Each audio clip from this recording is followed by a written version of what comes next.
All right, everybody, welcome to CRoM Con III with our kickoff guests, Mr. Raj Mahan and Manuel Soto.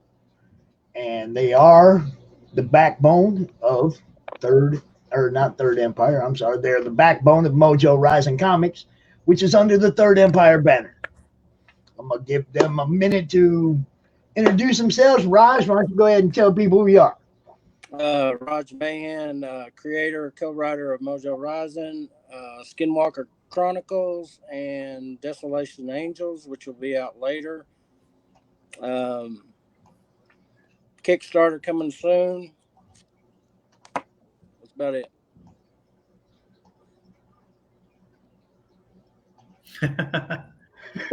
These are men of few words. I want you guys to know that. They're men of few words.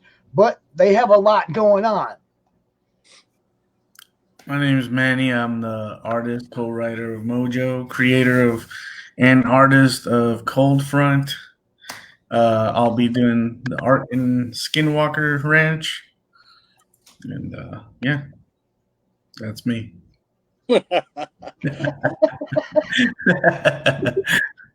I just want y'all to know these guys do talk a lot more than that. I just want you to know that. They do. They really do.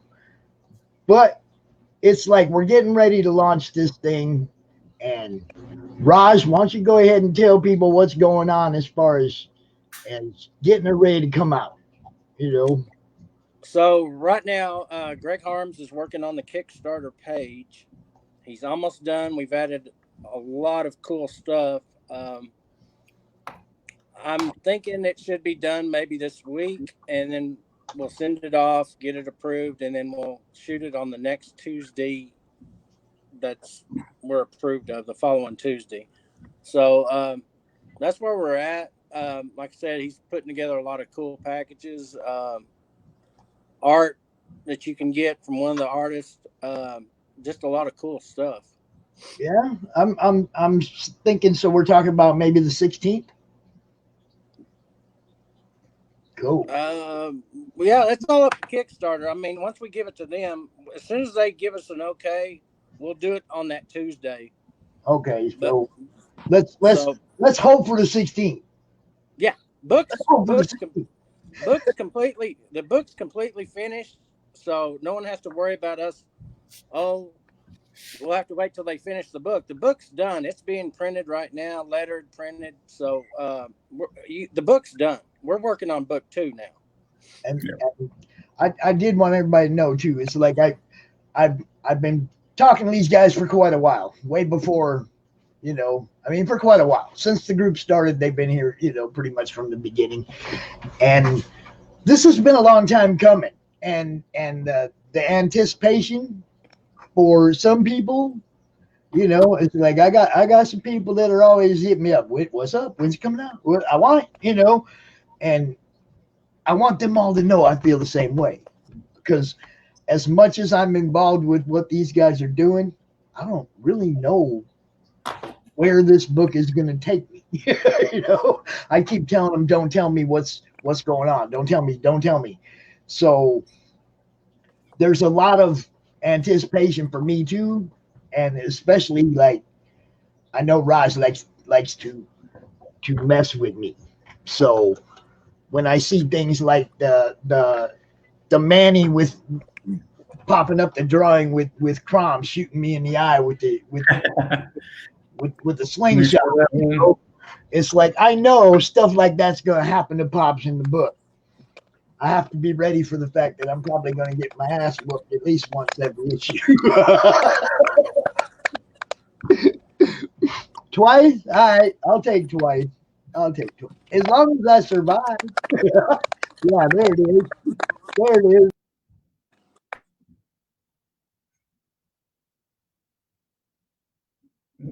There you go. That's just messed up. So, with all that, it's like, I know we got book 2 we're already working on. I know Manny's got his own book that's also going to be coming out. You can give us a little synopsis, bro. Of Cold Front?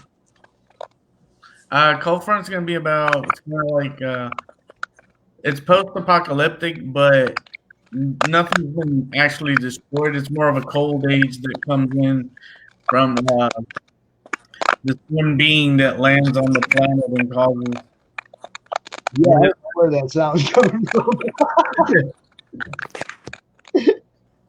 Sounds like typing.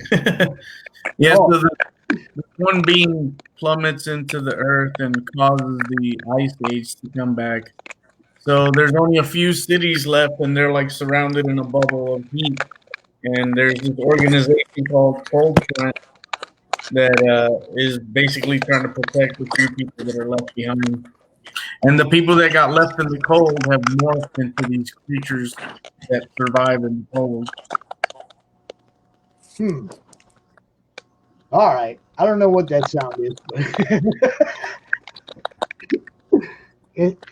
that's really weird.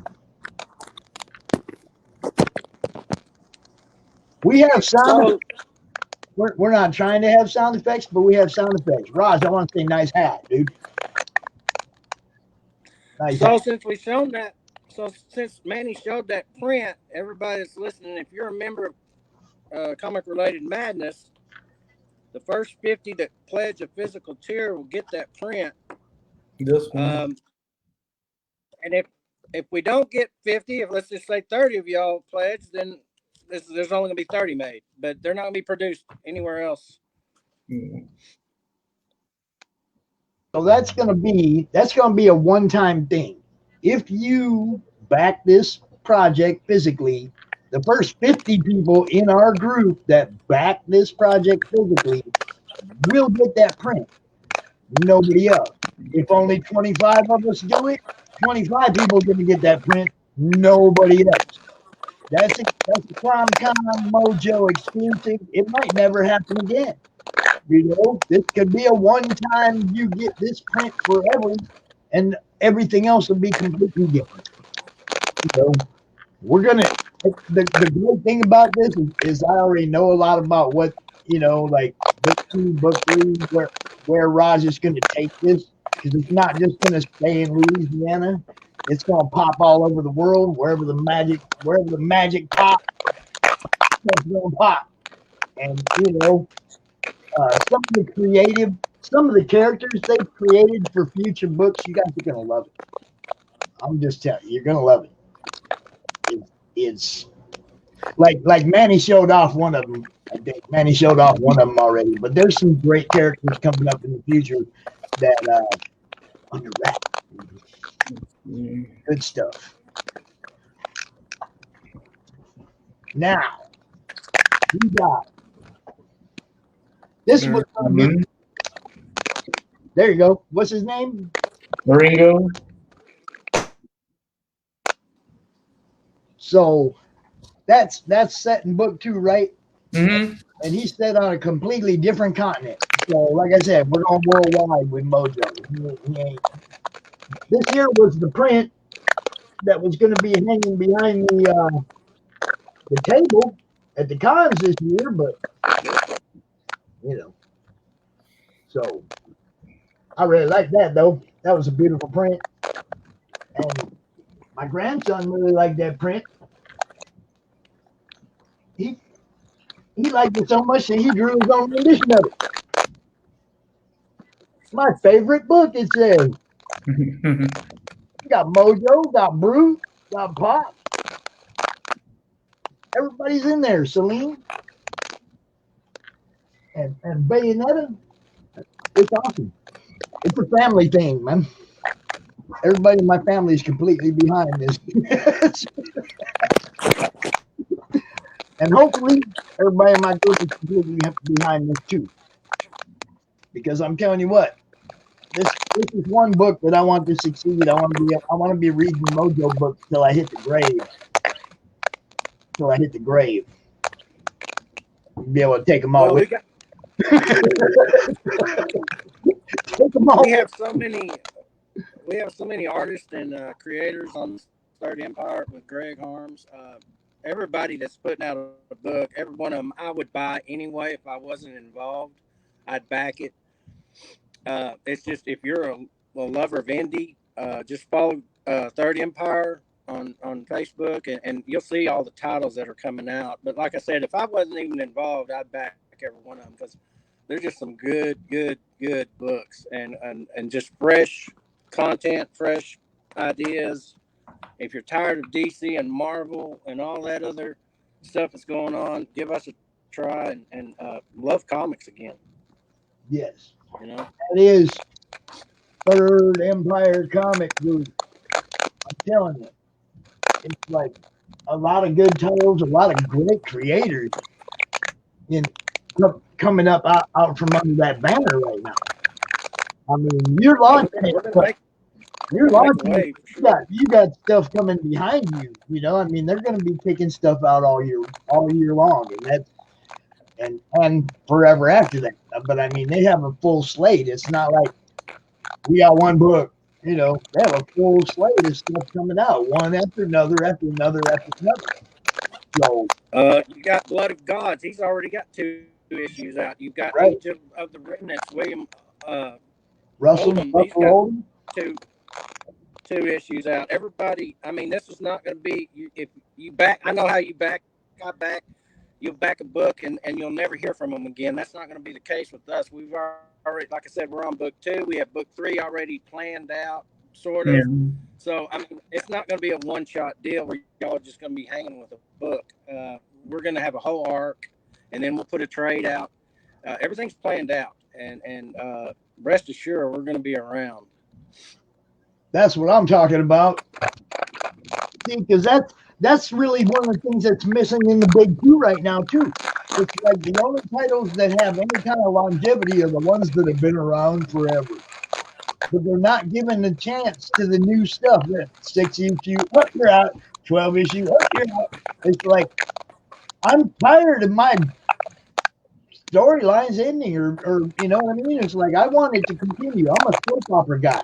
I want to be able to click in the next day and see what's going on.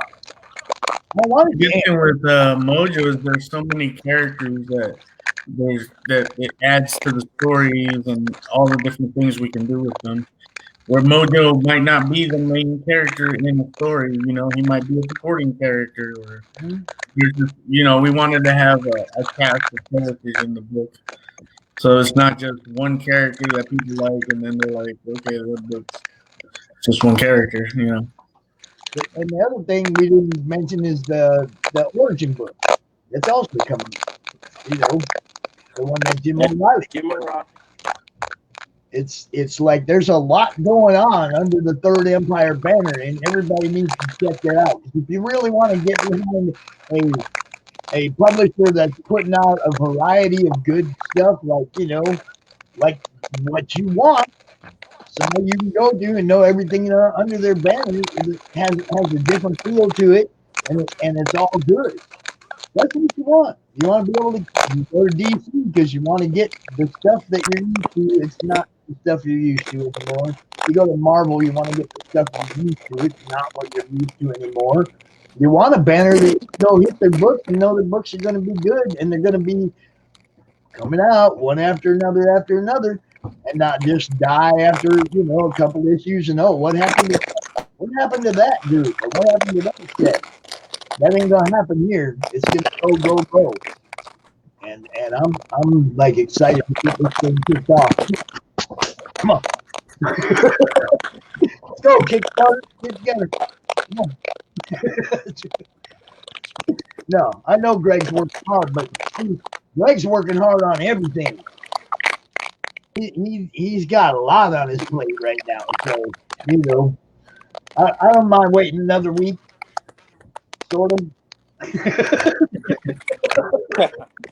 Come on, I've been waiting a long time, you guys. I want you to, man. I really am. I mean, honestly excited to read this book. And, you know, I say that about a lot of books, and some of them I read and I find out, wow, I should have been more excited. You know, like the one I read the other day.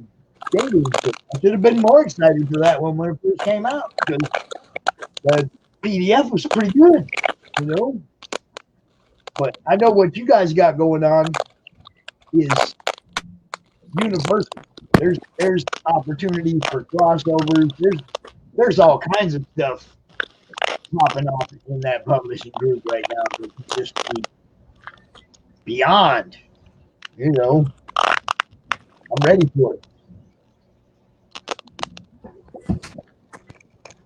So here's a little sneak peek at something I'm penciling that hopefully I can get it. Hopefully Greg will have time to ink. If I can get it. It'll have all the characters from Third Empire.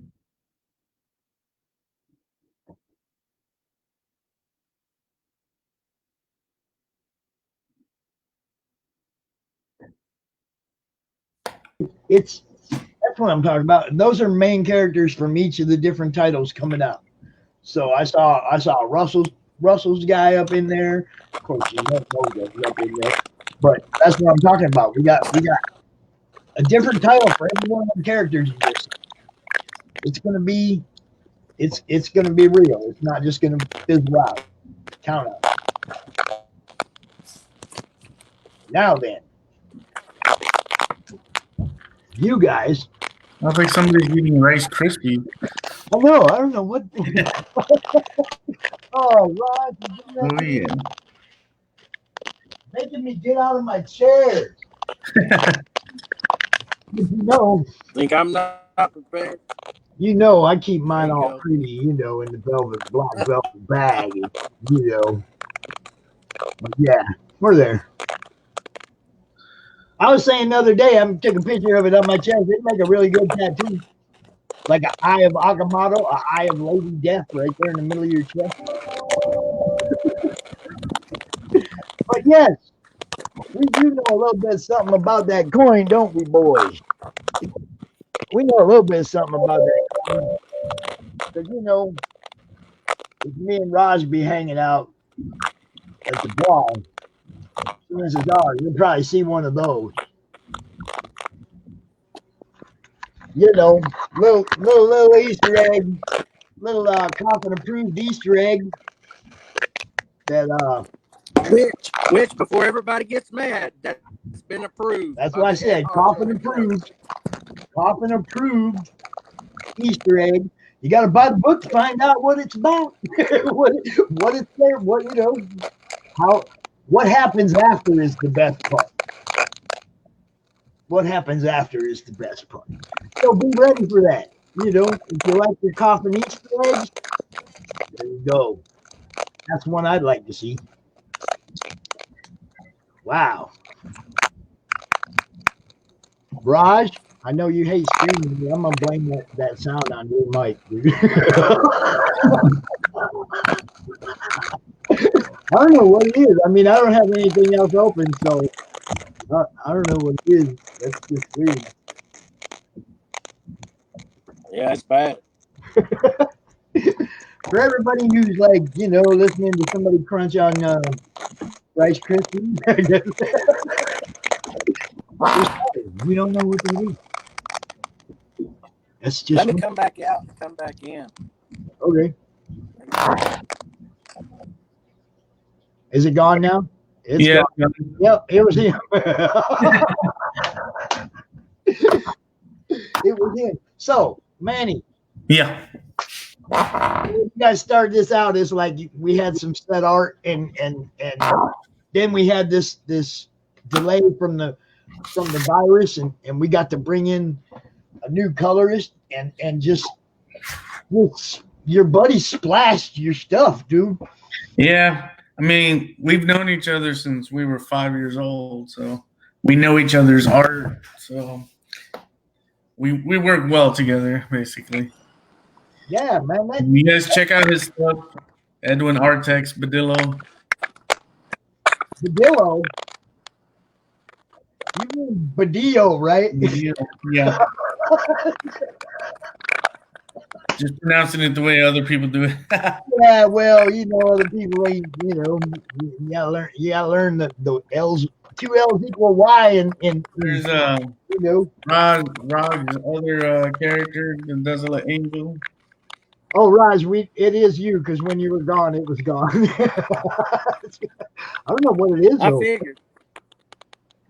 Let me see. Let me get out the way.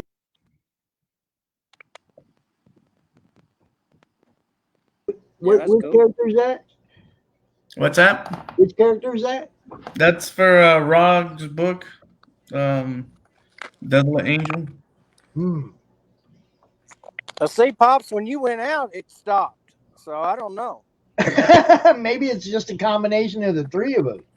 Let's get rid of Manny and see if It we can. might be. Oh, it's still here. It's me and you, dude. See? That's about how our communication goes, though. What? What do you mean by that?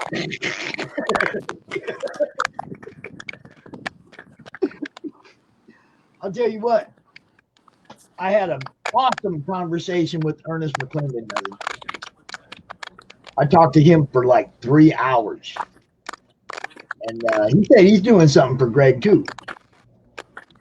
Yeah, I told you that. Yeah. Yeah. That's what I'm saying. It's like we talked for 3 hours. I've got so many people doing Mojo pieces that I can't even keep up. Everybody wants to do something, so that's cool. So You got Eve doing something, right? He's will be. the Cold Front page.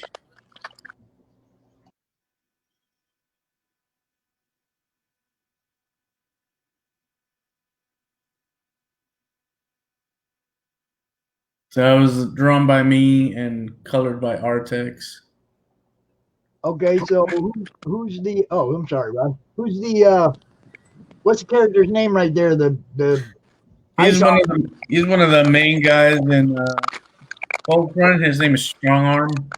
Strong Arm.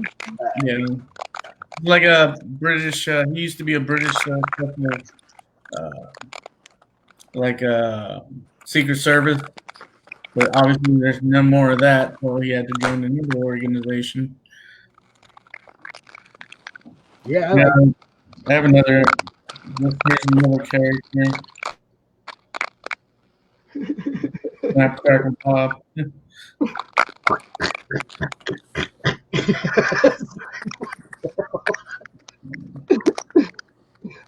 is another one of the Cold Front characters.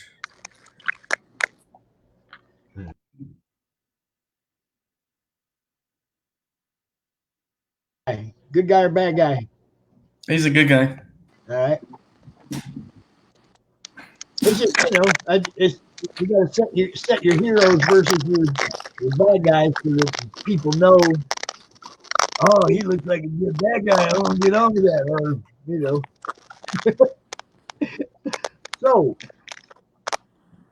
you got all this stuff going on, and it's like I see Man. I want y'all to know Manny draws really fast. Okay, he like if you ask him to start them together like I do for the banners and stuff for the con, I'll pop that stuff out in no time. He'll be like right back with me. Here you go, and I'll be like, damn, that was like 10 minutes ago. But he does a lot of the stuff for us for the group, for for the banners, for the con banners. Edwin also does a lot of the art for the group.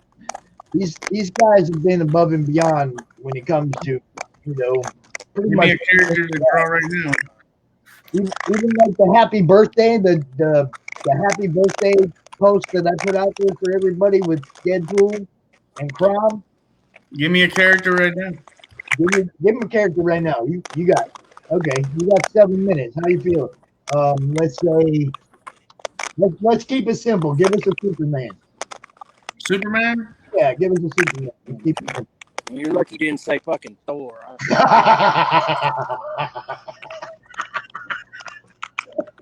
Well, now think about this. I'm reading that new Thor.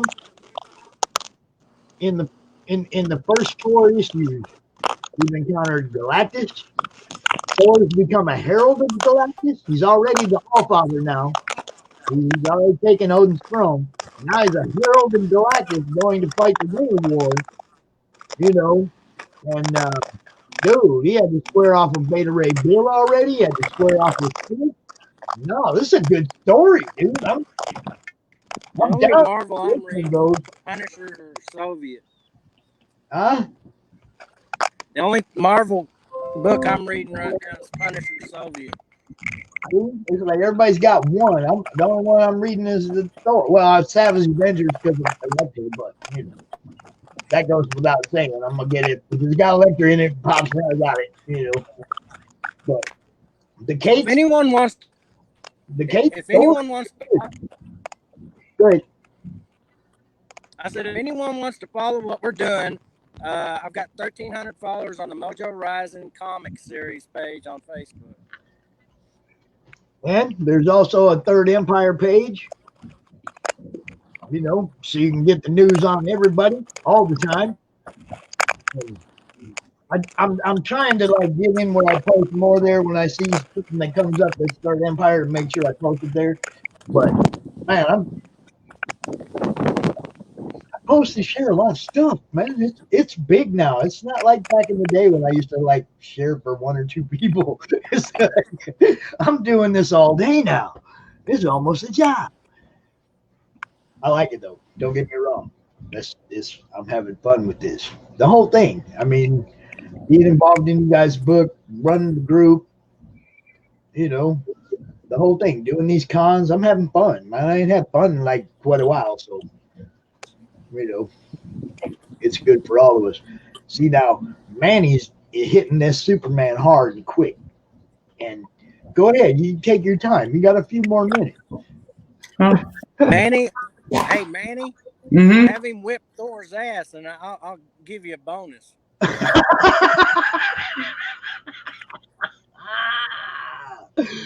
Man, he hates Thor. I'm just so serious.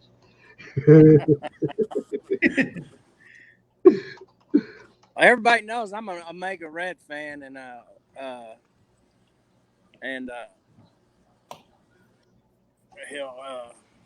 all the villains, man. That's what I like.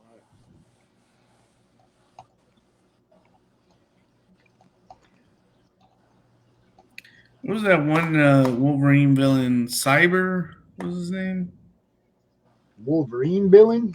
Yeah, he had like the metal arms. I'm not.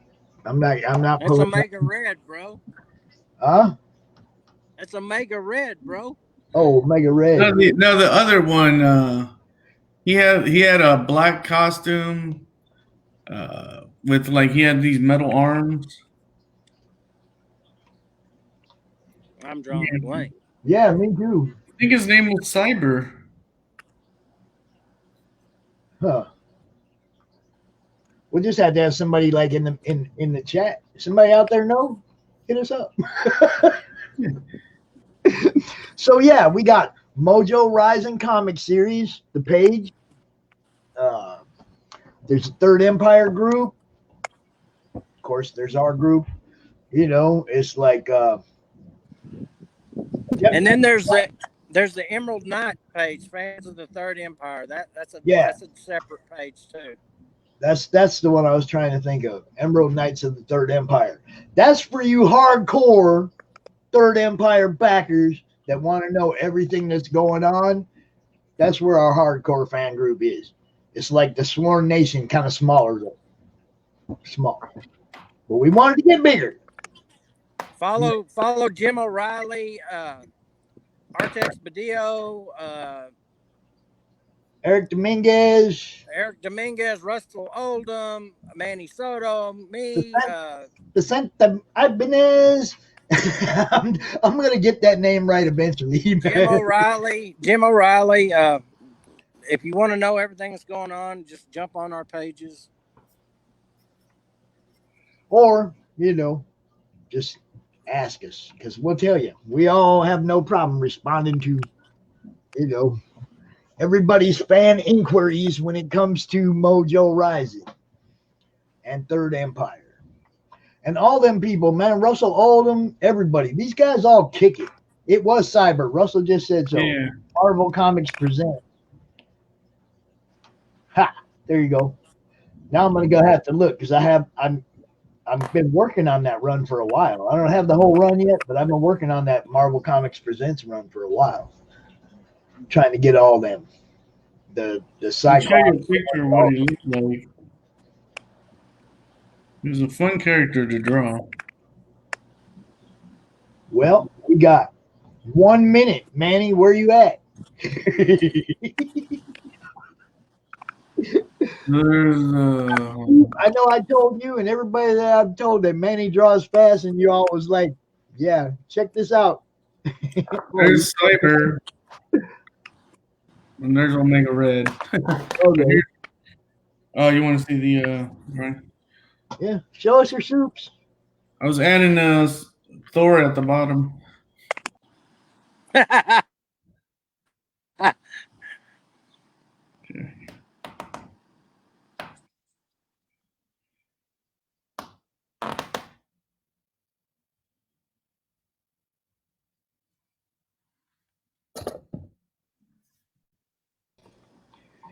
And that's why we love it. Woo!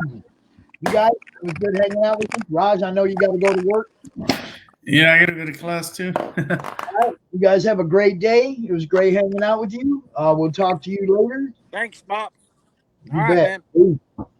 Mojo Rising Comic Series. Get on it. You know, get your mojo on. That's what they're saying.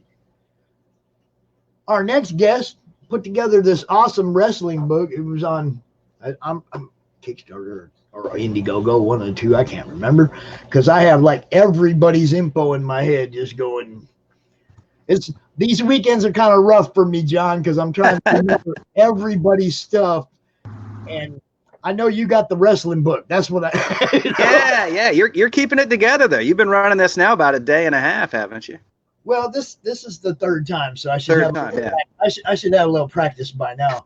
The first time we did it, we went 3 days. We did Friday, Saturday, and Sunday, and I was wiped out on Monday. I can imagine. So we kicked it down to 2 days. That's enough for sitting in the chair, you know. Yeah. But how you doing, man? How you doing?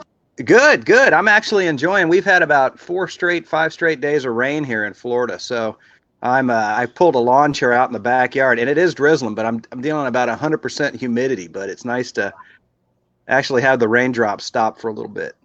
But doing good. We're staying busy. Like you mentioned, the wrestling book. We just wrapped up that Kickstarter last week. So and that was awesome. I think part of the thing was the more people that pledged, the more pages, the more subject matter you added to the book. Yeah, exactly. So it was concept. Yeah, we started off with a 280-page, a little bit over 280-page collection. For a little bit of background, I've been writing wrestling comics now probably for about 5 or 6 years, and I get contracts with a lot of the veterans. So the first one I ever did was for Nikolai Volkov. So people who are familiar with wrestling will recognize some of these names. So the first one I did was for Nikolai Volkov. He introduced me to Bruno Sammartino, and we started working on a Bruno series. We've done them for Hacksaw Jim Duggan. We've done them for both of the Killer Bees, Brian Blair and Jim Brunzell. Jake Hager, who was obviously known as Jack Swagger, but now he's doing AEW and some MMA stuff and some of the original Glow Girls. So I've been doing these for about the past 5 years through a publishing company called Inverse Press, who had joined with me back in 2015 to create an imprint called Squared Circle Comics. And we decided, hey, we've got all these books together. Why don't we, that are out as single floppy issues, why don't we put them all together into a giant like omnibus? So Kevin Laporte, who's over there, he and I came up with the name. And so we started off with a base, because you were talking about adding stuff. We started off with a base of about 280 pages. And then what we did is as we progressed to the different levels in the Kickstarter, we added more encyclopedia type entries. And I want to say we're close. We've surpassed 300 pages now. We doubled our Kickstarter goal. We started off with a goal of 3,000, and on the last day we leaped past 6,000. So we were pretty happy, with what we put together. And when we create those things, we don't even run a Kickstarter until really it's done. So books have already been sent off to the printer. We're just waiting for them to come in, and fun stuff. Fun stuff. I'm glad I could help push that a little bit. I mean, I wasn't on at the beginning, but I came on in the middle somewhere, and it was like, man, shit. Yeah. Yeah, I appreciate that, because you see a lot of that, it helps out the wrestlers too, because like I said, the wrestlers, we've got contracts with them, so the guys who are still living, they get a share of all of our sales. For 3 of the guys, actually one of them, it didn't make this volume, he'll be in volume 2, and that's Rocky Johnson.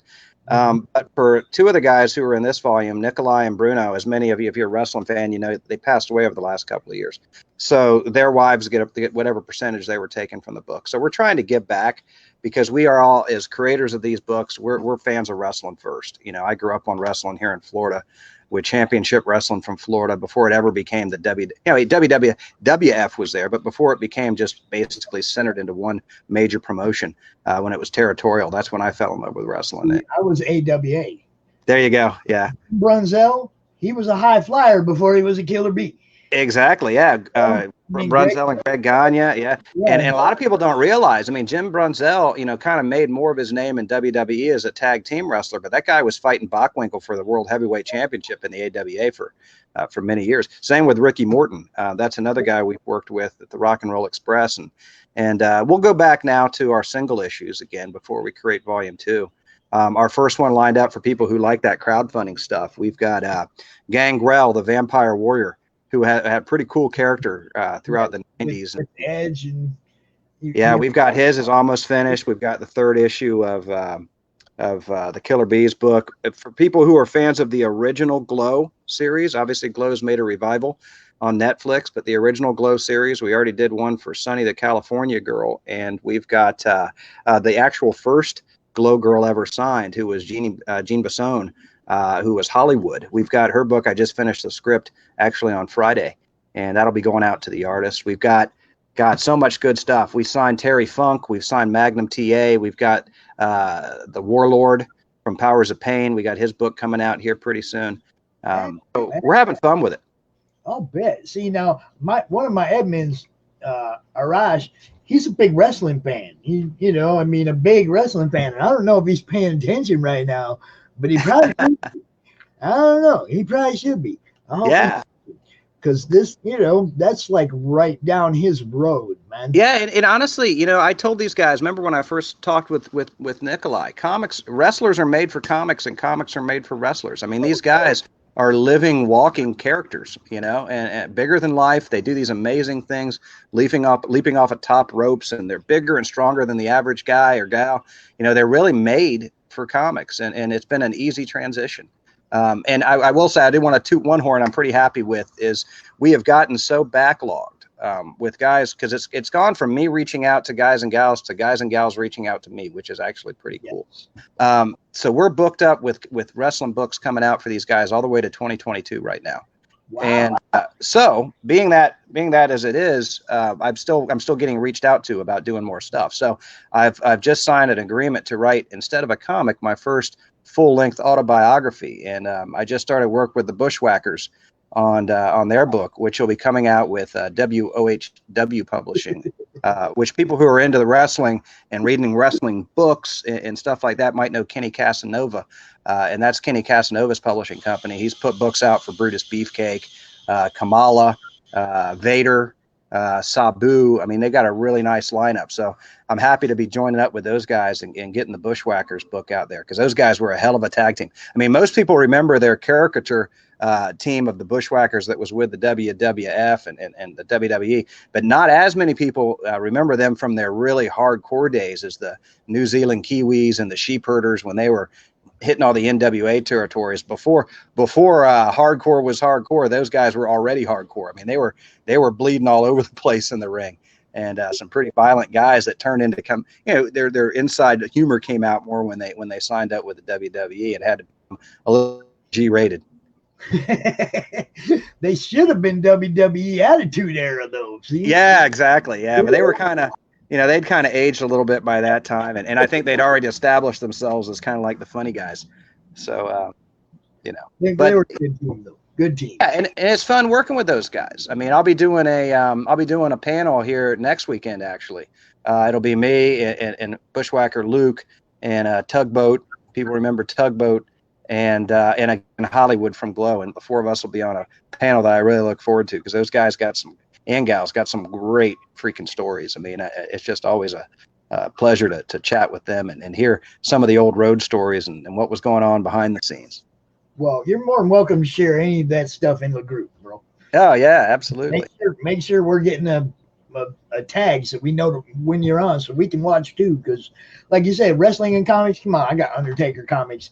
I got the Mick Foley book, that big old book that Mick wrote. I read that. Well, I've got it in my lap as I was waiting to go on. I'm reading. If you remember Dutch Mantell, I don't even know. I got to turn the camera. I'm reading Dutch Mantell's book right now, which is. It's a great story, and support those guys. If you like wrestling, look him up. He's got his own website. He sells his books online. He's all of these guys, not just Dutch. I mean, all these wrestlers are putting books out, and if you really enjoyed watching it over the years, it's nice to support them and learn a little bit more about what was going on that you weren't seeing on TV. So what do you think of AEW? Well, I'm glad that there's competition out there. I mean, I think WWE needed that. I mean, TNA, they had kind of, well, I guess a lot of the guys signed with WWE or went to NXT, and they need the competition, because I'm a firm believer that a lack of competition leads to staleness, and it leads to a lack of quality. I mean, if you don't have anybody beating on your door, you're not trying harder, you're not working. So you need something to make you work, and that's what these guys are going to do. I mean, they've got some real talent there. I've mentioned Jake Hager, who's one of the AEW guys that I'm already working on with a comic. I would be remiss if I didn't mention that I've also signed Billy Gunn, and I'll be working on Billy's book here pretty soon. And these guys are talented guys, and they've got a nice mix of veterans and new people coming up, which is something that I think that's a model that probably TNA would have had a little bit more luck with, if they'd followed that rather than just go with a lot of the older veterans. You got to build that base, and that's in anything you do. I mean, if you don't learn your base, if you don't learn, get a strong foundation, then you're going to crumble pretty quick. So I think they're doing it the right way. It's a shame that whatever's going on with COVID-19, I won't get into that, but it's a shame that had to hit right at their growth period, and kind of took with both companies, but they're trying to establish themselves. So it kind of took a hit on their live shows and stuff like that, which is too bad. But, I think it'll bounce back just like everything else. Exactly. That's what I was going to say. But what I was checking out was, it's like, you got Jericho, you got Moxley, they brought in some people that have a name. Yep, exactly. Okay. That had a following. And I mean, you already had Cody, who, even though he wasn't as popular in the WWE as his brother was, but still, he worked. Yeah, and you got to remember that, and I think people forget that, even wrestling fans in general, that your popularity a lot of times is determined by the guy that pulls the curtain.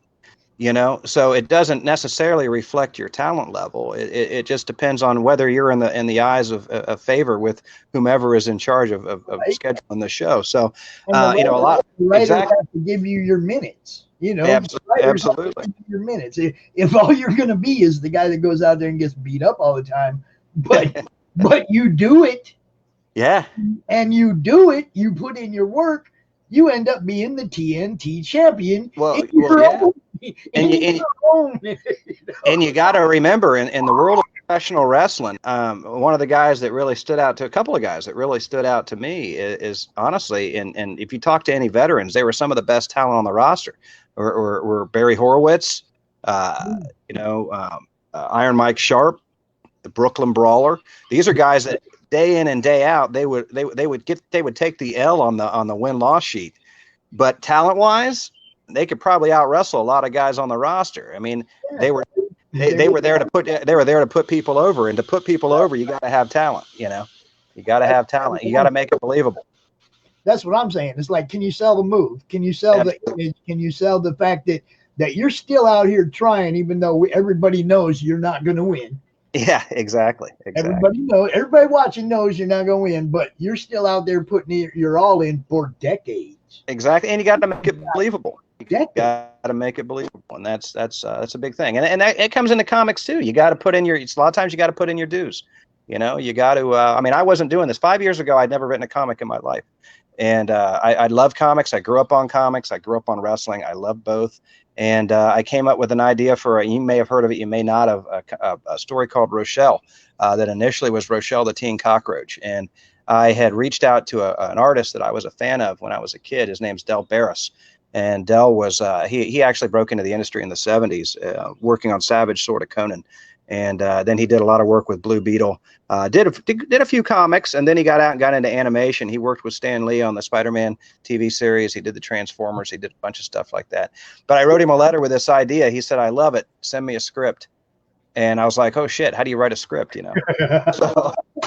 So you know, I did what I'm my day job. I'm an attorney. I did what an attorney does. I did some research. I reached out. I found a website run by Marv Wolfman. Wrote him a letter, told him what my problem was, and I got a script from Marv Wolfman, and that used that as kind of like a template for writing a comic book script. And I wrote it, and hey, you know, we ran with AC Comics. We ended up running 2 volumes, 6 issues with Antarctic Press. And it just kind of expanded. I mean, the first first Nikolai books that we did, even with Squared Circle, got picked up by Antarctic and ran under Turnbuckle Titans Nikolai Volkov, and we got them in comic shops. And I've got COVID slowed stuff down, but I'm finishing up the 3rd issue of horror comics right now with Antarctic Press. That we were proud that the first couple issues of those cracked the top 200 in overall sales and with Diamond. We've got exciting comics, I guess, issue 7. I'm the creator and writer of Blackjack, that's been in the exciting comics with Antarctic Press. Is going to be hitting shelves pretty soon. I set a goal here not that long ago. Well, I guess when I started, I shouldn't say not that long ago, but one of my goals was to hit what I always saw was the epitome of publishing. And it may not be what other people think, but to me, I grew up on heavy metal. I loved heavy metal. January, I got my first story in heavy metal, which was actually pretty cool. A nice way to start off 2020, even though 2020's taken a weird spin. That was a nice way to start it off. So, you know, we got a lot of stuff in the pot stirring around right now. I don't know if the show is friends with Austin Janowski and 10 Sky Media, but we're launching Zombies Were Human 2, which is an anthology of zombie shorts that's going to actually drop. I think he's dropped it on Kickstarter on June the 10th. And that one's already been optioned out for a movie, which we're pretty happy about. So there's a lot of fun stuff breaking down. Mississippi Zombie, I think that one's coming out here pretty soon with Caliber Comics. So they're keeping me busy. Any of this, man, make sure you let us know in the group so that I can promote it. Because if I don't see it, I can't. If you don't know, yeah. You know, and this whole, like the guy you just mentioned, Austin, if he's not in the group, invite him to the group. Yeah, absolutely. You see what I'm saying? It's like, it's all about, this is a networking group. It really is. And you're going to find out as people, as you watch what's going on, a lot of people are looking for somebody to work with. Yeah. I post them posts. When I see them in my news feed, I drop that right in the group. This guy's looking for a writer. This guy's looking for an artist. This guy's looking for somebody to collaborate with. You know, I pop that right into the group because that's what the group is about. That's great. And people keep that in mind, you know, when we're at least with these wrestling books, you know, periodically we're looking for an artist, you know. So if you've got skills and, you know, especially if you're a fan of wrestling and you want to work with, you know, people who are published, we're doing good stuff. And more particularly, if you want to work with a wrestler that you probably watched over the years, now's a great way to get in there. I mean, and it's, you know, periodically we are. Sometimes we get these books in and our guys are busy. We're using some great artists. Del Barris does a lot of the wrestling books. Rich Parada, who did a lot of work with Marvel, he's doing some of our books.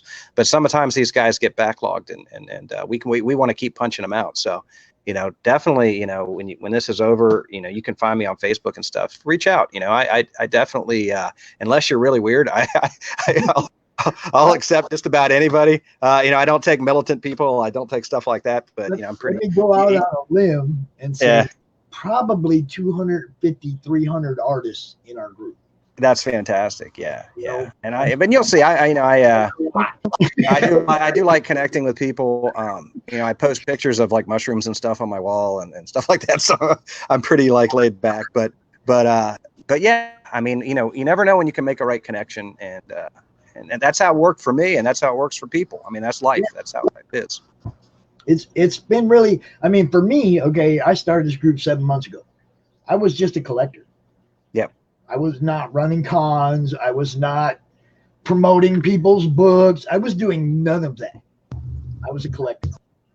And I got booted out of a group I was in that I was really dedicating a lot of time to. I really was a major contributor to the group, keeping people interested in comics and talking about comics all the time. And yeah, one day I was like, I woke up and I wasn't part of the group anymore. I'm like, what the, it's like, yeah.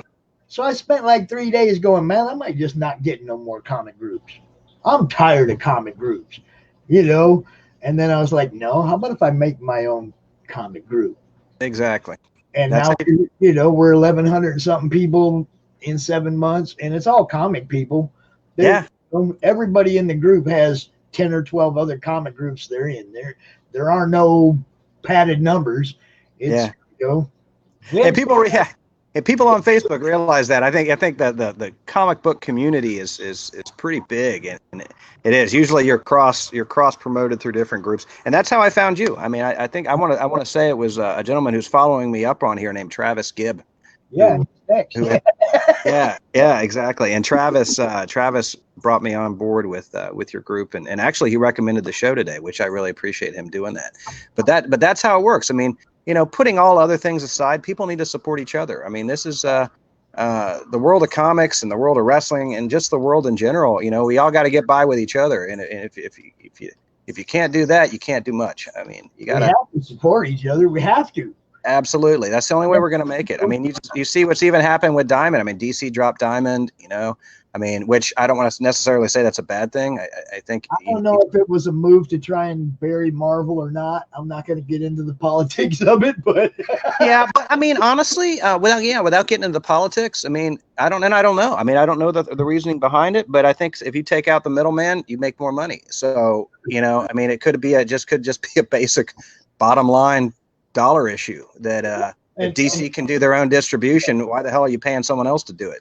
This has been my main concern the whole time. Both of them have huge parent companies, and the fact that they weren't in-house with everything from the written word to the delivered package. Why in-house all the way from beginning to end made zero sense to me.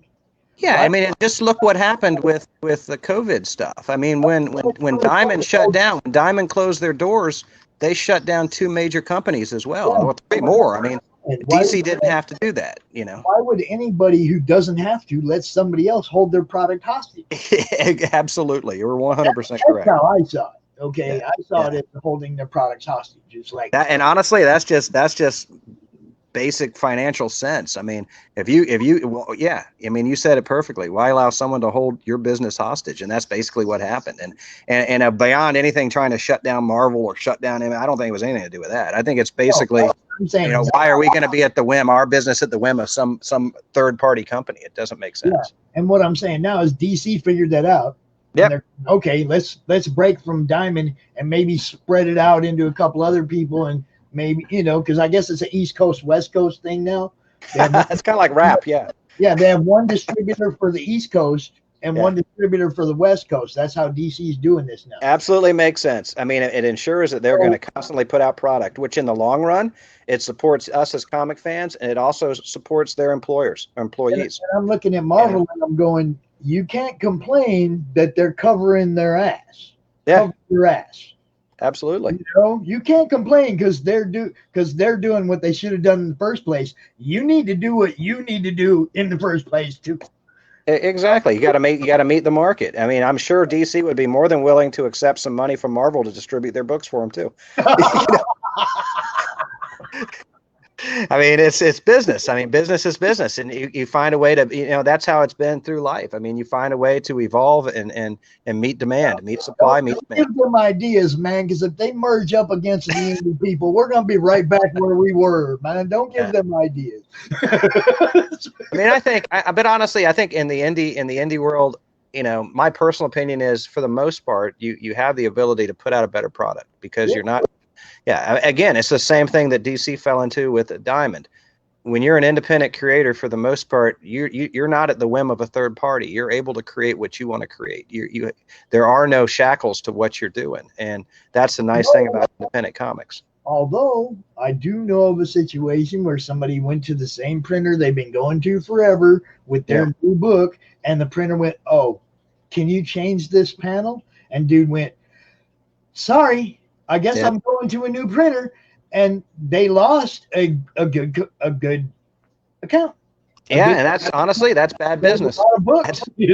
That's bad business. I mean, you shouldn't let yourself step in between your ability to do business, your personal, problem. I mean, I understand. I mean, depending on, you got to follow by your convictions. So, but there's more than. That's why you need to have more than one business out there. I mean, you're a printer. He moved to another printer. So. I'm saying if you're a printer, you can't be a. I agree. Decide somebody's what they created and what gets from their mind to the people. You're just a printer. You're just a printer. I agree with you 100%. But that's why there's another printer and a third printer and a fourth printer. But I mean, it's bad business. Bad business. Very bad people, man. That guy was paying them for quite a while. Mm-hmm. Going straight to them. He was paying them, and then all of a sudden, and I'm trying not to say names, but I'm pretty sure most of my friends know who I'm talking about. I have no idea who it is, but as an outside opinion, it's bad business, but it's good business for somebody else. So exactly. That's just how the world works. Competition, but you got to be smart. Don't shoot yourself in the foot. Absolutely. Don't you, especially over something stupid. Yeah. I mean, something you have no control over in society whatsoever, and your one little drop of morality isn't going to change anything except your wallet. Exactly. Okay, and it's hard to get through to people, but it's like sometimes you just gotta. You live and learn. Just don't worry about that. Yeah, exactly. So, I know that I want you to get if you got any links to any other of the people you're talking about. Yeah. Projects, anything like that. Post any of the links you want in the comments so that, the other people know where to go find all of it. Absolutely. Are you going to do a second chance Indiegogo on this one? I don't know. I'll have to talk. I work with a guy named Kevin Laporte, who is actually the founder of Inverse Press. How about you do a second chance Indiegogo on this one, so some of us that missed out can. Well, I'll tell you, you haven't. Even if you missed the Kickstarter, you haven't missed out, because if you go to Squared Circle Comics, you'll find us on Facebook. We've actually got a website too. You could just Google Squared Circle Comics and find it. But the book is still available. Yeah, the book is still available for pre-order. You got those links? Make sure you put them in the comments of the feed in the group. Yeah, I absolutely will. But if you look that up too, I don't want people to think that they've got to wait for another Indiegogo to get the book. We are still accepting pre-orders, so you can still put a pre-order in. The only thing you're missing out with the campaign was the ability to get. We had a lot of autograph stuff in there, like from July and I see it. I was posting it. Yeah, exactly. So they may have missed out on some of that stuff, but you can still get the book. I mean, the book is still available. That's why I brought it up. That's why I brought it up. Make sure you put a link where people can find it, because even if you missed out, you can still get it. Absolutely. Absolutely. It's something that I'm probably gonna be looking at when I have a little extra financing. Fantastic. Yeah, thank you, Pops. It's rough for me. It's rough for me because I'm like grandpa. I'm grandpa daycare. I don't pull a check. I don't have no. I take care of my grandkids for my son, and that's. Hey, but that's a blessing in itself. Get to have your grandkids around. Well, yeah, and I'm all good with it. But I'm a broke ass. Yeah. I have to go to my son and say, "Yo, man, can you get this book for me?" And I don't feel ashamed to say that, because I do earn my, I do earn that. Yeah. Well, I'll tell you what, Pops, when you get a chance after this is over, send me a private message with your address, and when I get my comps, I'll mail you one. Dude, see, now that was not what I was asking for. I know that, but I appreciate you putting me on here and what you're doing for comics, and I'd like to send you one. So when you get a little free time, I won't have the books until I get them from the printer, but when you get some free time, I'll mail you over a comp. Totally appreciate that. Sign that bad boy too. Absolutely, be my pleasure. Now, you want to say hi to Travis before you go out? Because he's in Yeah, let's say hey to Travis. All right. What's up, Travis? Hey, there he is. How you guys Hey, man. doing? Hey, Good. first, say thank you for sending John our way, dude. Appreciate Yeah, it. man. I love Joe. You know, appreciate Yeah, it. Travis. I'll tell you, Travis is really good at that. Whenever some new opportunity pops up, I'll be sitting around, my phone will buzz, and sure as hell, it's Travis recommending me to, whether it be coming on CRoM Con or whether it be, I think there's some kind of writing contest going on right now. Travis is always, I mean, he is a huge supporter of everybody. I mean, he is helping people get involved, and he's a really energetic, just a good guy. I mean, I really appreciate. You know, I don't get to see Travis as much. I used to see him more with when we were able to do cons, but I don't get to as much since we're all having to sit at home a lot now. But Travis, I want to thank you from my heart for what you're doing for creators, what you've done for me, and you know, despite whatever goes on in the world that gets people down, Travis is always a bright light out there. That's I appreciate that, man. I appreciate that. Thank you. Yeah. So thank you. I'll have you know, though, I don't actually help anybody. It's just I have a whole bunch of lists in you. I really want to get in your favor, so I make up random people who I don't know, and it's really good to tag you. I just don't want you to get an ego about it, so I tag other people. Yes, well, I love you too, Travis. Hey, man, John, it was great having you out. Thanks a lot, man. Did he just? Yeah, man. Yeah. Thanks for having me on. I don't want to infringe on Travis's spot, but let him talk. He's got a great book called Down and Four Dead Bodies. I'm really impressed with what he's done. I just picked. I think I got issue Issue 3. And it was it's really good stuff, good art, good writing, and it's something to be. So, all right. Thank you. All right, guys, have fun with it. John, make sure you post them links in the comments so people know where to find you, bro.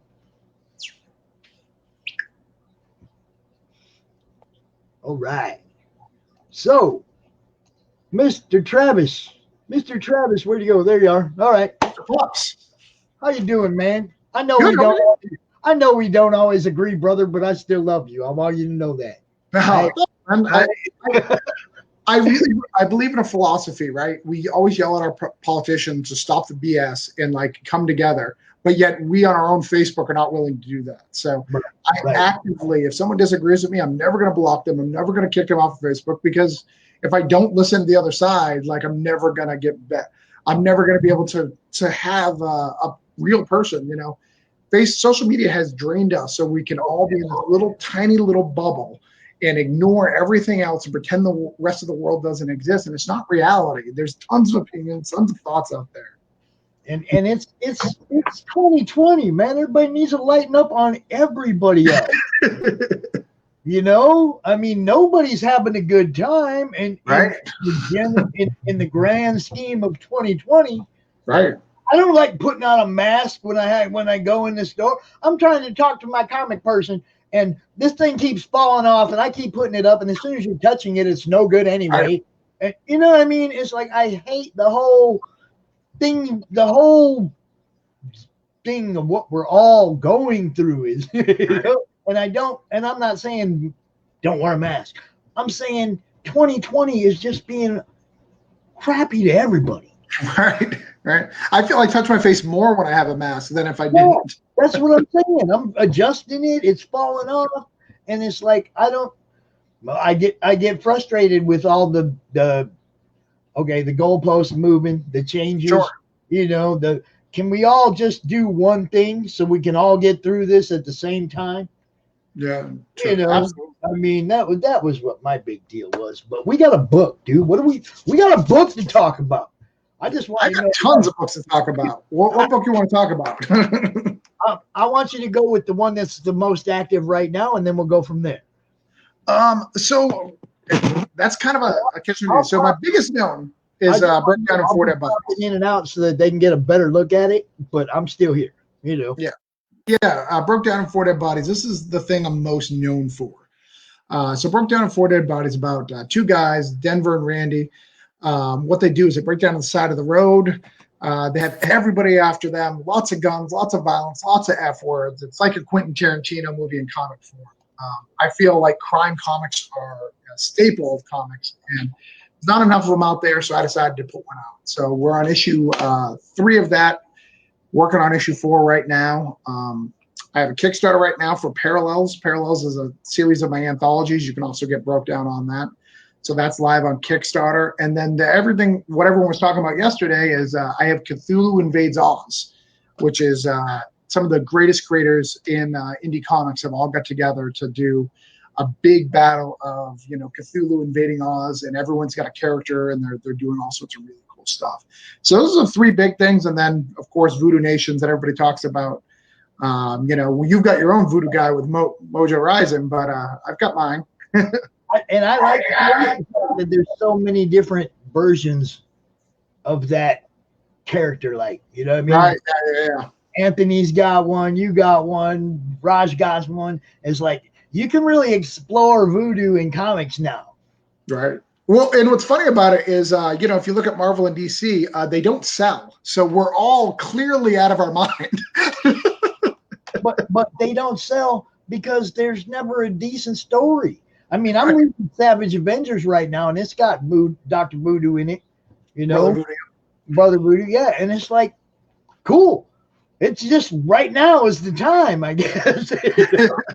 Well, he was Sorcerer Supreme for a little bit. I don't know if you know that. He was Sorcerer Supreme for a small little bit. They took it away from Doctor Strange and gave it to him, and I thought that was a good run. I thought it was a good change.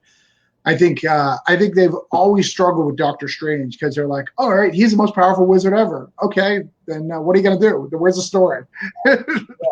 He can't be omnipotent. He can be the Sorcerer Supreme, but that don't mean there ain't a villain supreme too. Right. There's got to be a villain supreme. That's why I always liked Dormammu. He was like one of my favorite villains because he was the one that would come at Strange, Well, I'm a big fan of Nightmare. I love Nightmare. I love the Nightmare verse. I'm super excited about the new movie having Nightmare in it. So that was my big villain for Doctor Strange. And I don't know if you read Doctor Strange Academy. Only the first issue came out before all this craziness, but that was pretty fun too. I just seen the ad for it when I was reading Savage Avengers, and I was like, how did I miss this one? But obviously because they never hit show. Yeah, one issue came out, and then obviously nothing. Yeah, see, my problem is I only get to our comic shop. The one we frequent is an hour away. Okay. It's down in Indiana. We don't even live in the state it's in. So we don't get there just whenever we want to go. It's we plan it out. It's a 3-hour trip. It's like, so we don't get down there as much as we'd like to. And when the thing, we were just getting ready to plan one of them trips when that crap hit. And then we couldn't go at all. And then we had to wait. And when we finally got down there, of course, I grabbed all the Thor Cates books and all the Savage Avengers to get those filled up. My son grabbed his Venom books and his Scream books to get his runs filled back up, but didn't even really pay a whole lot of attention to what had just come out because nobody was writing 2, 3, 4 of anything that was new. Right. There was nothing to follow it up, so why bother buying it? Yeah, and you got lucky with Thor because Thor ended its first run right when stuff. Venom just had 25 came out this week. It's really, really good. Yeah, definitely to add to that collection because you're going to need to read those Venoms to understand all the Thor stuff. And you need Surfer Black. I don't know if anybody's told you that yet. That's Surfer, Thor, and Elektra are those. If they got something out there, I'm probably on that. Nice. Those are my Marvel. Yeah, what happened to Elektra, right? Elektra, they were trying to push her up for years. She was like on all the posters with Jean Grey and Storm. Like she was the man, and then they just what happened. Jennifer Garner happened, man. They watered her down. She was an assassin, dude. She had no remorse. They watered her down in that stupid movie, man, and just like, really, this is the first Elektra movie? You're gonna turn her into a softie? First movie? Come on. Here's my famous line for Elektra. People complain about Elektra all the time. I was like, maybe you should read some Elektra comics because some of them are pretty bad. That movie's actually pretty good compared to some of the Elektra comics I've read. Did you ever read the storyline with Spider-Man and Wolverine where she's sitting in the theater behind her mark, and Wolverine's sitting next to her telling her not to, and she just shoves the side right through the back. It's like, well, that's Elektra, dude. She got Wolverine sitting there telling her not to do it. And she's like, ugh. The positive about the Elektra movie is you got that one scene in the beginning, which was straight out of the comics, where she kills that like business guy. That's her. That's her. Right. It's the only part of the movie that like Elektra fans were like, yes. Like if they ended there, we would have been fantastic. A short film done. Yeah. I mean, I don't mind they turned her into a semi-hero because she kind of was at points. Right. But not in the first movie. Our first MCU of everybody was supposed to be a hook to get us to come back. And you just took all the Elektra fans and went, because we're like, where is she? Well, and you left her, she was mad at superheroes after the Daredevil movie. So it was a weird thing that she became so soft after she was so hard at the end of the Daredevil movie. Yeah, it just did. I did like the Elektra version of in the Netflix Defenders. Right. I liked her.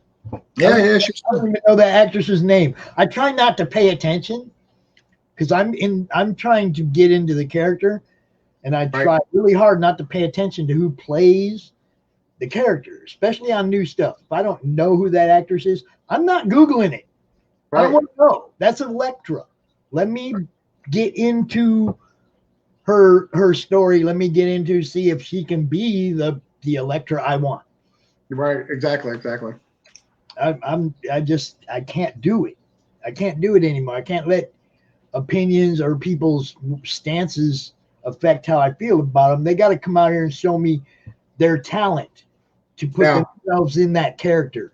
I don't care I don't care if it's Ben Affleck. I don't care who it is. Show me your talent to be that character. I think Jennifer Garner, either they watered her down or they never let that character in that movie even.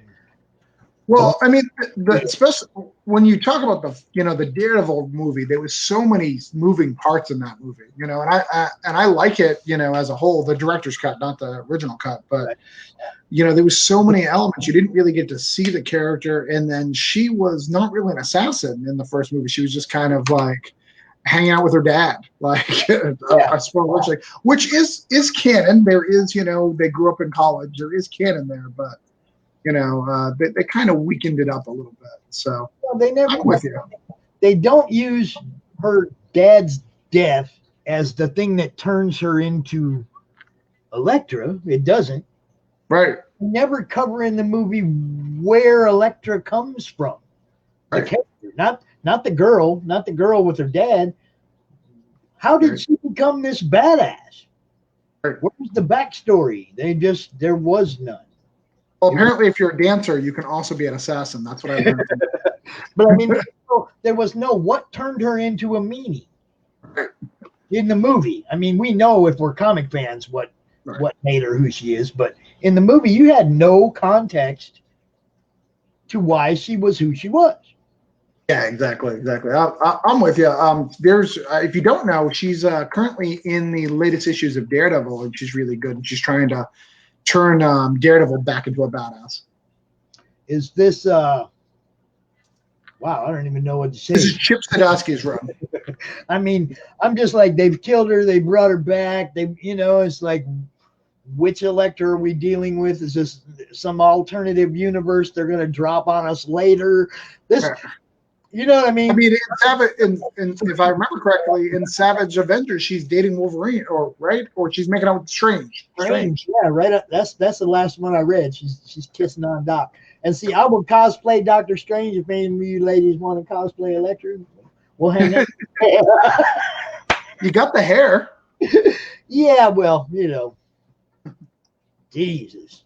I'm one of them people that everybody's worried about their haircuts, and I'm like, so how is CRoM Con been? I've jumped in a few times over the weekend. You're running out of voice yet? No, I'm good. It's for me. It's like the first one when we went 3 days. That was rough. Right. I mean, by Monday I was wiped out. But Right. Sure. The last one wasn't bad. This one's cool.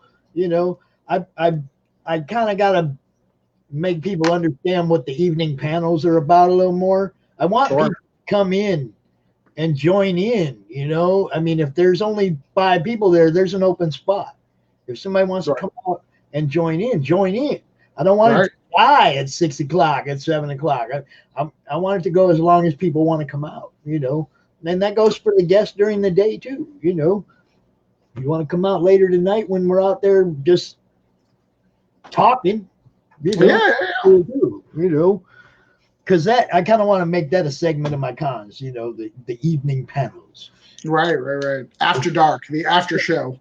That was kind of fun last night too, man. But you know, the other thing is timing. People on the West Coast, right about that time, getting ready to sit down for dinner. Right. Sure. You know, I've been sitting here all day. I'm hungry. You know, we might have to put an intermission, do an hour intermission, and then come back for the evening panels or something next time. Yeah, that's smart. Because that way everybody comes out, they're fresh, they're ready to go. I'm super blessed. My wife, if I'm on something for a long time, she'll come out and bring me dinner. So she's always very aware of me and the kids and everybody. So she takes care of us. Yeah, I got a son who's golfing. But it's funny though, because yesterday, like my Google Chrome froze on me. Yeah. I couldn't do anything. I had no mouse movement. I had nothing. I couldn't even like restart the computer. It was froze right in the middle of the con. I'm down here unplugging the computer and trying to get my phone turned on so I can get back out there and tell everybody, just hold on, I'm coming back, hold on.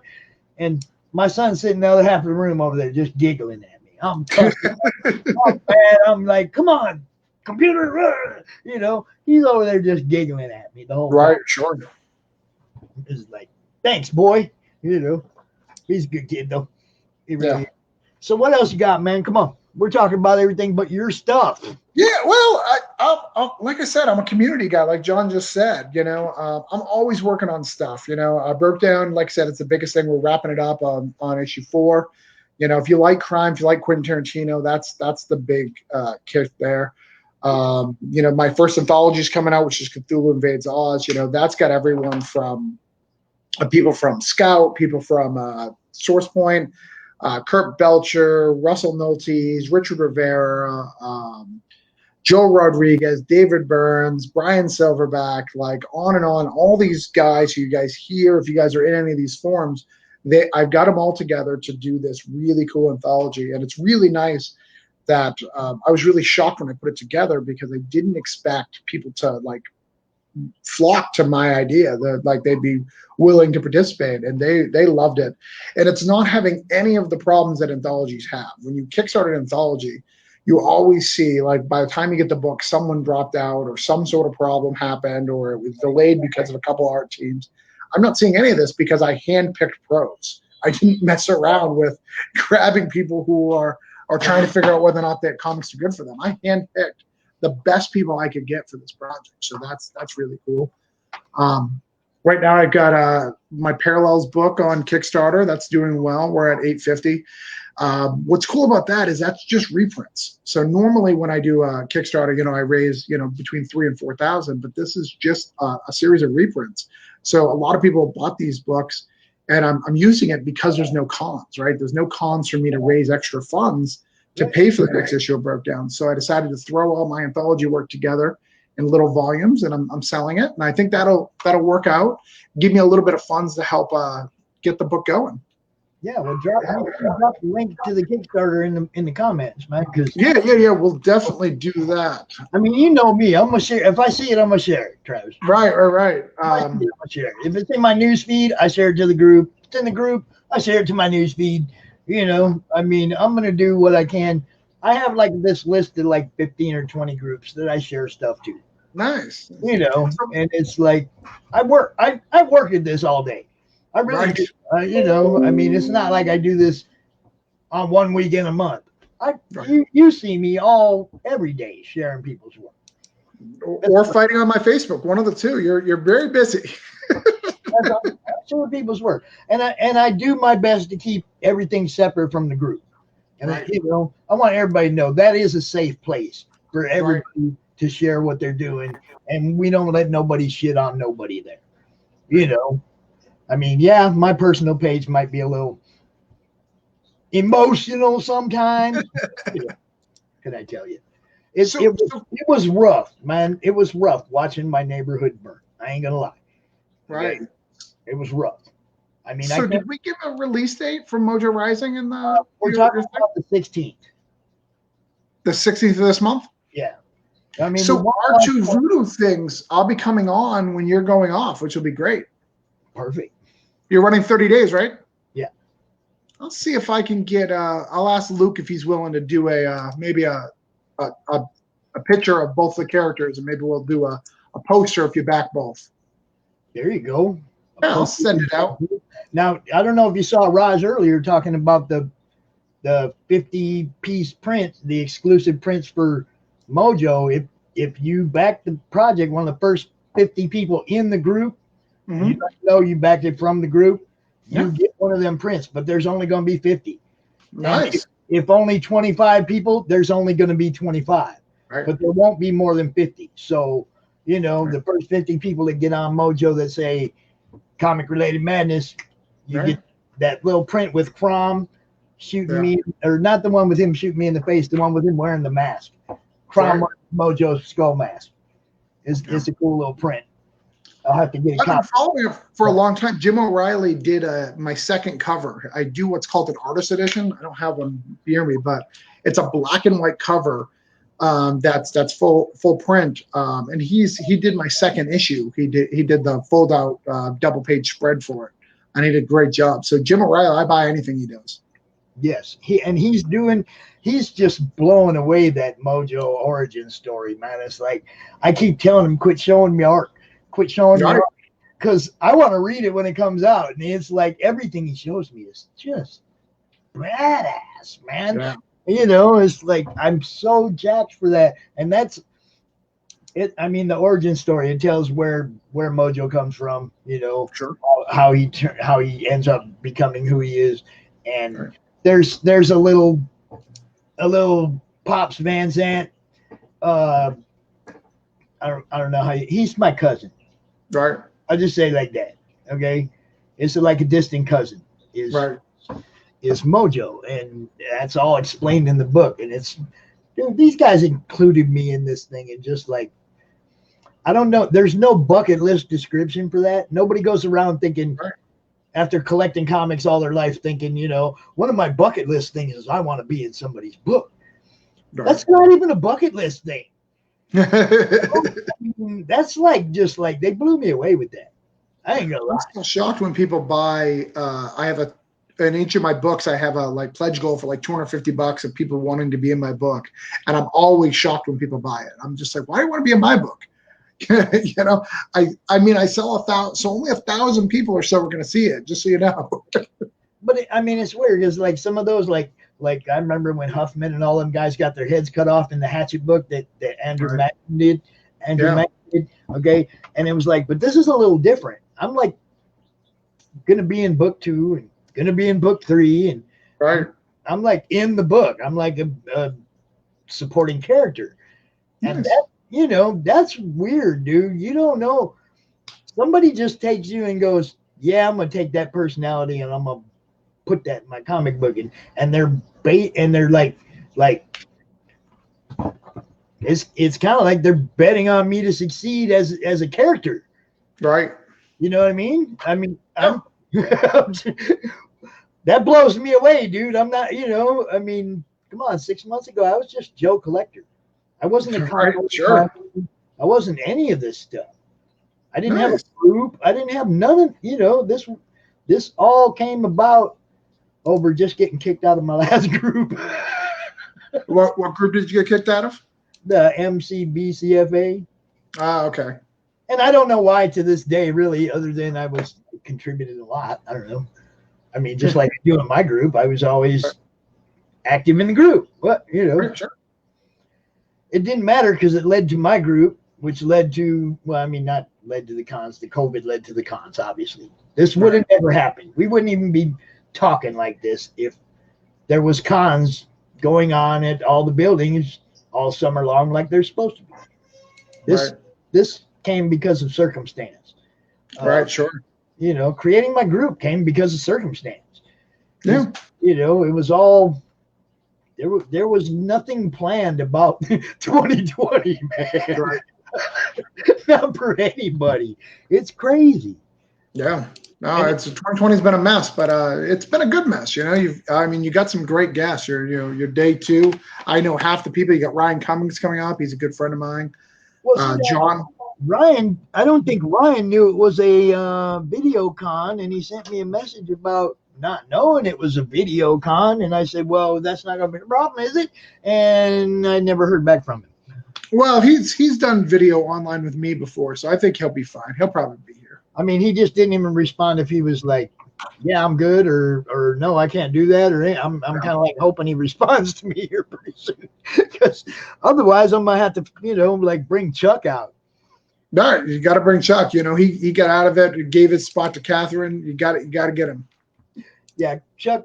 I love Chuck, man. He's also one of them people that, you know, he's gonna say what he's gonna say, and you have to accept the fact that he's speaking from life experience. Right. Sure. You know, I mean, he's been around a long time, been doing what he's doing, and that's a lot of things. You got to remember, all of us learn from older people. Right. The stuff that we learn that really matter, we learn from older people because of their life experience. Right. Not because of their political stance or left or right, or because that's all changed since they were old people. Right. Sure. Okay, so it wasn't about that, the lessons they taught us. You know. All right. I think Ryan said he'll be there. I think that's Ryan. Woo! Yeah. Woo! Good to see Ryan will be there. I like that. But you know, it's like we are a community. Yeah. And my group, I really try to make sure everybody understands that post what you love, like what you love, comment on what you love, and just scroll by. Right. Don't comment on something you don't care for. Don't say, oh, that guy said this or that comic said that. Don't comment. Just scroll on. Part of the community.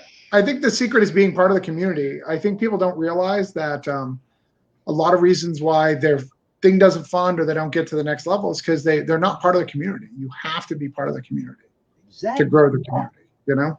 And I know there's some people out there that don't like me. Sure. You know what I say to them? Buy Mojo, because if you want to see me get my ass whipped every now and then, it's going to happen like twice. You know, I mean, I'll play it to both sides because there's no sides. Right. We're a community. If you like Pops, buy this book. If you don't like Pops, buy this book. You'll get what you want out of it either way. Right. Well, and you got that cool. I mean, Jim, that cover is killer with the gator on his back. Like, I don't understand who wouldn't buy that book. Like, seriously, like that cover is just worth trying out.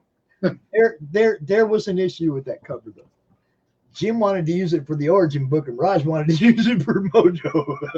Right. You see, so I'm pretty sure that's going to be in the tiers for the initial release. Yeah. Okay.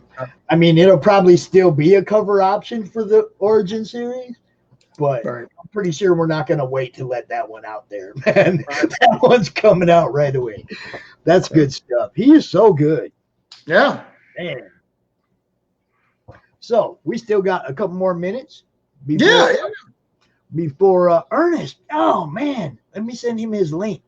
Yeah, well, let me while you're doing that, I'll just tell everyone where to go find me. So if you want to find Broke Down in 4 Dead Bodies, you can find it on the Parallels Kickstarter, Parallels 1 and 2. I'm giving all 3 out. In that, it's only $30 for all 5. You'll get 5 comics for $30. It's just like going to a comic store. It's pretty good. You're gonna get Broke Down 4 Dead Bodies. Will have my normal comic book. You can find issue 1, 2, 3, the half, all the cool stuff there. Cthulhu Invades Oz. Find us on YouTube right now, or find the Cthulhu Invades Oz Facebook. Zombie Nation, Voodoo Nations, not Zombie Nations. VoodooNations.com is where you can find that. You sign up to the email list. That book is launching in July with me and Luke Stone. Luke Stone is a fantastic artist. So that's where you can find me and where all the stuff is. Always hit me up on Facebook if you have any questions. And any of those people that aren't in the group, invite them to the group. Yeah, please. Yeah. I know Luke's in the group, but I mean, if we have so many cool people in the group. There's no way I could give you a list. Right. Awesome artists and all the awesome creators and everybody that's in that group. Right. In this group, I mean, it's crazy, man. It's like, and it was right from the beginning. We had great people. We had Monty Michael Moore, and he was one of the first 50 people in this group. Yeah. I mean, it's been. Well, I think Ryan and John both came from me. Your guest Ryan Cummings and John. I think I tagged both of them in that initial thing to get them, because John's fantastic. His wrestling books are great. Ryan does some amazing stuff. I think Ryan's gonna make it one day. Well, see, now Ryan's right here in Michigan. Right. So I figure there's going to come a time when I'm going to get to actually talk to him straight up anyway. So this is going to be a good meeting, for me. I've met quite a few people that have been in the groups I've been in at little meet and greets, get togethers that the group organized for local people in that area. And right. There's probably going to be a Comic Related Madness Michigan meetup here one of these days. Nice. Because there's a lot of us here in Michigan that are in the groups. Anyway, I'm hoping Ernest. Yep, come on out, Ernest. Get in the backstage area, bro. All right, so Ernest is coming on. Yeah, so again, thank you for having me on, man. I appreciate it. For those who don't know me, Travis Gibb again. Check out my stuff. You guys have any questions? Talk to me in the group. Why don't we have this conversation? Ask me anything. I'll gladly answer. If anybody needs any help, I'm helping a comic book right now. It's called Return to Sender. It's on Kickstarter. He's literally $200 from funding. I really would like that. So I'm going to post that in the group. Really, if you guys can give that a share or a like, that would really help, get that to where it goes. But thanks for having me on, Pops. All right. Thanks a lot. Everybody, share out the feed. Get it out there. Is Ernest here yet? Yeah, he's here. I'm ready. Bye, Ernest. Great day. You want to say hi? Hi, Ernest. Hey, Ernest. Oh. He's frozen. No, he's got some lag. Hey. All right, bye. I'm taking off. All right. Thanks, Travis. Ernest. I don't lost myself. I don't lost me. You're there. It's just that you got some lag. Yeah, I see that. Let me see. Let me clear out some of this mess I got on my screens. All right. Wow. I've been watching it. This is pretty cool. Dude, this it's fun. I tell you, there's no con experience like spending the weekend talking to people that, like this for a half hour at a time. You don't get to do that when you go to the cons. You stand in line, you get dude's stuff, he signs it, you get out the way. There's a guy in line behind you. This is fun for me. Yeah. Can you see me now? Can you see me now? Yeah, I got you now. There you go. Yeah. Hold on. Let me I got my daily dose of To Be going behind me with the vampire stuff, I'm that grindhouse, that's kind of stuff I like to watch while I'm working. Grindhouse and horror movies and all the old B stuff that's a lot of people don't like to watch. I think that's cool to me. That's my Dude, I'm gonna have to send you an invite to a couple of the horror groups I'm in, man. We got a couple of admins in our we got a couple of admins in our group that run horror groups. Oh man, I've seen a couple of people in our group that run horror. And a lot of times it's there we go. Yeah. That way I don't want to offend nobody having boobs and stuff on the TV, having boobs everywhere. Not no attention to you, huh? Yeah. What you got going on in the background? He got boobs going. Oh yeah. I'm a booby man. I think most artists are booby. I think most artists are booby people. Titty all day, every day. And that was Ralph. That's Ralph. That's a good friend of mine. He's a up and coming artist, you know, trying to make his way into the world. But you know what? You know what? I heard since you like Thor so much, I'm gonna do your watercolor painting of Thor for you, just because. Dude. See, now you guys are all doing this for me. I'm trying to do stuff for you. You know what? You know what though? But you know what though? But this is helpful. Though. This is helpful to This is helpful for us artists to get out there. Cause like I said, I'm not artist. I'm not a Marvel or DC person. Right. I love the underground stuff because I think in the underground, you can have somebody who draws stick figures but have a wonderful story. Exactly. And have somebody who draw excellent, but the story is crappy, but people still love it for one of the reasons. And I tell everybody, don't get mainstream. Sometimes has too many cliche rules to follow by, like she's too big or he don't look like this. In the underground world, we're free to draw any way we want to. Right. There's no, they're not, there's no editor telling you, he's not drawing right. Or no, in the underground world, we are free to make your own rules. Yeah. And as long as it's acceptable to everybody, everybody's going to enjoy it. That's a fact. That's a fact. And that's how I see it. So my very first page that I did for Bertha Butt, I stopped. Now go ahead. Explain Bertha Butt. Tell her. I remember Bertha Butt, but go ahead and tell her.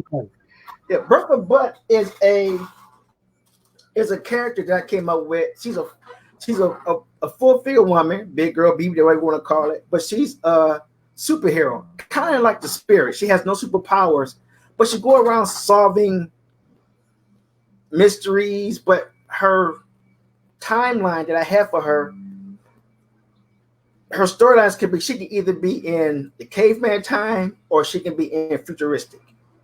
But the first book I got her in, she's more deep breath of butt. The end of thought, all that crazy stuff that's going on. And then as time goes on, then I may get tired and put her in a future situation. I did that because I don't want to get bogged down in just drawing trees and dinosaurs all day. Right. So I want to be able to draw buildings, futuristic cars, and all that stuff. But this is my first splash page that I did. The very first splash page of her taking a shower, and we have King Zort here, who is actually out to get her. Nice. The typical shower in the jungle scene. Yes. I like it. Yeah. So let's see. And then with me, I originally started doing comic strips back in high school. So I showed you before the other day, right? All these are comic strips.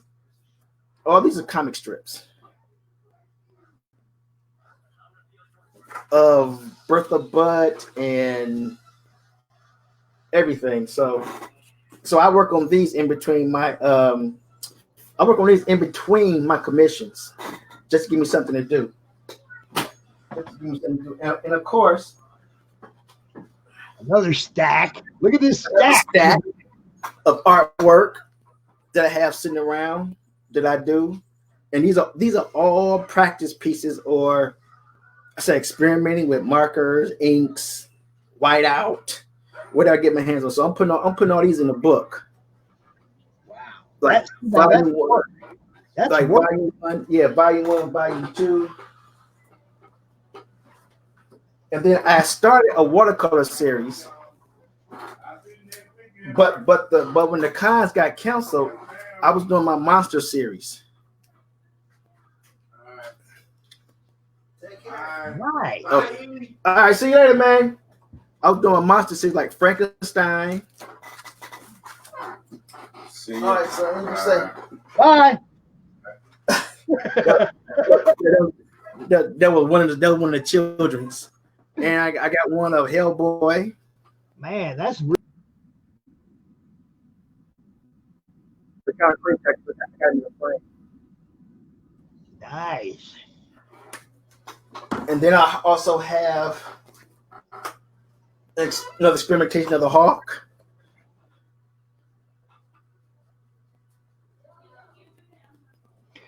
I like that. See, you got a style, man. You got a style where you can take a hero that everybody knows, and everybody knows that's who that hero is. That's what it is, yeah. But it don't look like the way other people do it. You know what I mean? Yeah, and that's me. No.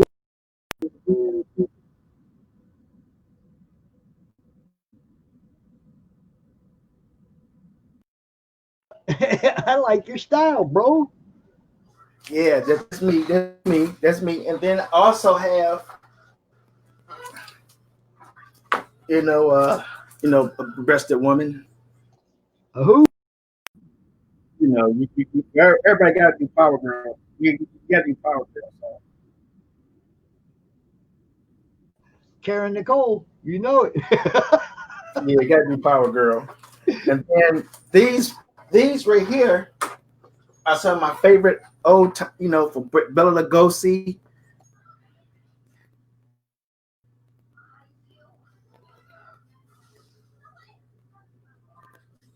Yeah, so Raymond, are you watching this? Jeez, I'm gonna have to tag some of my boys in this later and make them watch this, man. Yeah, then I have all time, Christopher Lee. You got to have him in there. Nice. So nice. And then we have my all-time favorite. I got people who trying to get this from me. I don't know yet. The one and only. Oh, Vincent. Yeah, the one and only. So a lot of times, like I said, in between commissions and drawing and trying to keep myself busy, it's a job. But it's a job that you have to love if you're an artist. Yes. Same thing. With writers, I think a lot of writers don't get a lot of just due because a lot of people like look at the artwork. But as a writer, I tried writing Breath of Blood. I can't. No, I have a girl writing that for me. I'm like, no. I can't write. Save my life. I mean, I have the ideas that come to my head, but to put it on paper, it comes out like ooh. That's how it comes out. That's why we have collaboration, brother. That's why we have it. Yeah. So I'm like, we got artists, we got writers, we got editors, we got letterers. We got all every form of the genres in our group, looking for people to collaborate with.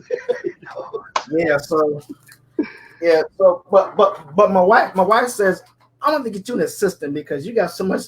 See, the art book I want to do, it's gonna be Mike Wachowski, who collects the Wonder Woman stuff. I was talking to him. He's like, dude, you got so much artwork. You need to do a volume 1, volume 2, volume 3. I said, okay, that sounds good. But to me, I'm scared to death to do a Kickstarter or GoFundMe. Because I ain't gonna lie to you, man. Everybody is, man. Everybody is that first one, bro. And look, at this time, there was people that were super nervous. Is now the time? I don't know. COVID. Oh my God. Should I do it? Should I not do it? And you know what I mean? And look at the people most of the people that have gone ahead and done it. They're covering their fun. Yeah. The COVID didn't stop the people that want to read comics. It did. It just made us look other places for comics, man. Because I was like, man, how am I gonna? Because like I said, I was getting ready for all the art shows. I had like 3 or 4 shows lined up. This Louis one in Louisville, the big one in Louisville. I do that every year religiously. Every year, I love that 3 to 4 day show. So once they said it was canceled, I was like, okay. The next thing the other ones are getting canceled. So I'm like, you know what? I'm just going to play it by ear for the rest of the year, and it's coming 2021 because 2020, it it just screwed everybody. Yeah, and it don't care. It don't care. so I'm like, so what? So I'm like, okay, this is gonna be whatever. I'm just gonna keep pushing that during the commissions. But a lot of people, I'm telling everybody out in the world, a lot of people think that I get a lot of commissions. I really don't. But once people find out who I am, when people find out that, oh, you really are a pretty decent artist, then they come. But I tell people I'm still pretty much in the underground, not really I'm known by certain people. I said, but to have the following that I wish I could have, it's taking me some time. That's like you have to post every day. You have to post. That's like I said before, that's a job. Look, this is something I want to tell everybody. The two hardest working people, people in my con right now that are working on the most stuff and got the least amount of time to come out here and talk, came out here and talked. It's self-promotion. Yes. It's like Mike Barron and Adam Fields are doing 20 different things right now. But they're also out there promoting themselves every day.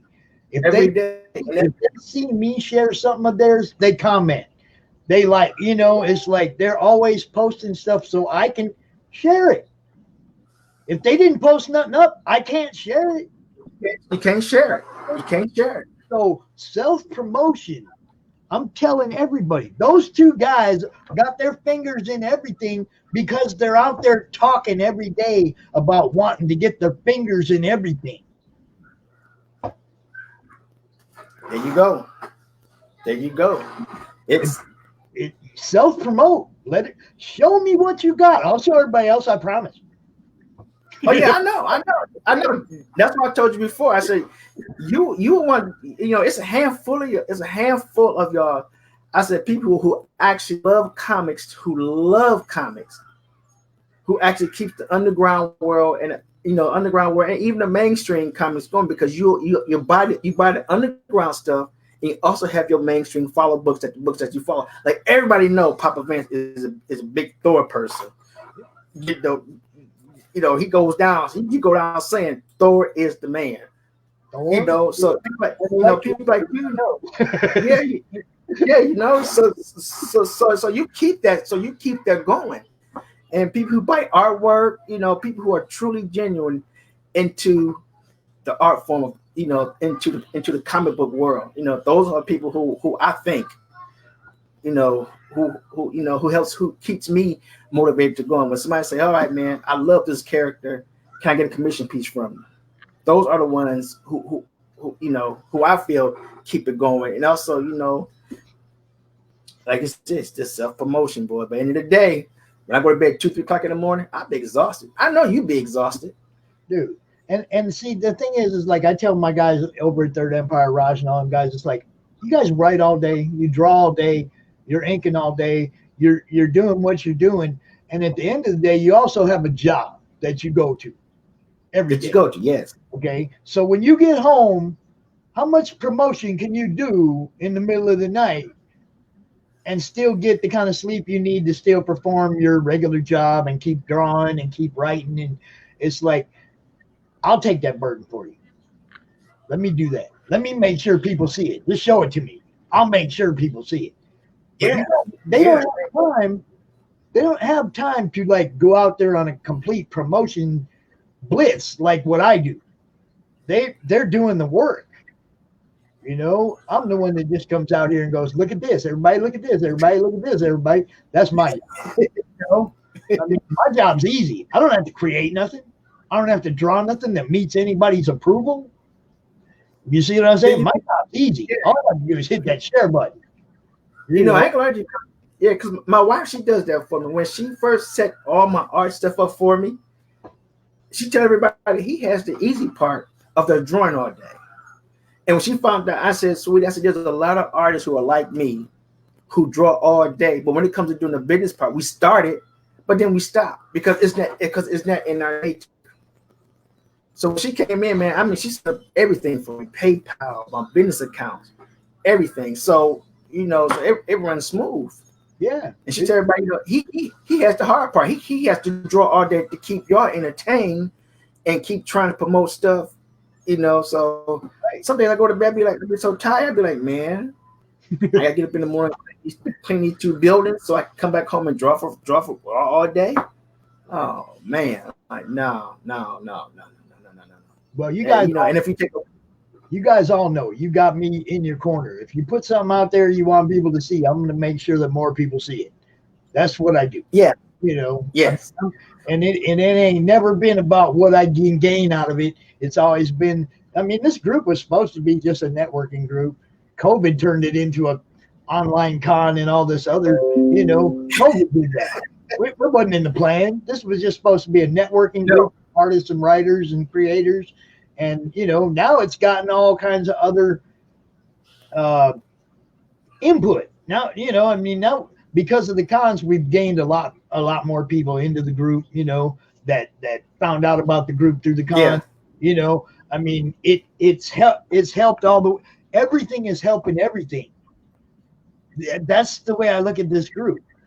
Everything everybody does is helping everybody else. Hit that share button, and that's the most important. But we got people that come to the group looking for somebody's Kickstarter to back. What am I going to back next? Yeah. I'm go look in the comic related. What's up? Because he's always posting everybody's Kickstarters. You see what I mean? That's what's happening to me. And that, and that's why a lot of us do stuff for you out of kindness of heart, because you do this stuff out of kindness of your heart. And for me and everybody else, artists, we appreciate you. We thank you for this, because this is an opportunity to have our voices heard mainstream wise and underground wise, because you know these mainstream guys are looking. Oh yeah, because the indie world is right on their tail. It's on their tail, swallow them up every day, because people are like when you talked before, people getting tired of people changing their stories around, changing their characters. So now they're trying to go underground, independent world where they know they got solid characters who don't change as time goes on.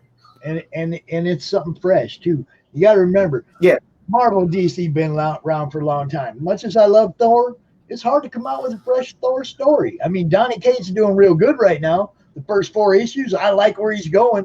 I'm digging it. But how do you take? I mean, eventually you get to the point where there just ain't a whole lot more you can do with this guy. Let's put him on Odin's throne, and let's have a Thor's son or a Thor's daughter.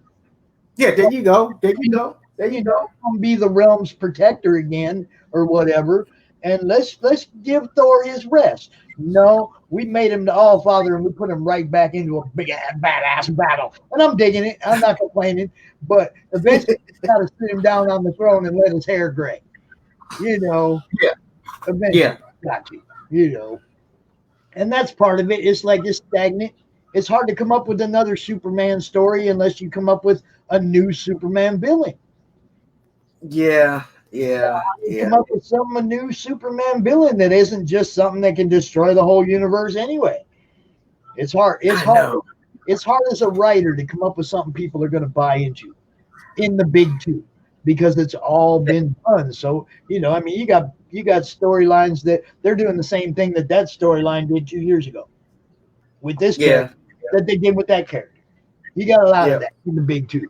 The thing that's so fresh to me about all the indie stuff is where you may see influence from the big two. It's all breaking off. It's all breaking off from that. It is. I love it. It is. And that was me as being an artist. I tell everybody, I met my man. I can't think of his name. The Captain America artist from back in the day. Can't think of his name. But I tell everybody, I said, I think if I want to work for Marvel DC, I think I can. I said, because if I was to send in some artwork, it wouldn't be Superman, it wouldn't be Wolverine, because everybody's sending those in. I would do a character that they have that they don't use. Exactly. and show my abilities that way. Because I tell everybody, if you do a Superman, Batman, Wolverine, whoever, you automatically gonna be compared to whoever's doing it at that time, Jim Lee or Jason Scott Campbell or whoever's done doing that character. You're gonna be compared to that, and you're not gonna make the grade. So do a character that they have, because they got plenty of them. Oh yeah, there's pick one, make it your sexy, and send it in. And send it in. I see you have a better chance of getting in that way than doing. Huh? It's like that Green Lantern sketch you showed me just a minute ago.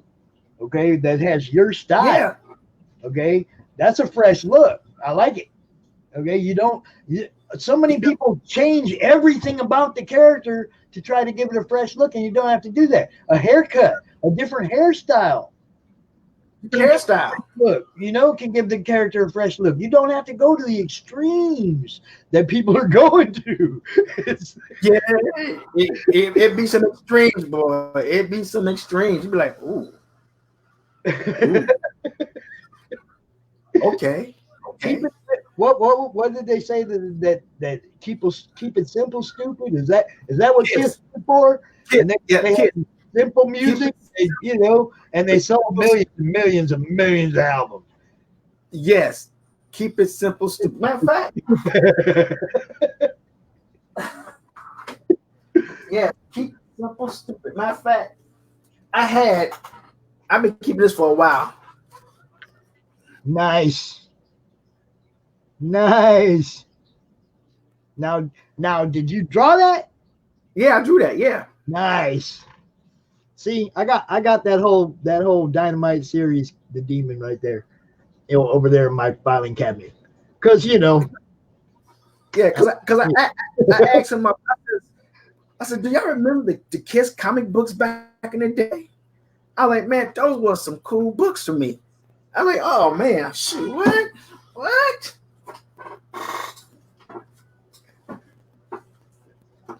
Yeah. And then I have my ultimate story I haven't brought out yet called War Pigs. War Pigs? Based off the one and only song. You know what song it is. Yeah, I know what song it is. War Pigs by Black Sabbath. Yes.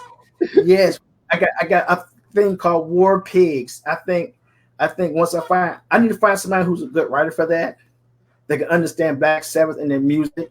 Because this need to talk to Raj, bro. Man, because I have a character in there called Hillary Clinton. Yeah, you need to talk to Raj. Seriously, over there, Mojo, the guy that created Mojo. Heavy metal fan, dude. That's the guy you want to talk to about War Pig, for sure. Yeah, so I think it will actually fit this time what's going on now. It will fit it perfect. Dude, everything apocalyptic fits right. You're right, boy, because right now all we're waiting for is the zombies to start eating people. Come on. You laughing. I said that when we start quarantining, I was like, you know what? The next step is these folks gonna start eating people. They're gonna start coming back to life. COVID-19 zombie virus next. Watch. Well, see, they got us trained to tigers, aliens, and zombies. So it's got to be one of them. Got to be one of them. They conditioned us to accept those three. The Tiger King. You know what? I still haven't seen that crazy show yet. Me neither, and I know way too much about it for having never watched a snippet of it. Me too. I'm like, That's why I brought it up. That's why I said they're conditioning us to tigers, because I never watched it and I know all about it.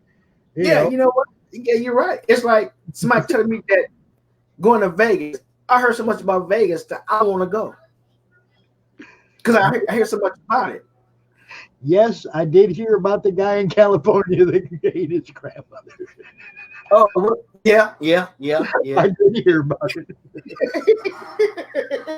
Yeah, I heard about that too, God dog. Hey, that's crazy. That's crazy. I'm telling you, they're conditioning us to aliens. All of a sudden, everything about aliens is okay. It's okay, and that's why War Pigs would be an excellent book for me to get out. God dog it. Yeah, you got to talk to Roz about that one, man, because he understands the whole premise behind the song and all that. Because he's a heavy dude, and he understands that. And you already know, Greg. You're already collaborating with Third Empire anyway. You might as well, you might as well just get on in there and get you a book under that banner too, man. That's what I say. I feel you. I understand you. Whoa. Let me see what else we got. I got some old. I got some old sketch covers that I did some way back. This is an old one. This is like 3 years old. Let me see that. And it was the very first one I did. The very first one. And I always kept it because it just resonated on me because it's my very first book I did. See, you're gonna hold on to that for your whole life, and it's like when people know who you are and stuff, they're gonna be trying to get that from you, dude. and then I did a Fantastic Four one. Yeah, your style is sweet, dude. I like it, man. And then I did a Spock and Green Lantern. Green Lantern. See this Star Trek, and Green Lantern. I was like, when did that happen? I'm gonna have to look for crossovers now. Yeah, man, I'm trying to tell you, it is crazy. And then I have the rest of these that I'm going to be doing. I don't know what I'm going to put on them, just whatever. Well, offer them up as commissions. Tell people I got these books. If you want me to do something on them, kick me some money. That's how we do that. Ernest, it's been great talking to you again, brother. I want everybody to know I talked to this man for like 3 hours the other night. 3 hours. 3 hours. It's like we came out the same womb. Yeah, we talked for like 3 hours and we covered it all. And yeah, he's a good dude. I like that man. I'm gonna keep sharing your stuff and keep posting it out. If you have any links you want to post up in the chat, do that in the comments post up your links so people can find your stuff. It's great seeing you again, bro. Oh yes, sir. Most definitely. And you take it easy. Everybody out there, be safe. Because we got some dummies out there. Straight up. Thanks, bro. I'll talk to you. Yes, sir.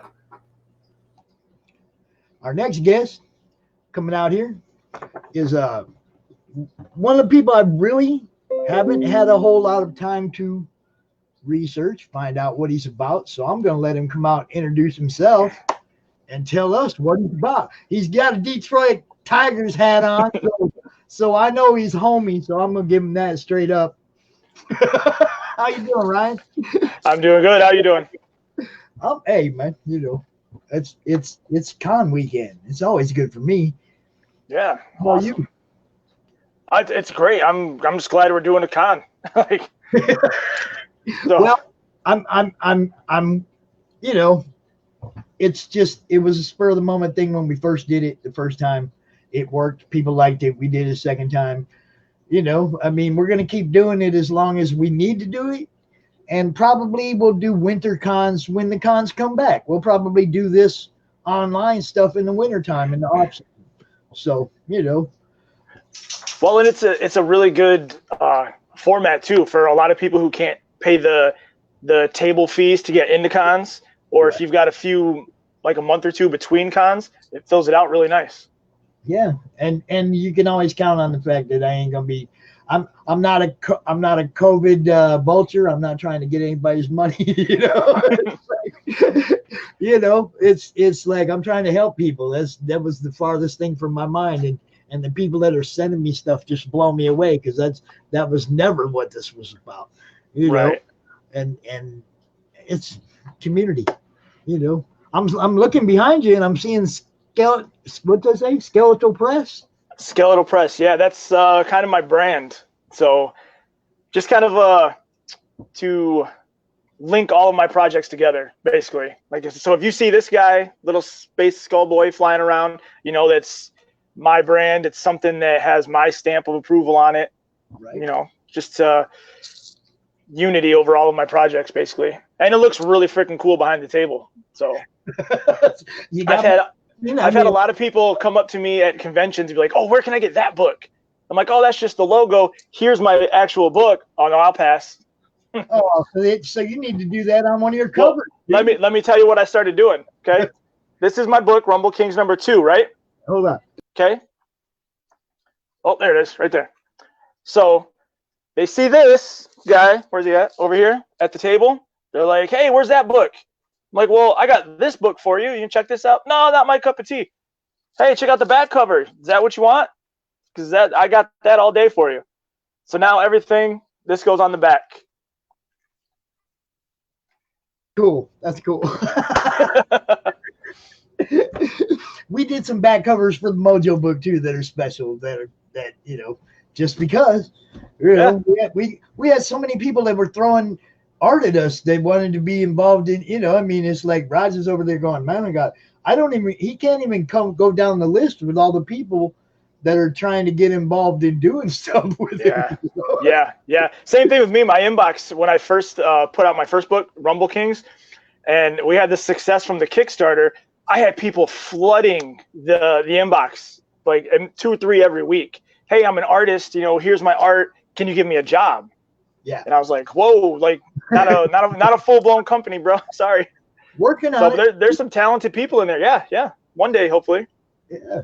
That's cool because I mean, I don't know. You've been in the group for a little while now. You pretty much know that's what we do. We're trying to work and keep everybody employed, keep everybody making money. And I'll tell you what, I look at that right there and I think to myself, okay, you did that on Kickstarter. Is there still availability to get those books? Are they still available? Is there a place people can still get them?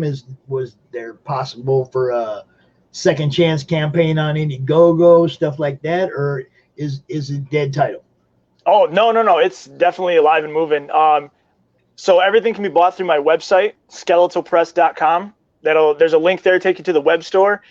You can buy Rumble Kings 1 and 2. I want to say tomorrow. What's today? The 7th? Yeah, tomorrow. We put up the pre-orders for our next few books that are coming out. So Kickstarter basically was just, how do I get this book funded?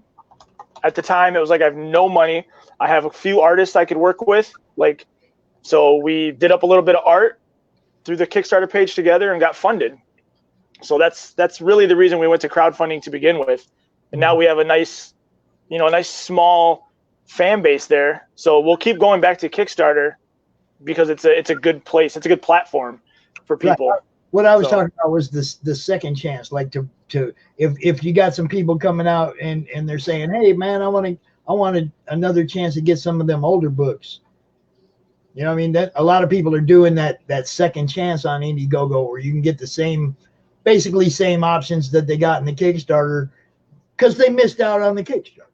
Right. Not because it's a different book or anything, just a second chance. I see a lot of people doing that and pulling out pretty successful on the second chance too on Indiegogo. It's something we're thinking about. Definitely, I've been putting a lot of thought into it lately. But the campaign for Rumble Kings 2 was very successful. I was very happy with that. The production of the second issue has been a drag. It's taken, I want to say we're over a year in now since we launched. We launched on May 6th last year. And I'm just packaging all of the books to be sent out this weekend. So a second chance campaign might come later in the year. But we have Rumble Kings 3 actually is halfway through production. We decided that from now on when we go to Kickstarter, we're going with at least 80-90% of book finished. Yeah, so as soon as the campaign's done, we're getting it out as soon as possible. That's what I'm hearing from everybody right now. They're like, I might have jumped in too early on that first one. From now on, I'm making sure the book is either done and I have a proof in my hand or something before I even go. So there's no class out there. There's nobody out there that says, "Hey, this is how you do this." Or excuse me, there wasn't when I jumped in.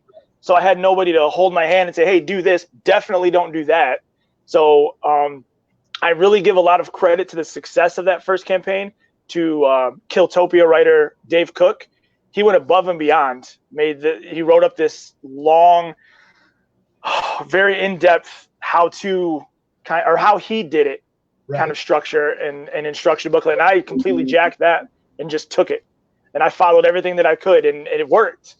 But as far as a lot of people being there to be like, hey, oh, you're doing this, let me give you some advice, let me give you some insights to what I did. There wasn't a lot of that when I came in, but now, I mean, you could basically reach out to anybody, and most of the people in our community are more than happy to help you out. Right. And that's what I found. It's like there's very few people that won't reach out and give people some help. I mean, come on. I didn't know hardly any of these people, man. I mean, when I started my group, I had a few people that I had already had a good rapport with online, but it wasn't nothing like this. I'm blown away by the people that come to me and say, hey, man, I want to be in your next con. And I'm like, let me write that down really fast. Yeah. Are you serious? Come on. This last one filled up so fast. It's like I didn't even get to take a day off. And wow. The next day after the last con, I was doing the schedule for this one. The next day. Nice. So nice. That blows me away that the community is that thirsty for everybody's books. Yeah. That's what that says is that the community is thirsty to see what everybody's doing because they're not getting their normal fix. Yeah. And not only that, but the community is so great, and not just the creators that are there, but also the supporters, the fans, that come out. I see so many creators sharing each other's work.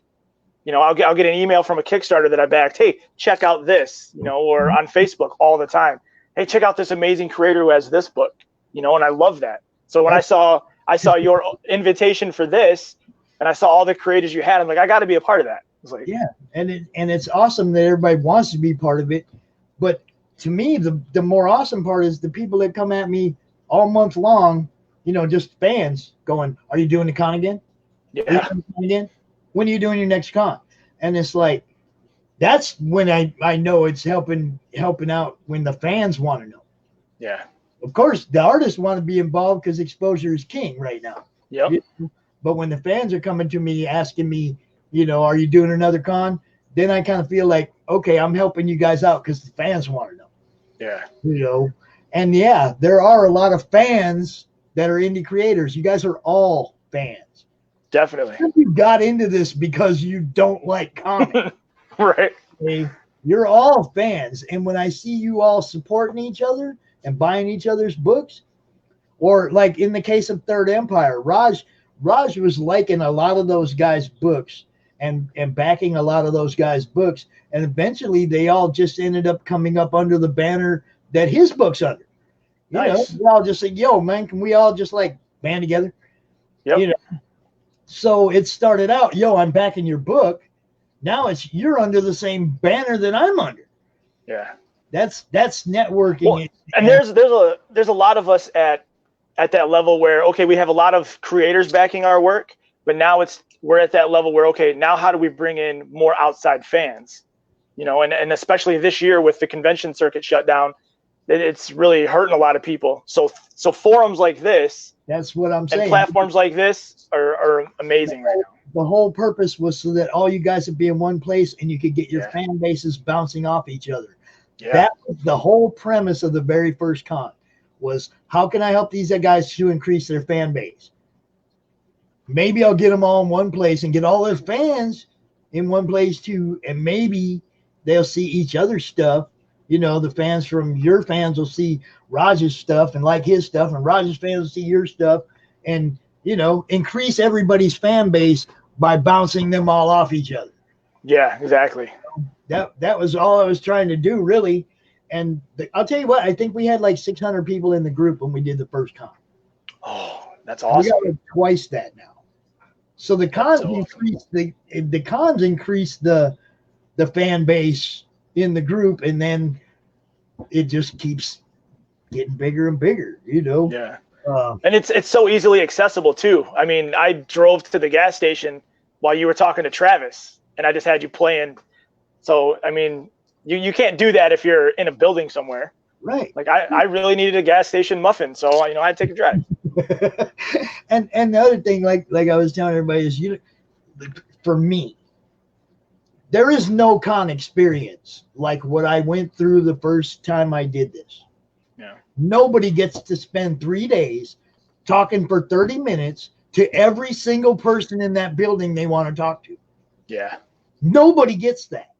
Okay. What happened to me was unique.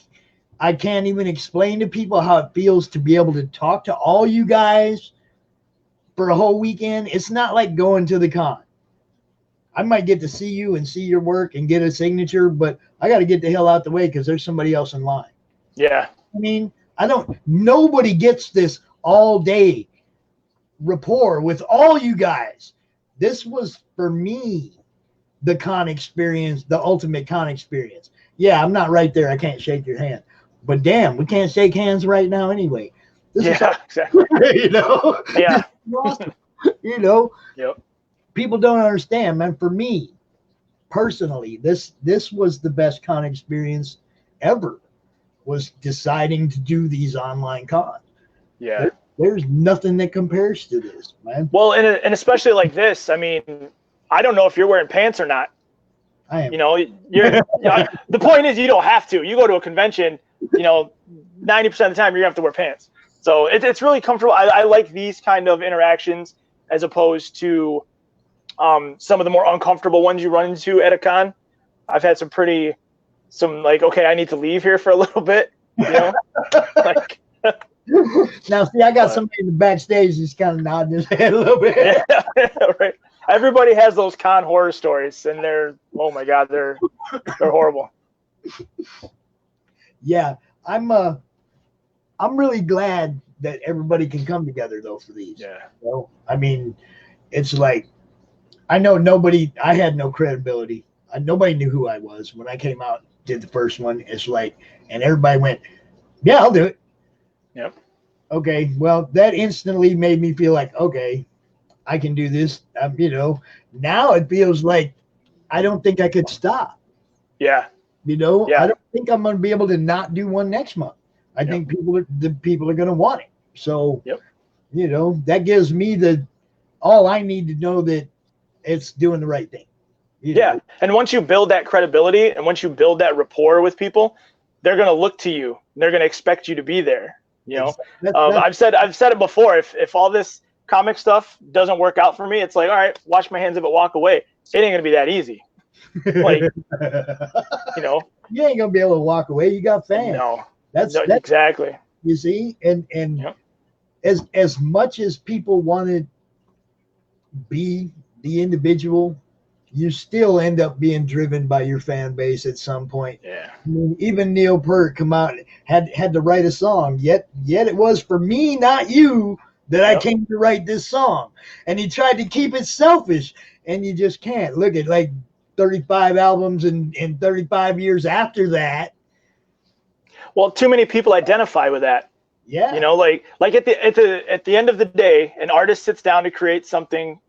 They're expressing themselves, how they're feeling. They're putting themselves out on the paper, no matter what medium it is. Right. People identify that and internalize that. So even like I have my stupid little action adventure comic, I get people coming up to me at conventions all the time. I love this. I identified with this person in there. I'm like, how did you do that? But that's art. That's the way art is. So then, of course, the fans take ownership of that art. And that's how it just lives in the world. And then you can't just walk away from that. It's like your fan base will end up driving you at some point to provide for them. Yeah. Not necessarily provide what they want. Okay. Because that's not being individual and that's not being original and creative. But they are always going to want. I mean, that's what happens when you get a fan base. You get people that want more. I want more. Yep. We are a entertainment driven society. Yeah. Movies. I mean, come on. Hollywood is more important than anything in this country. Yeah. Movies, TV, it's all entertainment, and we're like bombarded with it. All the time. We're bombarded with, this is what you should be doing to entertain yourself. This is what you should be doing to entertain yourself.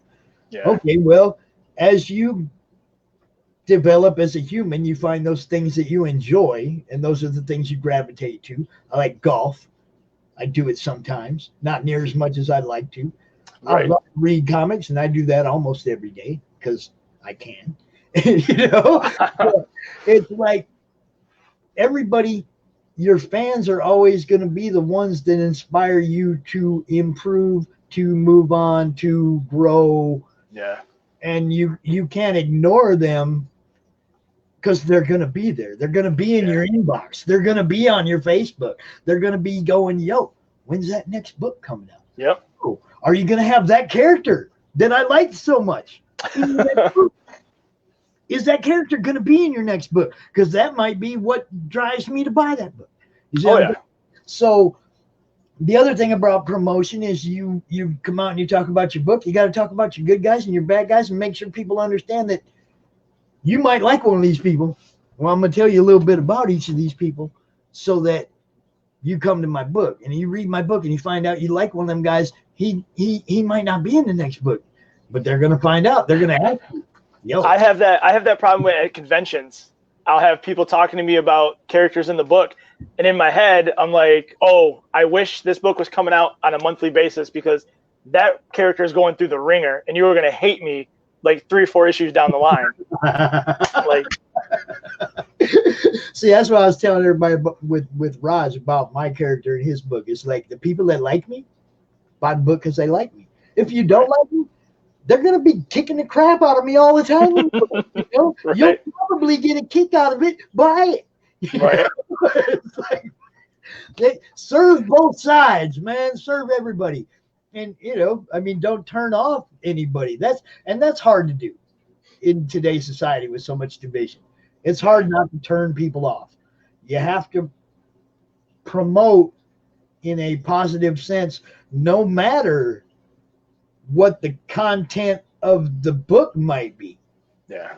Book could be some negative crap, man, that, I mean, that's just because it's a bad character, and some people gravitate to that kind of character, and that's cool.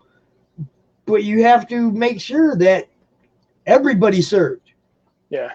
You got that evil guy that your evil friends are going to like. Make sure you got that little guy with the light that your light friends are going to like. That your nice friends are going to like. Feed everybody something they want. It's well, it's not just that too, because I'm not sure how far back this goes, but in our day and age now, you're not just buying that book for those characters, you're buying into the creator as well. Especially in our community, at the level we're at. Right. So yeah, okay, I like your book, but I'm supporting it, and I can continue to support it through the ups and the downs because I like you as a creator. So of course then, like, I've bought a couple of books where I'm like, oh, I really don't like the direction this is going.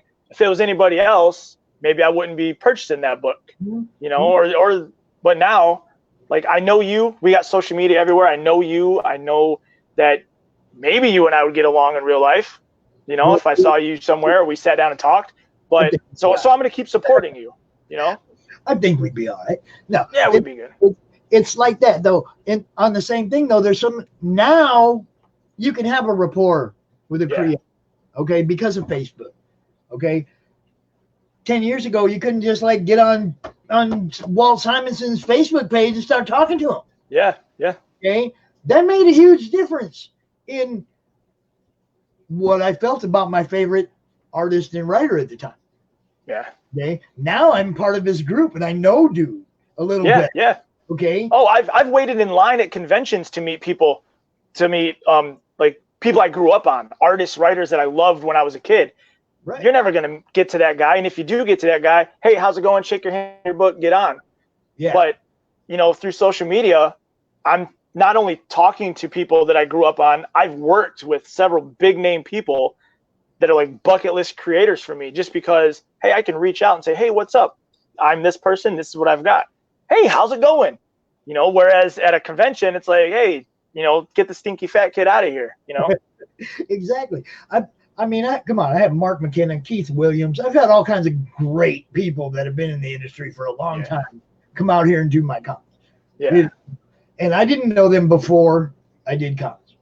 And, you know, they were brought to me and presented to me as people who may want to do my con, and they've all jumped in. I was like, awesome, you know. Yeah. And now we're friends. Yep. But it's like more than just type at each other, friends. We talk to each other. There's connection now, you know. And it's the same like with Ernest, the guy who was on before you. We talked for like 3 hours the other night, first time we ever talked to each other. Nice. You know, and we kept talking and talking, and we covered the whole world, you know, everything that's going on and everything. And we found out we're pretty much the same. Yeah, nice. You know, I mean, I think we're all pretty much the same in what we want. You know, we want happiness, we want peace, we don't want to have to worry about, you know, crap. We don't have to worry about crap. Nobody wants to have to worry about crap. Yeah. You want to be good people surrounded by good people. That's what everybody wants. Well, it's like we used to read books because society wasn't bad and everybody wrote comic books about crap. Yeah. And that was our escape from the real mundane world, was to go read about apocalyptic destruction. Yep. Now we're living apocalyptic destruction. Ain't no fun. It's like, now we're seeing it in our real life, and it's like now we don't necessarily want books about that. Yeah. You know what I mean? So it's like as your surroundings in life change, you know, sometimes what you got to write about changes. That's what I mean. It's like it's going to be fan driven always.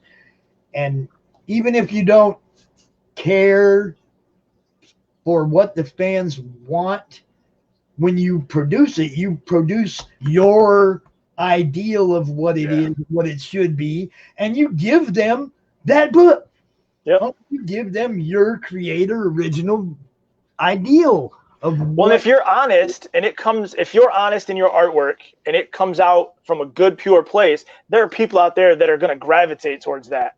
Right. And are going to accept it. Not everybody, you know, because there are anarchists in everything. Okay. Yep. There's people that don't like some part of every genre.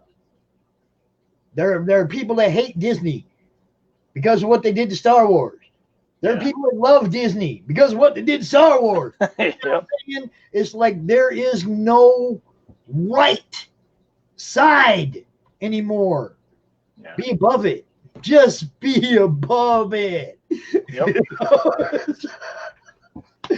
I know my boy Rass is sitting in the backstage right now going,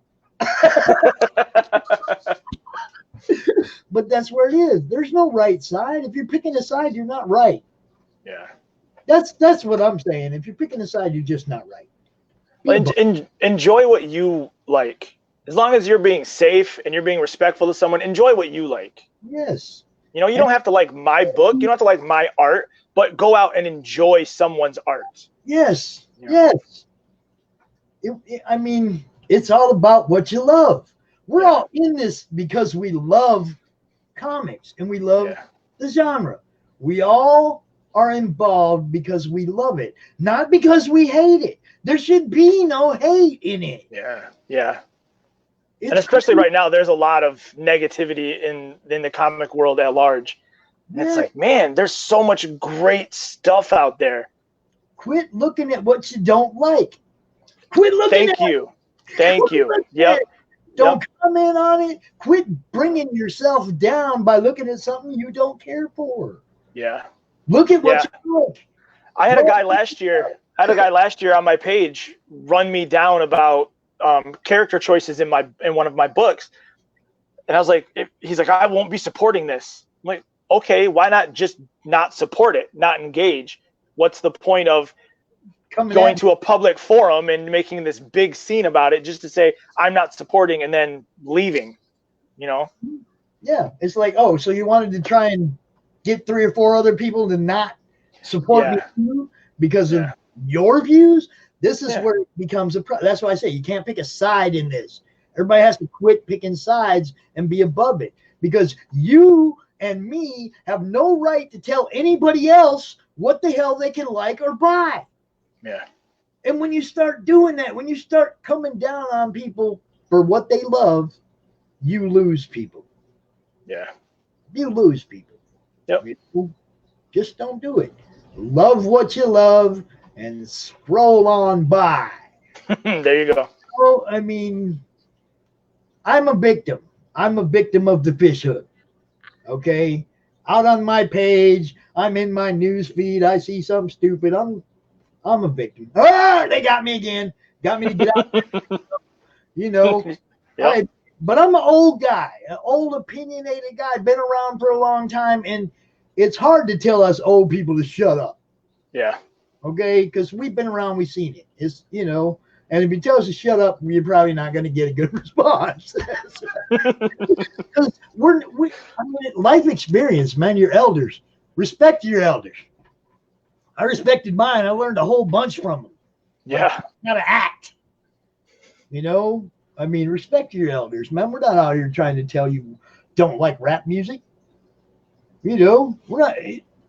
I even like some rap music now, believe it or not. You know, I'm a heavy metal boy from day one, but I like Tom McDonald. I like Ivory 602. There's a few that I like that put out some good stuff that's meaningful. Well, and that goes back to like what you like. Exactly. Yeah. And it's like, I don't go out there and berate all the other rappers.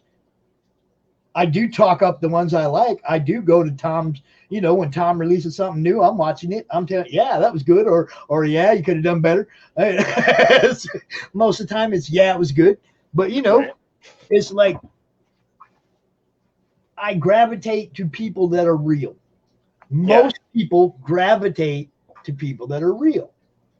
And it ain't always that they agree with them.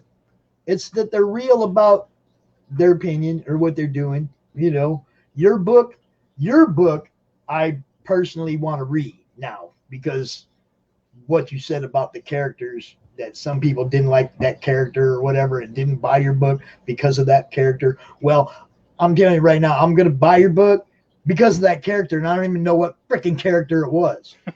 Well, you see if you can figure it out.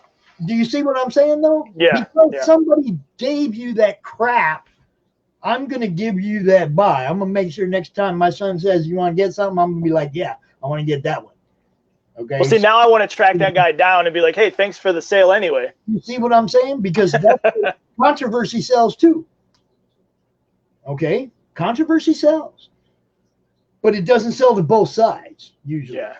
It only sells to the side, you know, that's promoting the message. I like to just promote the book itself. I try not to delve too much into the message. I don't ask people to send me review stuff.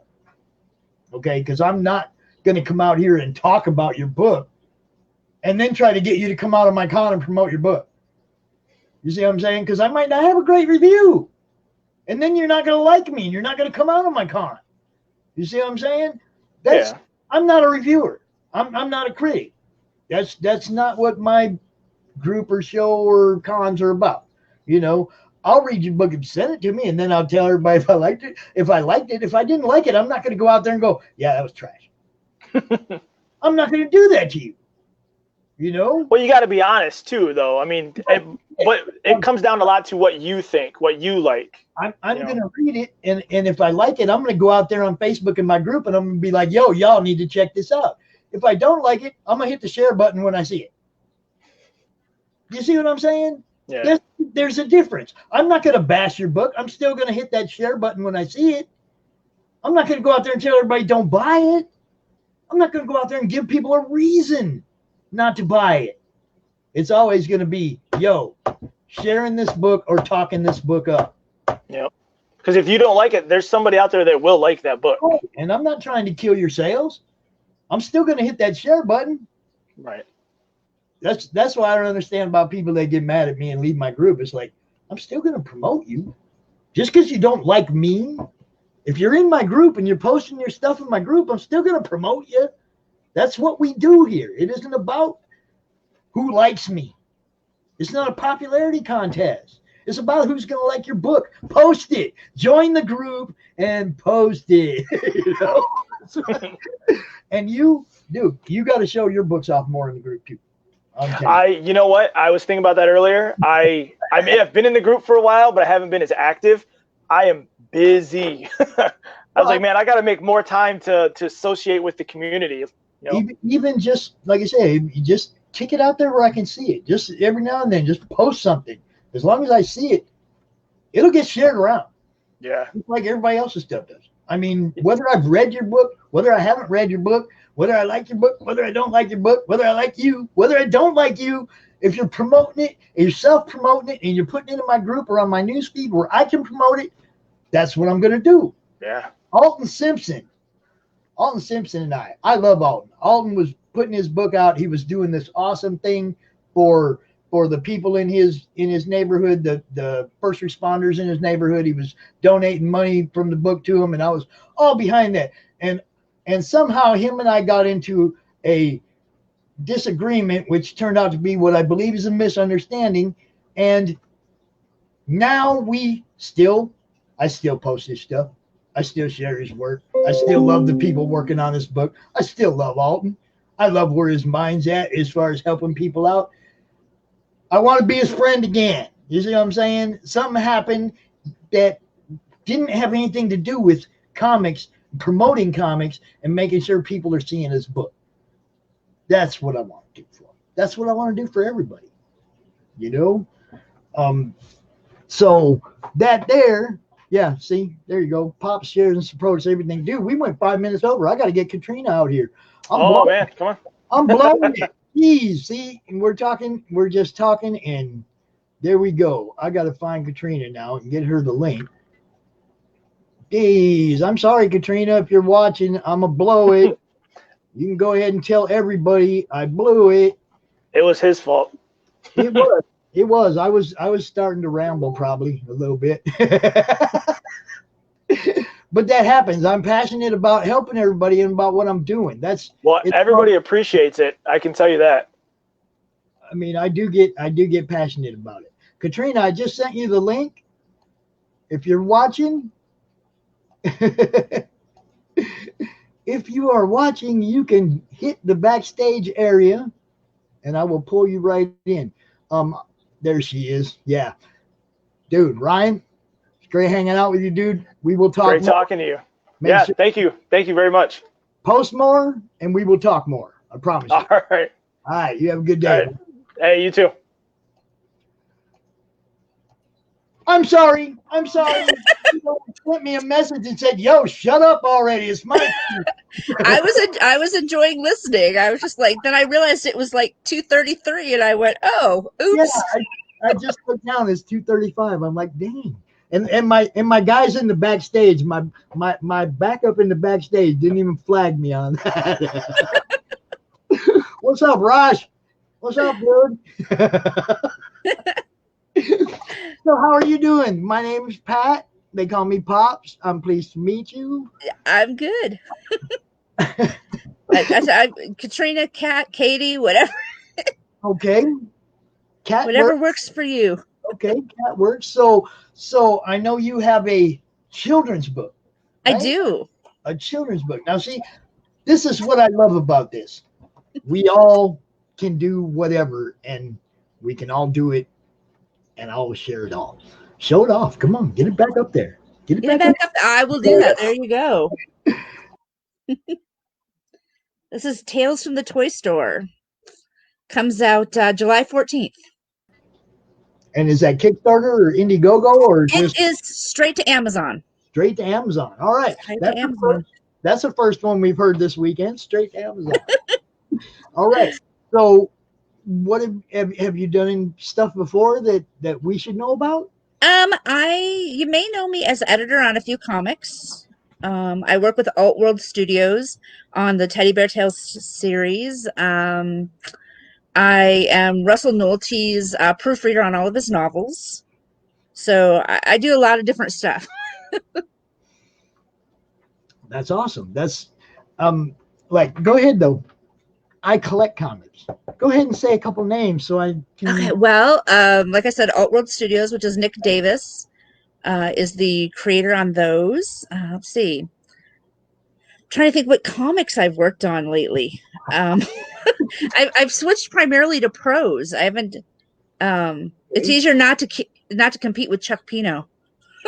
Oh, she's name dropping. I love Chuck, but it's hard to compete with that man.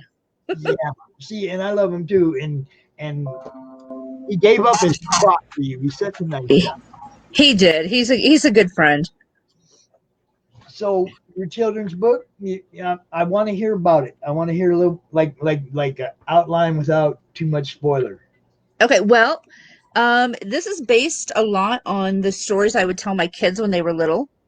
They didn't necessarily want me to read them books. They wanted me to tell them stories. Right. So we would take the toys that they already owned and make up stories about them. So all of the toys in the book are actually toys that live in my house. Awesome. You can kind of see, if you look over my shoulder, you see there's an orange and black tiger back there. His name is Horace. He's actually in the first story in the book. We have gnomes, dragons, teddy bears, you name it, there's probably in here somewhere. Cool. That's awesome. I got 4 grandkids, so children's books is like part of what we do too. It's not just there's our little gnome. His name is Toby. You can see him there. It's not a highly illustrated book, but we do have a few pictures of some of the characters in here. And then there's a link in the back. I have a little note from the author, and there's a link in there actually that the art that's in the book you can actually download as coloring sheets. Really? Now, yeah. I like to color. I like to color, so I thought, you know what? Let's pass that on. That's cool. Yeah. Do you have your volume on? And are you watching this still? I am not. Is it feeding back through? Yeah, it's feeding back through. This is a new laptop, and I haven't figured out quite how to fix that yet. Man, stop. Okay. No, it didn't. Either way, the book is awesome. See what you said about telling stories instead of reading stories. For me, it was they would pick a character and want me to build a story around whatever character they all agreed on.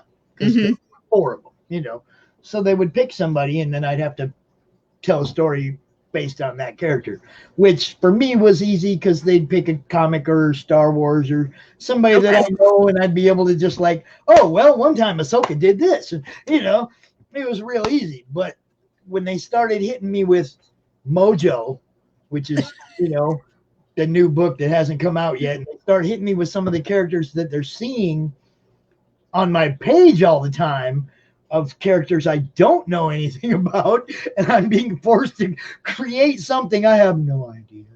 Yeah. So those are the most fun. Those ones are the ones that are most fun because I don't know what I'm gonna say. They don't know what I'm gonna say. And that's how it was with us too. Is they'd climb up into bed and I'd sit on the floor and I'd be like, okay, who do you guys want? And they'd throw characters at me and I'd be like, okay, here we go. I have no idea what's coming next, but here we go. Yes, that's how it's been for me. They're amazing though. Like all 4 of them, we got from 4 to 9. We got my area. This takes me. Mine are 19 and 20 now. Yeah, they're doing their own thing, working in college and all that, and and I kept wishing that I'd written some of these down when they were little. And I finally went, well, I can't recreate those. They're gone.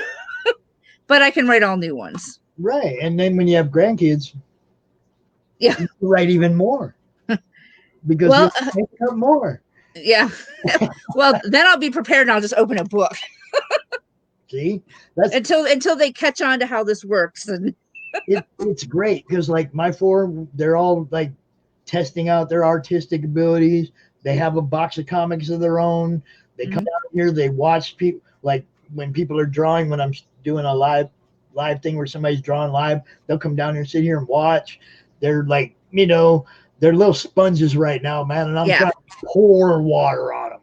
Exactly. Yeah. I mean, I really am, because man, that's my legacy. I figure that Emma and Isaac are the ones that are going to take over my group when I'm gone. So, I mean, I really try to get them involved and keep them involved in all of it, hoping that someday they'll be like us. Yeah. Yep. I mean, you don't have to give up what you love when you get old.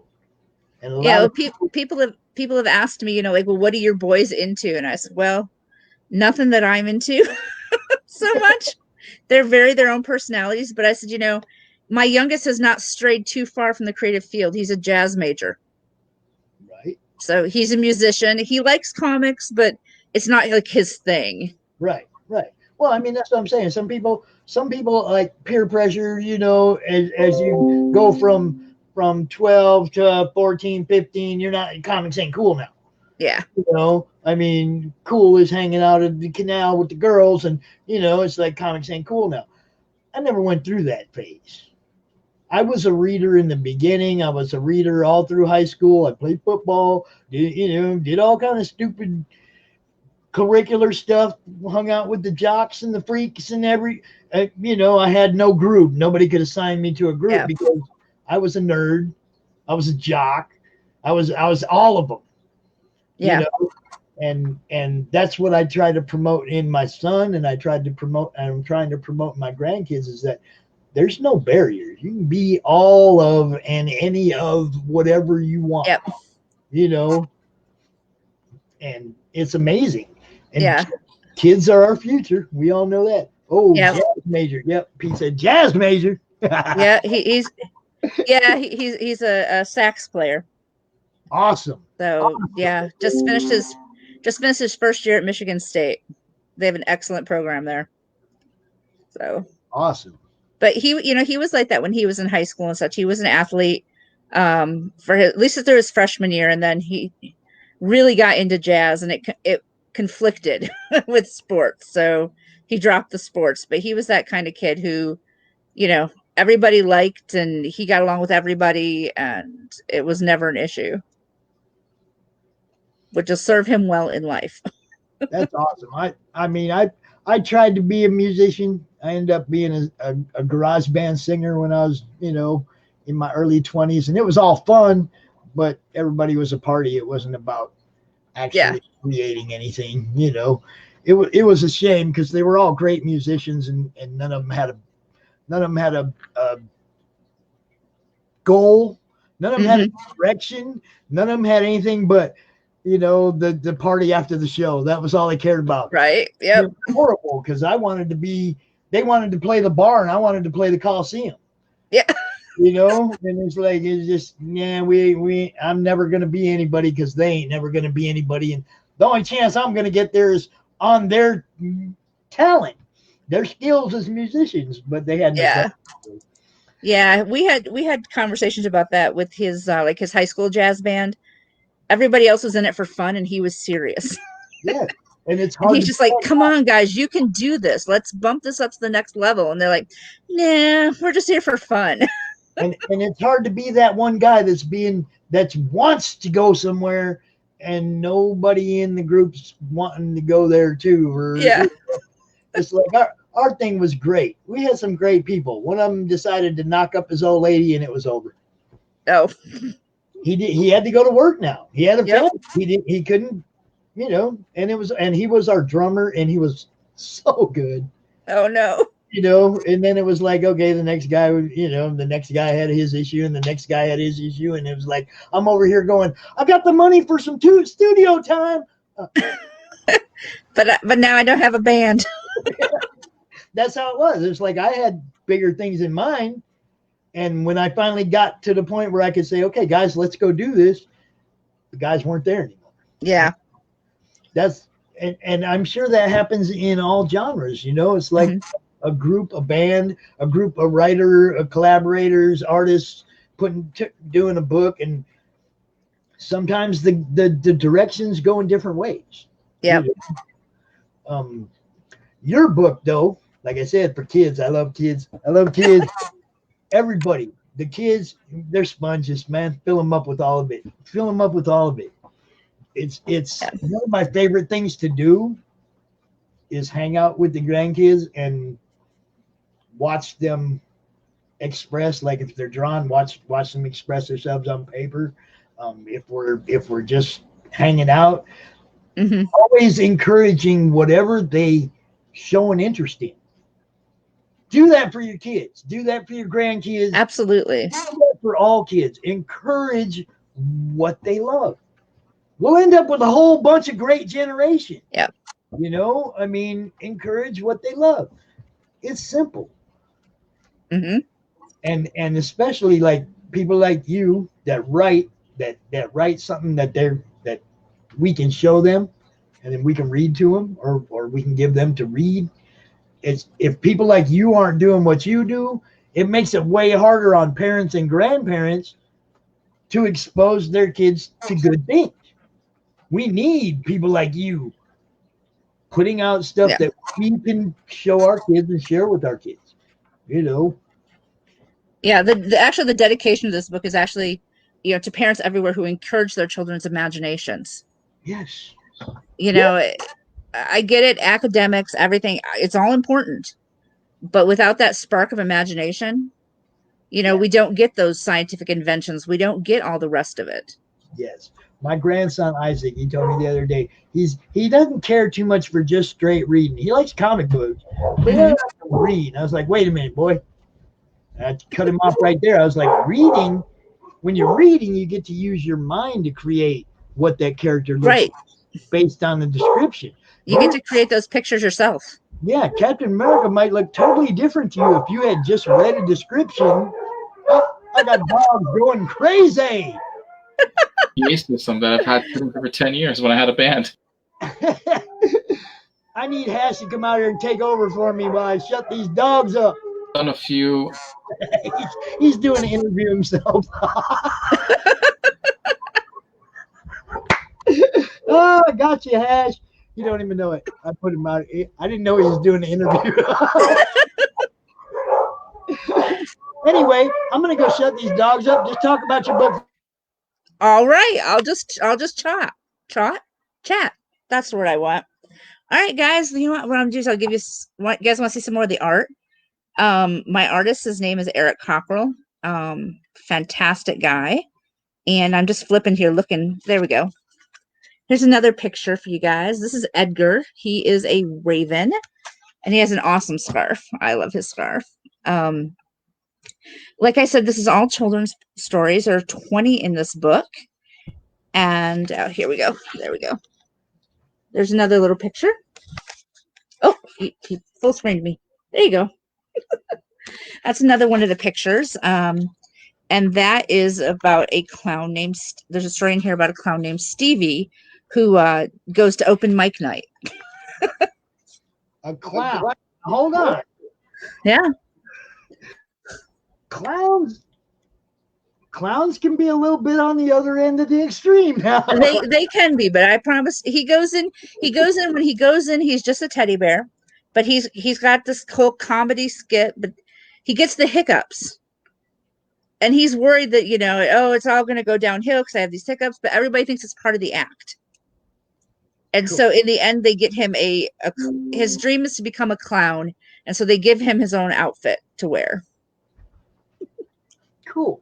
See, now, I only brought that up because all the Pennywise and all the clowns. Oh, yeah. I promise he is not a scary clown at all. There are so many of those memes, you know. Right now, I'd just go ahead and go out in the forest with a clown. The way 2020 is now, I'd just go with them. Sure. Where are we going? Let's go. It can't be scarier than everything else right now. Let's just go. Yeah, it's amazing though that that we all can still even laugh and smile and try to find a better place in ourselves the way things this year have been. And just the fact that there's people out there trying to do that gives me faith in us.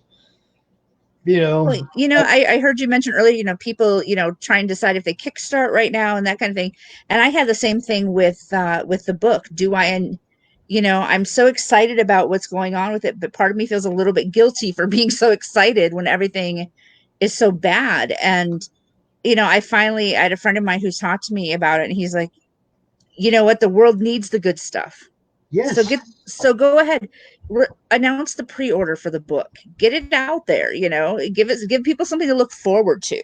yes, and that's so much. It's like if everybody put their pencils down, it'll never come back. We need everybody to keep doing what they're doing and keep the faith in humans. I mean, we need it. We need everybody to come together like that. Yeah. And I do have. I'm gonna give you an extra couple minutes because I took a couple minutes. All right. But I do think that Pete might have a question or two he wants to ask you. All right. And I sent him the link if he wants to come out. He just has to go look. Take a look, Pete. Come on in. I love the fact that what you're doing is like there isn't a whole lot of illustration. Yeah. Because then when I put it in front of Isaac, I can go read it. Yeah. Here's the stories. Yes. I think there's only 4 illustrations and there's 20 stories. Yes. So it is a lot of imagination involved. Hello. Hello there. Hello. I'm blown away by your entire story, and I love that your oldest is going to be a jazz musician, and the way you started off telling stories, and it's so. I did have a question, Pops. Thank you for because you mentioned it before, and it kind of stuck in my head. Is like, oh, that's the first one straight to Amazon. Mm-hmm. And I'm curious how that happened. I know you're kind of talking about it a little bit now, the Kickstarter, you weren't sure about things going on now, but I'm sure the book, all that happened before pandemic or whatever. It did. How did you go about, because I'm sure some people would love to know, because I'm sure there's writers and or maybe someone that wants to do an art book or something. Totally curious about what your process was about deciding and going through Amazon. Okay. Well, I actually wrote most of the book during NaNoWriMo. For those who don't know, that's National Novel Writers Month. Okay. I always have to stop and think what that stands for. Good acronym. And I am very lucky that I have an awesome group that we get together once a week during that month, and we just write for like 3 hours. Wow. So it's it's dedicated writing time. We have a lot of fun with it. We have games we play and various things. So this book actually mostly was conceived in November. The artist and the cover artist on it, I'll show you guys the cover again, is a really good friend of mine who offered to do all of the artwork and stuff for me, at a vastly discounted price. Wonderful thing. It's a wonderful thing. Which is very nice. I guess we were all blessed with our stimulus checks, which allowed me to pay for all that art up front, which then made it so I didn't have to go through crowdfunding, because I work my day job is as a freelance editor. Okay. I did all the editing and layout myself for the book. So the only cost for me was the actual art and cover. Oh, so that saved you a ton of time then, yeah? It saved me a ton of time, a ton of money. And so I just decided I could have crowdfunded it. But I decided that since I didn't technically need the money, I'd rather people who do need that to produce their books and stuff, hopefully whatever people give to me, they give to somebody else. Fair. Yeah, okay. It's kind of paying it forward by doing it on your own. Yeah, in my own little way there. I like that. I like that a lot. And then, so I decided to go right now. We're going straight to I'm going straight to Amazon with it. That's been a learning experience in itself. I bet. It's not super complicated, but there's little things that they don't tell you up front that you got to figure out yourself. I've become the queen of the Kindle dashboard search engine on how to do certain things that I had no idea. Absolutely. But yeah, so it's available for pre-order on ebook, and then paperback will come out in July. And I am considering actually releasing paperback and possibly a hardcover over on Barnes and Noble, but I haven't made that decision yet. Ooh, that's super exciting. Yeah. The whole Barnes and Noble thing is like, woo, because that's Amazon's great, and I think we're all shopping on Amazon. I mean, geez, but like it's like when my book, which I self-published, the first one that we self-published, when we did a signing in our comic book shop, our own, it was like, oh, we're in a comic book shop, yay! Yeah. So I could only imagine having this incredible children's book in a Barnes and Noble. That's gotta be like, yeah. I'm actually super excited because I have a friend of mine who owns is just opening a collectibles store. A lot of pop culture, pop vinyls and statues and all sorts of cool stuff. And we're actually talking about, now that things are lifting in Michigan, actually doing a reading and signing there in August. So I'm super excited about that. That's super exciting. Yeah, it's a lot of stuff happened really fast. I bet. And I think my brain is still trying to catch up with some of it. Now, if you do, and I didn't want to say if you do, because then you go back to the Friends thing, and Chandler says you said do. Sorry, I did a whole thing there. Sorry, tough morning. But if you do a book signing at, say, a Barnes and Noble or a local bookstore, would you plan to include like maybe a partial reading? Absolutely. I actually did a live reading on Facebook. Oh wow! Of one of the first story in the book, which was nerve-wracking and exciting all at once. I bet there's like a lot of emotions going around. It's always, is anybody gonna? It's that split between, is anybody gonna listen, and oh my gosh, what if a ton of people listen? Yeah. What if I stumble over my words? All that. But the plan is, at least for this first one at my friend's store, is to actually bring in the coloring sheets, have a whole bunch of them printed out for kids, some crayons, doing a reading of one of the stories from the books, and then having the books there for purchase. That's fantastic. Even after, you could do coloring sheets when you sell the books or stuff like that. You just open up a whole universe of stuff that you can do with your stories, and that's really cool. I love. First, I was instantly, when I was listening, I was like, wow, this is a great idea. Wow, that's really cool. Wow, I'm buying these books. When I'm going to Amazon right now. But then now I see that you got all these things and but you're doing it your way. You're not, doing it the corporate way and stuff like that. It makes it even cooler, and I really appreciate that. I like that's very cool, and that's well, the coloring sheets are the exact same art from the book. That's cool. And we've left them intentionally black and white in the book and the coloring sheets, so you can fill them in however your imagination sees these characters. That's cool, because that gives the kids, or even the adult that buys the book, because I know Harry Potter's a kid's book, but how many trillions of adults read Harry Potter? Well, exactly. But still, that's a great idea. As an artist myself, I'm like, that would be cool if I'm reading the book and I'm into it, and I see a certain character, and maybe you saw a certain character wearing a red T-shirt, but I'm like, no, it's supposed to be green, and but I like him wearing green, or I want or I want to customize his shirt with writing, or put his favorite band across his T-shirt or something. Yeah, like why not? And that would make a book signing even cooler, when you see a bunch of kids bringing you your book, and every cover and every coloring page is different, because they used their imagination and you inspired them to do that. Yeah, well, cool. And when I link, there's a link in the back of the book to a place where you can download all of the comic or the coloring sheets. So those are available to anybody who purchases the book. And I actually put a little note in there with my Instagram. Hey, please tag me if you post these. You just covered every base, didn't you? Awesome.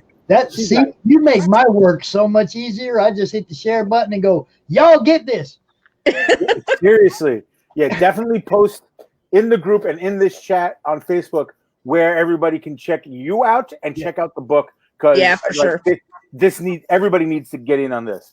Yes. Yeah. If you got kids, you got grandkids.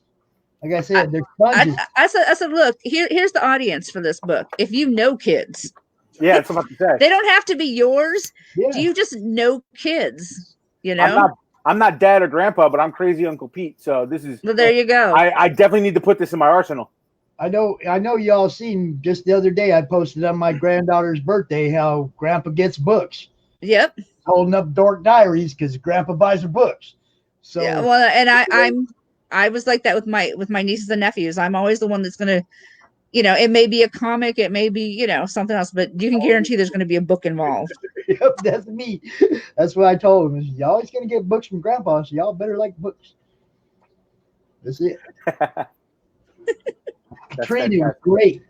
Thank you so much for coming out. I want to apologize again for being late. That's all right. You kept me over, so now we have to apologize to the next person. Yeah, it's me and my friends. Don't worry about it. Oh, okay. Well, there you go. That was perfect timing. I've figured out how to get through the last minute changes now. We're getting better at this. This is the third one. There you go. You'll get it. Thank you so much for coming out. Make sure you post your links in the comments of the feed so people know where to find you. And you have a great day. You too, guys. I gotta get this right left thing handled. I know. Bye. Bye. What's up, dude? Hanging in there, surviving. Yeah. Surviving. Hey, we had weird weather yesterday. I think that's what was screwing up my internet and stuff. It'd be because it was hot, and then all of a sudden it would go pitch black. We'd have like a 6-minute thunderstorm that looked like a hurricane, and then if you blinked, you missed it, and it was clear skies again. And then an hour later, you get another one. That sounds like Michigan weather, dude. It's pretty typical on Long Island because Long Island.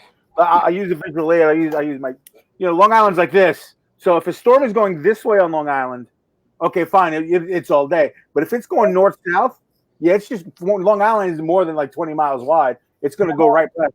Huh? Hold that back up again. Yeah. That's my Matt Smith sonic screwdriver. Yeah. I'm a huge Doctor Who guy. It just looks.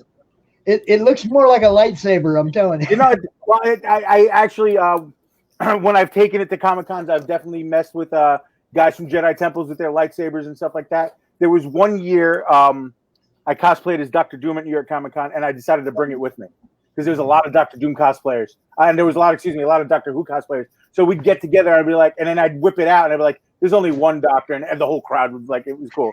There's the man. There he is. Jay, what's up? Jay, hey, what's up, Pops? I'm good. What's up, Pete? I'm good.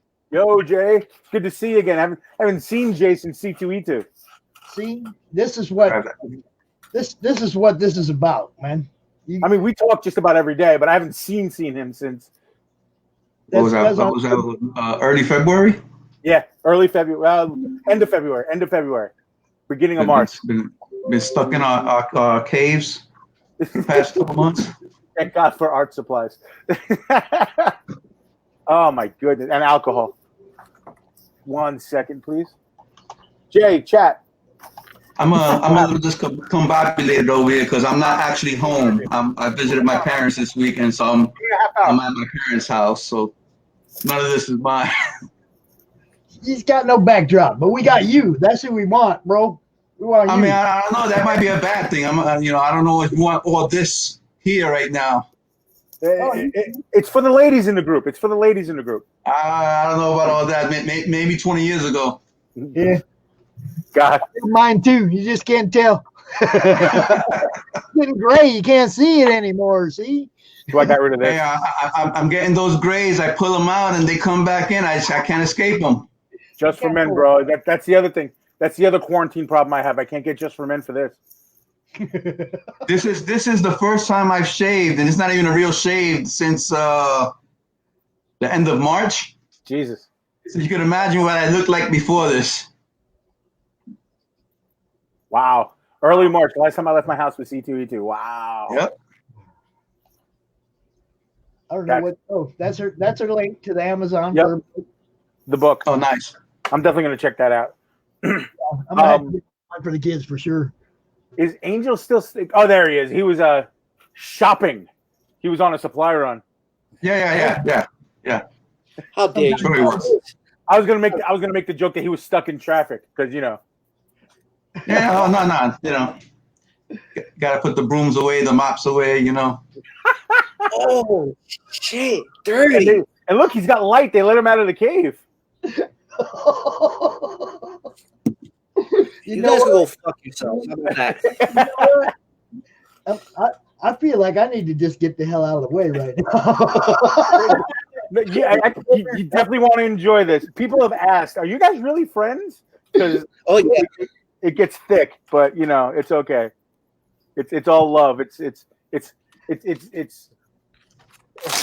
neighborhood love. There you go.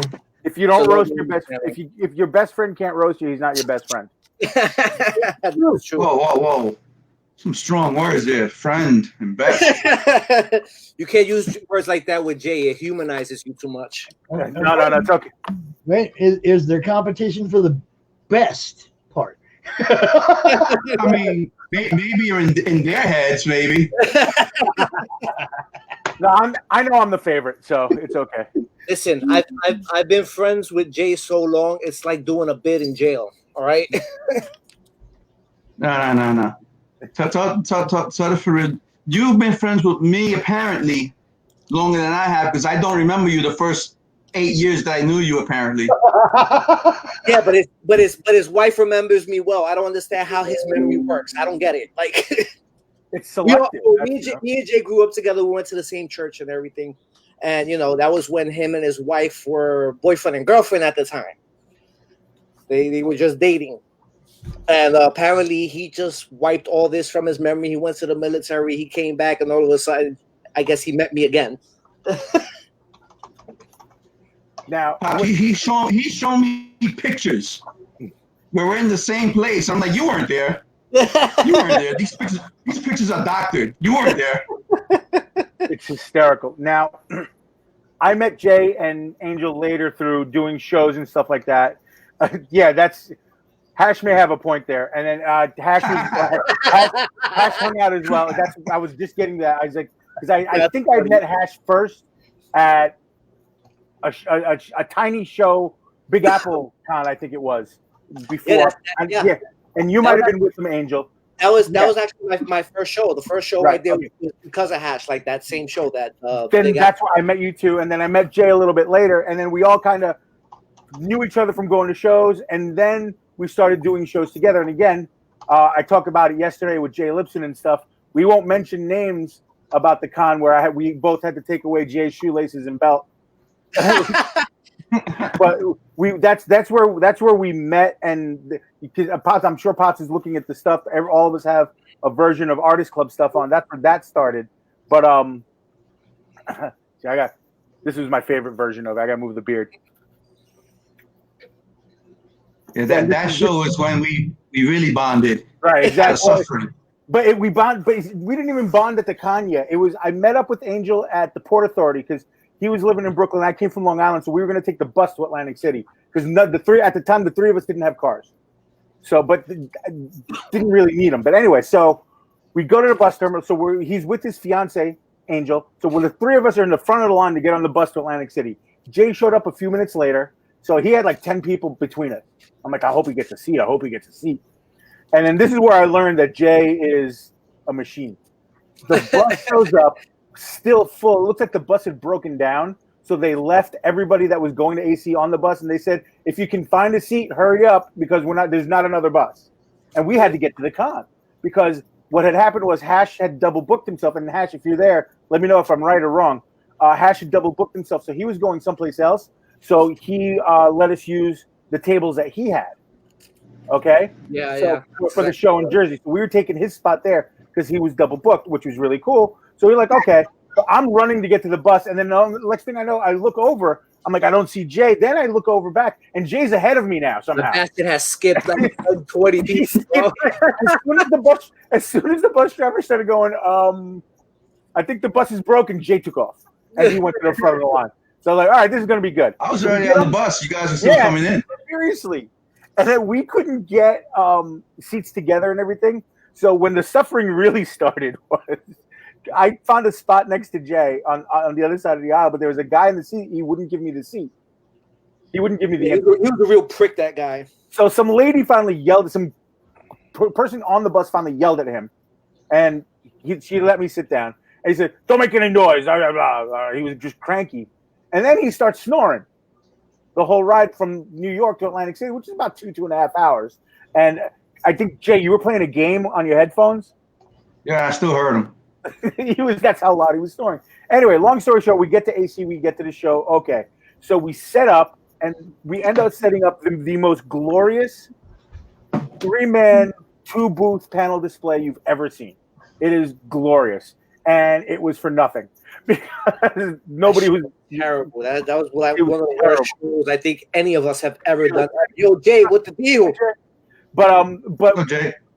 Again, but this is why we say, you can say a show is bad, but this is where you say a show isn't always bad because we bonded and we made friends. We talked to Jay, our buddy Sebastian was there. I talked to Billy Tucci there. I had we talked to a lot of friends. We got a lot of inventory. We chatted and we BS with everybody. So sales-wise, okay. Sales-wise, it was shit, but we had a great time. Yeah, but we had a great time, exactly. And then the main bonus was that's where Artist Club was born. The three of us are wrestling fans. And I know Jay and I definitely watched a lot of the Japanese wrestling where the Bullet Club comes from. And those are the Western guys taking care of each other and rolling with each other and hanging with each other. And then we had come around and said the idea is like, we should do that. We should roll. We're already rolling the shows together anyway. So we should travel and stay together and all this stuff. So it'll save money. We'll take care of each other. And if shit goes down, you got guys that got your back, which believe it or not, sometimes it happens. Sometimes shit goes down and you need 4 guys to go up to a promoter and be like, no, you're not sticking me under the escalator. You're not doing that. And then, you got to do this because that happened to a friend of ours. So, you have to do that. So that's where the idea came out. That's why we call the three of us the founding fathers, even though my buddy Brendan, my studio mate Brendan, Sebastian, and Arash have the OG stickers on there. I don't have it on this one. Because the 6 of us were the original, were the members, the members. But the 3 of us were the ones that came up with the idea.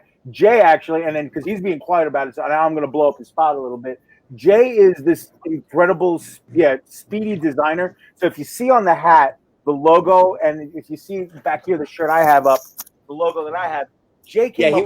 He whipped this up real fast. Jay whipped this up super fast, the design for the logo and everything, and then put it together and stuff like that. And before you know it, we all had T-shirts and hats. And then and he'll drop the link. I want him to drop the link. His Teespring is where you can get shirts like the one I have on, and he just dropped a bunch of other incredibly dope designs that you have to go check out. And the Artist Club is for everybody. If you're an artist, if you're a cosplayer, if you're creative, if you're a writer, whatever, get the shirt, share, and there's an Instagram. The Artist Club has an Instagram as well. We'll drop the link there. But Jay came up with all those designs and ideas for us. Like, he's got the base for those. And then it took off. We just all take care of each other. We all watch out. And then we watch out for our friends and stuff too. Because, sometimes you see like somebody getting abused by a promoter or something. And nah, we don't do that. And then, we take Jay Lipson to Buffalo Wild Wings and let him walk the streets of Baltimore at night. I remember that. Where's Jay? I don't know. He had to walk home. Here it is. You just put it up. Good. Jay Lipson. Oh, God. Jay Lipson's. I love Jay Lipson, man. Love him to death. So great to be at a show, man. Especially when we usually after a show we'll all go eat and stuff like that, and the debauchery that comes out of that. You walk by our table and you're like, "What the fuck are they talking about?" What Jay won't tell you, which is really cool because he kind of what Jay won't tell you is he'll be standing at your table for like a half hour and like, Jay, what about your table? Like, oh no, my daughter's there. She's making all the sales. Don't worry about it. My kids are there. Don't worry about it. I'm good. She's a better salesman than me. She's really tough. I'm like, but anyway, I know Jay and Angel Angel's been working on some stuff. There you go. Let's redirect. Yeah. We're gonna jump because I know we're gonna talk about Jay's Patreon real quick, but first we're gonna jump into Angel's Versus series. Yes. So I forget what it's called. What are you calling it again? So thanks to Pete, because I give credit to Pete for naming this thing. It's when the worlds collide. So what we've been doing is getting a bunch of names from the public, heroes, anti-heroes, villains, characters, whatever. We put them together in a yeah, for sure. We put them together in a hat, and we mix up the names. We pull out two names, and those names, we make a piece. I make a piece of them battling. But this time, this couple of rounds, we've had Rafael Tavares from the Written Writ, Bit and Apple, writing the backstories of these things, making it a huger story than what it is. And for this particular next 5 rounds, Jay's gonna jump on one of the rounds and do one of the characters. So he's going to collab on that as well, art-wise. So this thing is just going to keep going and going. And if there's any artist out there that wants to jump in on this thing, please, by all means. It's just something to pass the time. People seem to enjoy it, and that's where we at. And at the end of this, we'll draw some names for the next 5 rounds of World Collide. You guys have seen me post in the group when he's doing the drawing, when he's asking for names, and you've seen me post the end result of each one of them, and they've been awesome. I'm gonna screen. I think I can screen share the last one. Hold on a second. I'm gonna have to. Waddle, I'm gonna have to kick you out of the backstage for a minute, but you come back in a minute, okay? Okay, now you can screen share.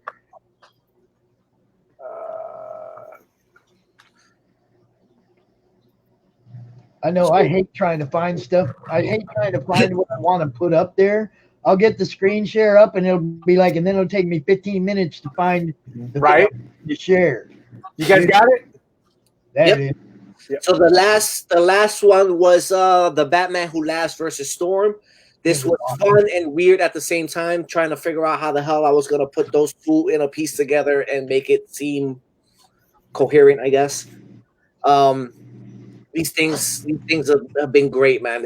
I really like this because it challenges you. You're putting characters together that either you don't know about or they wouldn't necessarily have the same color schemes or the same feels and stuff, and you got to try to. It's all by chance. It's all by chance. The names he pulls out of the hat.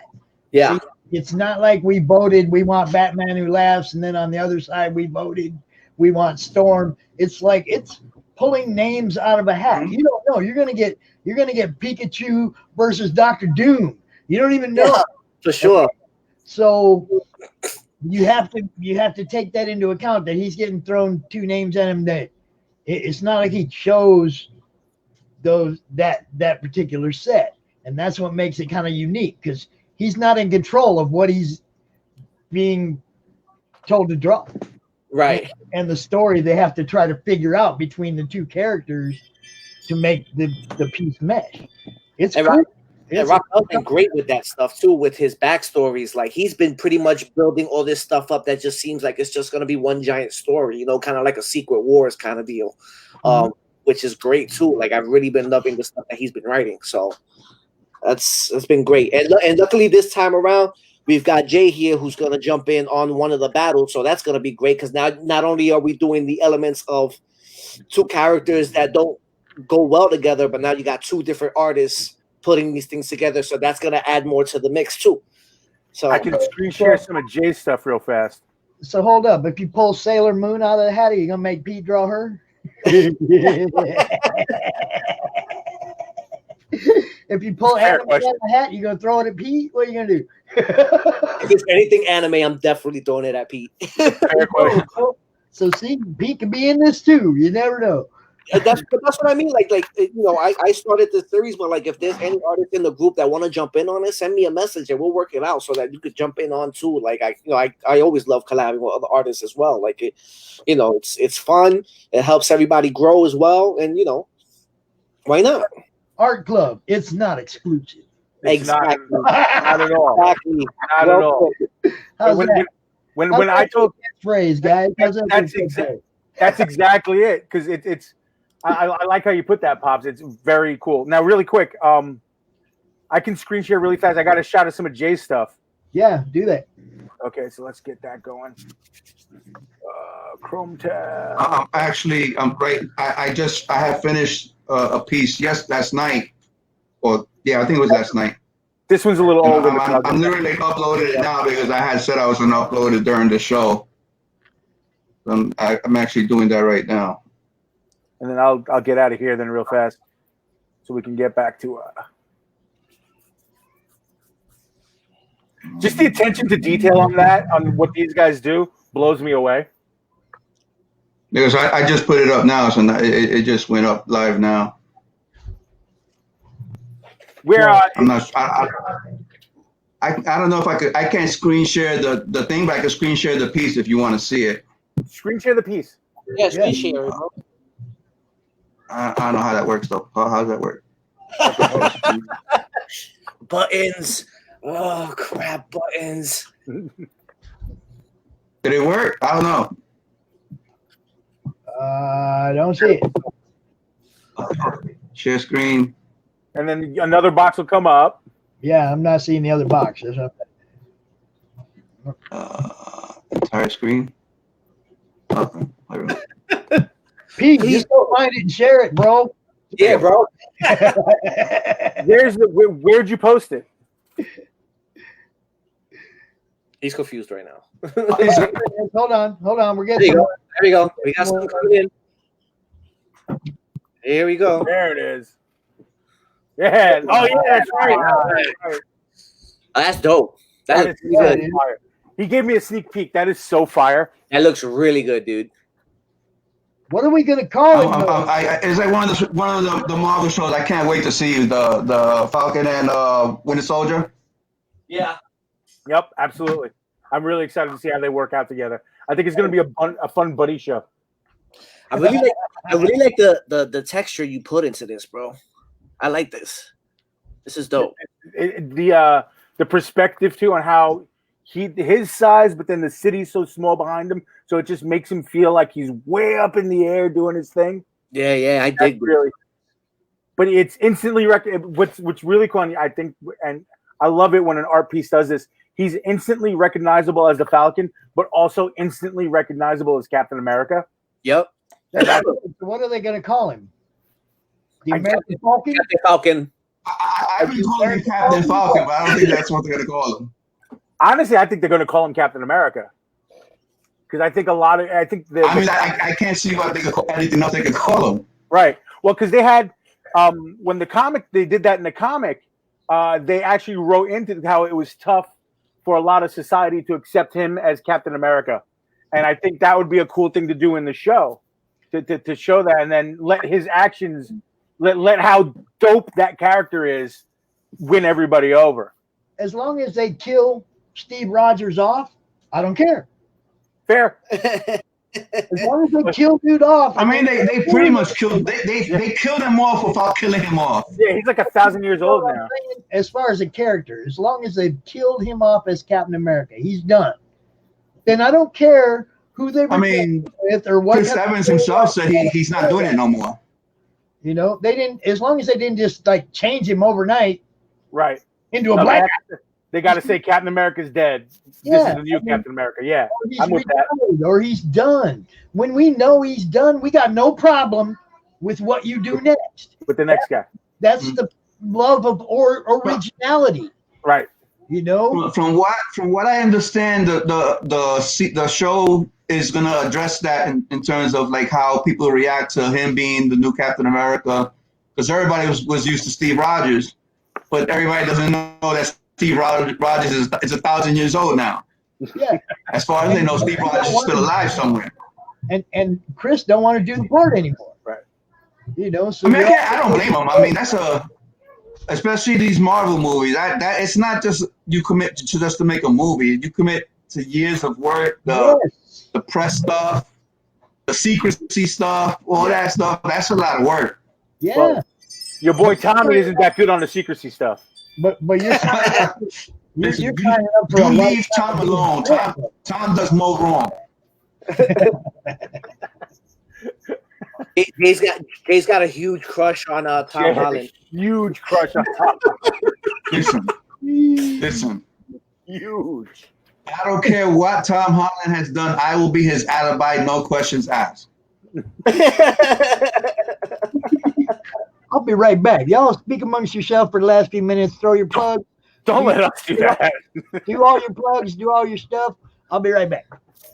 Well, we don't have cons coming up, but yeah, definitely post in the chat. I mean, I hope I have cons coming up. I'm still waiting. I think we're all in New York. We got to wait for phase 4. Should we pull the names now? Yeah, that's a great idea. In that dirty ass of yours. I'm telling you, in 6 weeks, this is going to be Angel. In 6 weeks. It's him now. Jade, don't make me. He's got those 3 little pieces of hair that he just wraps around his head. Don't get me going, bro. I'm telling you, don't do it. This is live. Don't open Pandora's box live, bro. Hey! Don't let other people. This is the part that other people shouldn't see. All right, here we go. First 2 names. Name number 1, we got Doctor Strange. Ooh. Name number 2, Akuma. How am I moving on screen when I'm not moving? That's crazy. What? I literally just scratched my head and I'm just sitting here. There's a lag between StreamMate and Facebook. All right, I'm drinking water on Facebook right now. Round 2, we got Hawkeye versus Thanos.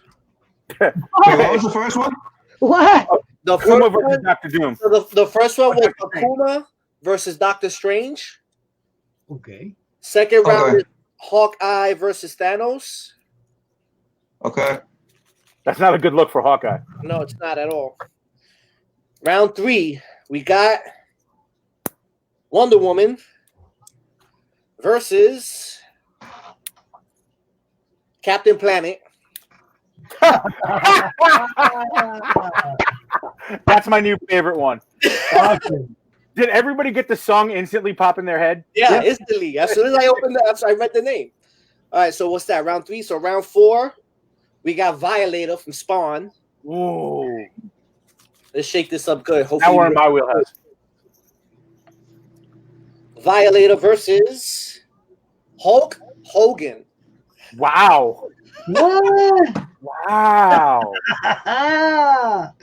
Last round. Let's shake this up. Let's shake this up. Well, now that he and his family are banned from AEW. Here we go. Pinhead. Ooh. Okay. Ooh, Hellraiser, huh? All right. Last name. Please let it be a Powerpuff Girl. Please let it be a Powerpuff Girl. Pink Ranger. Ooh, yeah, brother. It's the Tower of Power.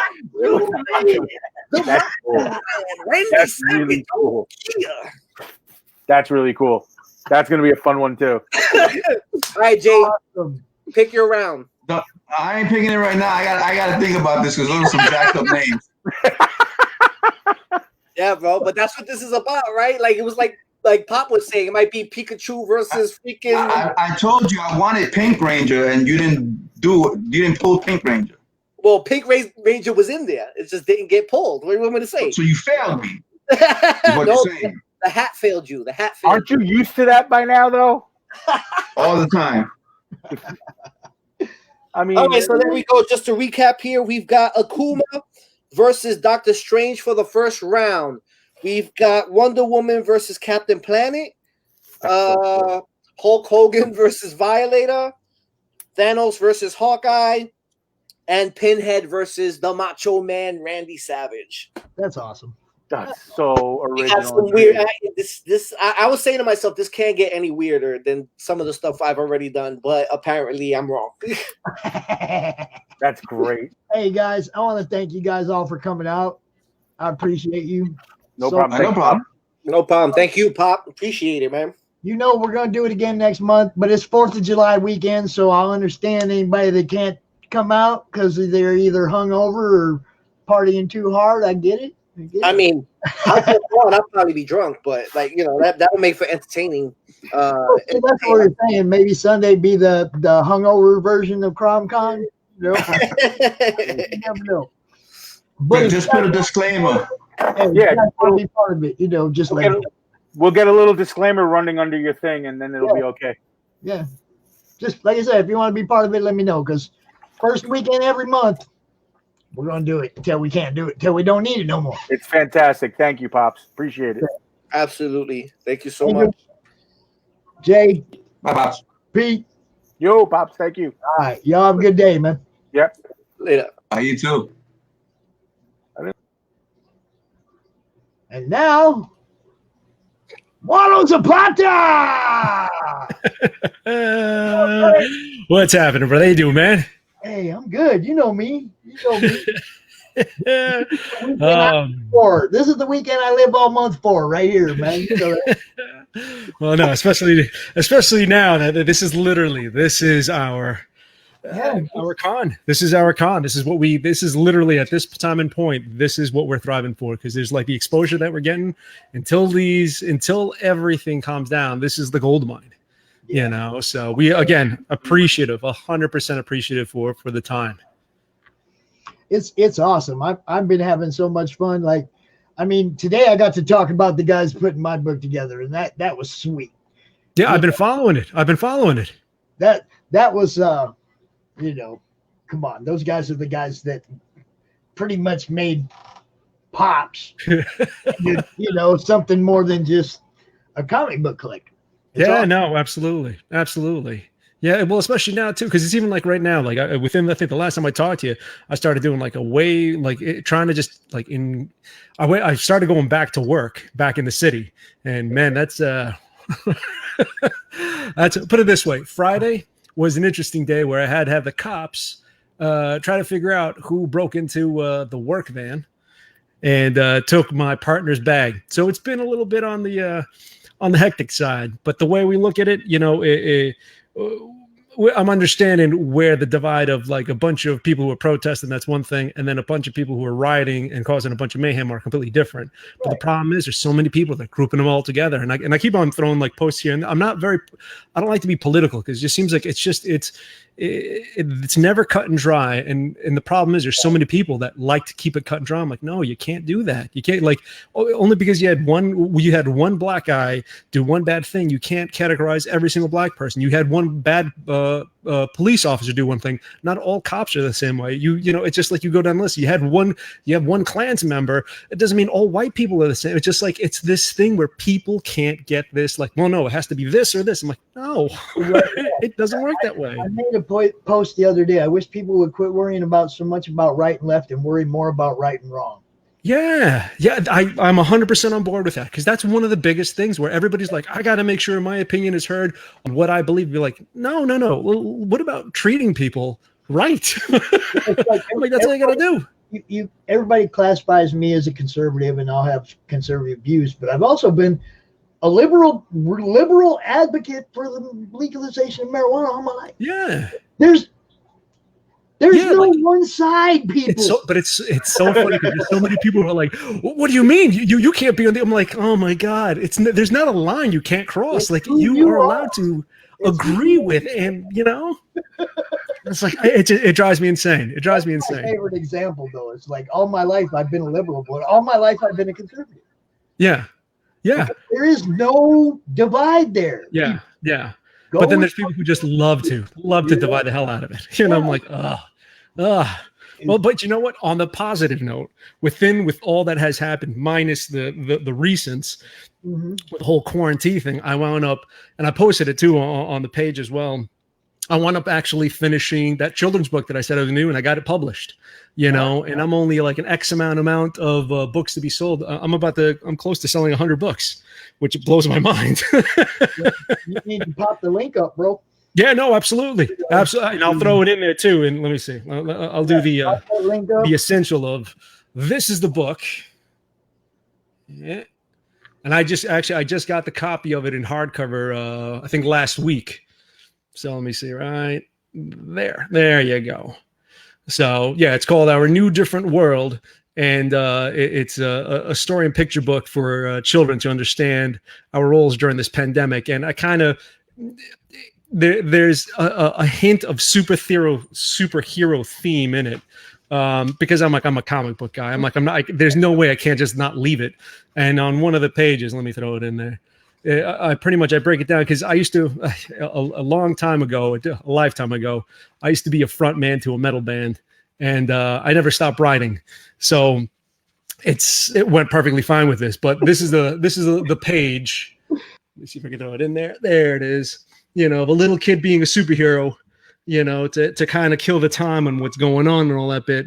But then also acknowledging that, yeah, you could be a superhero in that aspect, but then also making the kids understand that doctors and nurses are actually the true superheroes and they get forgotten, So I just made sure. I was like, you know what?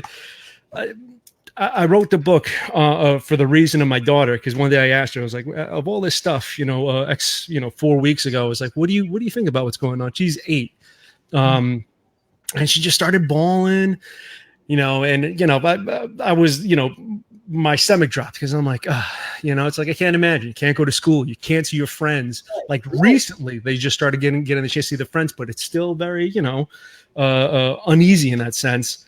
But it was one of those things. She started bawling. I'm like, what do you think of what's going on? She's like, I'm afraid for grandma and grandpa if they're going to be okay. Because both my parents have like heart issues here and there, and not seeing her friends. So I felt hopeless as shit. I was just beyond hopeless. I was like, this fucking sucks. Where I'm on temp unemployment. I can't do anything at the time. So I was like, you know what? I've been creative all my life. I need to do something. So I figured the best thing I could do is like just use my art, use my storytelling, use my writing from back in the day. And I created a book dedicated to my girls, but it's been going really well. Funny thing, it's just been going better than I thought, honestly, because my expectations are, you know what? It's for my kid. And if there's other kids who like it, and get something out of it, because it's just pretty much a day in the life of a kid and what you can do and what we're doing now. And that's it. Nothing where it says, I made sure I'd even put the word COVID in it or a Corona, because I'm like, I can already see exactly how you did it with no annotations or divide, with all just the overtone. Yeah. Right?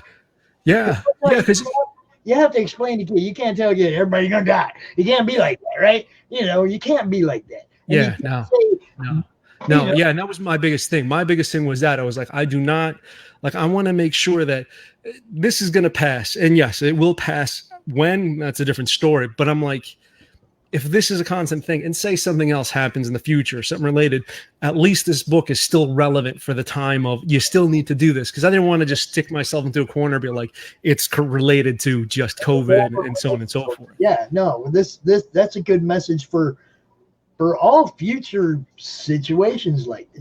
Yeah. And I would have made sure of that too. And I was trying to do everything I could to like bring the price down as much as possible, because somebody was like, well, how much you making? I'm like, the point wasn't for the money. It's just like, what do you think? Man, what do you mean? You're not driving a Benz yet? No, it ain't about the money right now. Everybody. Yeah, that's like literally, even right now, if somebody won the lotto, be like, yeah, you're rich. Where you want to go? You really can't go anywhere. If I won the lottery, the first thing I'd be doing is trying to make sure everybody I know is safe and has what they need. Yeah. Yep. Now that's that exactly would probably extend out to people I don't know after that. Yeah. The people I know and care about have everything they need. Yeah, that's exactly it. Yeah. And that's literally my thought on this. It was just, I had no, like, I want to make, I'm like, as long as it reaches as many hands as possible. And then I wound up getting the hardcover through one company, and then I got this version, which is like I guess it's the Amazon that you could get for $9.95. And then on. So what? So you went through Amazon too, just like Katrina did. Correct. Yeah, I went through Amazon. You guys are the first people that I've talked to that went the Amazon route, not the Kickstarter route, with their book. Yeah.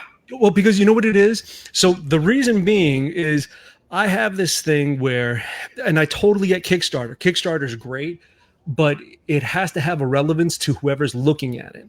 And if you don't have, like, if I say, hey, I'm going to create a book, and then people are like, okay, so I need money for the book, and you could get all this, but how do I know if this is even going to be a good book or not? So to avoid any disappointment, one, be like, hey, I didn't go to the Kickstarter, and I don't want to be friends with an idiot.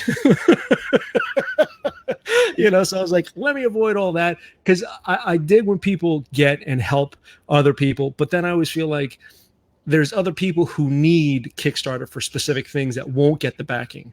And I'd rather leave that to a point where if I ever get like that, where I'm like, I have the greatest idea, but I need help from everybody, then I'll go there. But I'm like, this is one of those things that I'm like, it was more of a passion thing.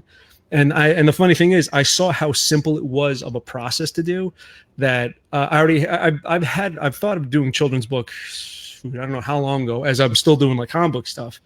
And it's just one of those things that it just got me to a point where when I did this book, I was like, wait a minute, that's all I had to do? It was like, yeah, kind of a little couple hiccups here and there, but I'm like, shit, I have stories beyond stories. Every single night I tell my kids a brand new story. I'm like, it's only 10, 15 minutes, but I'm like, I can put it on paper. And that's pretty much how I've had so many things going on. Turn that recorder on. Turn that little pocket recorder on when you're telling that little story. Oh, yeah. Oh, yeah. Up afterwards.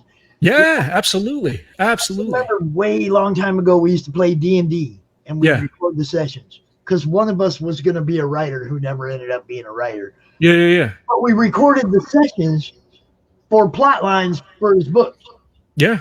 No, I completely get it, because even since the iPod, when it was starting able to record in 2006, I've been using that memo recorder ever since. I have, I don't know how many hours, it has to be thousands of hours of just things that I was like, I'll get to it. I'll write a time. No, you won't.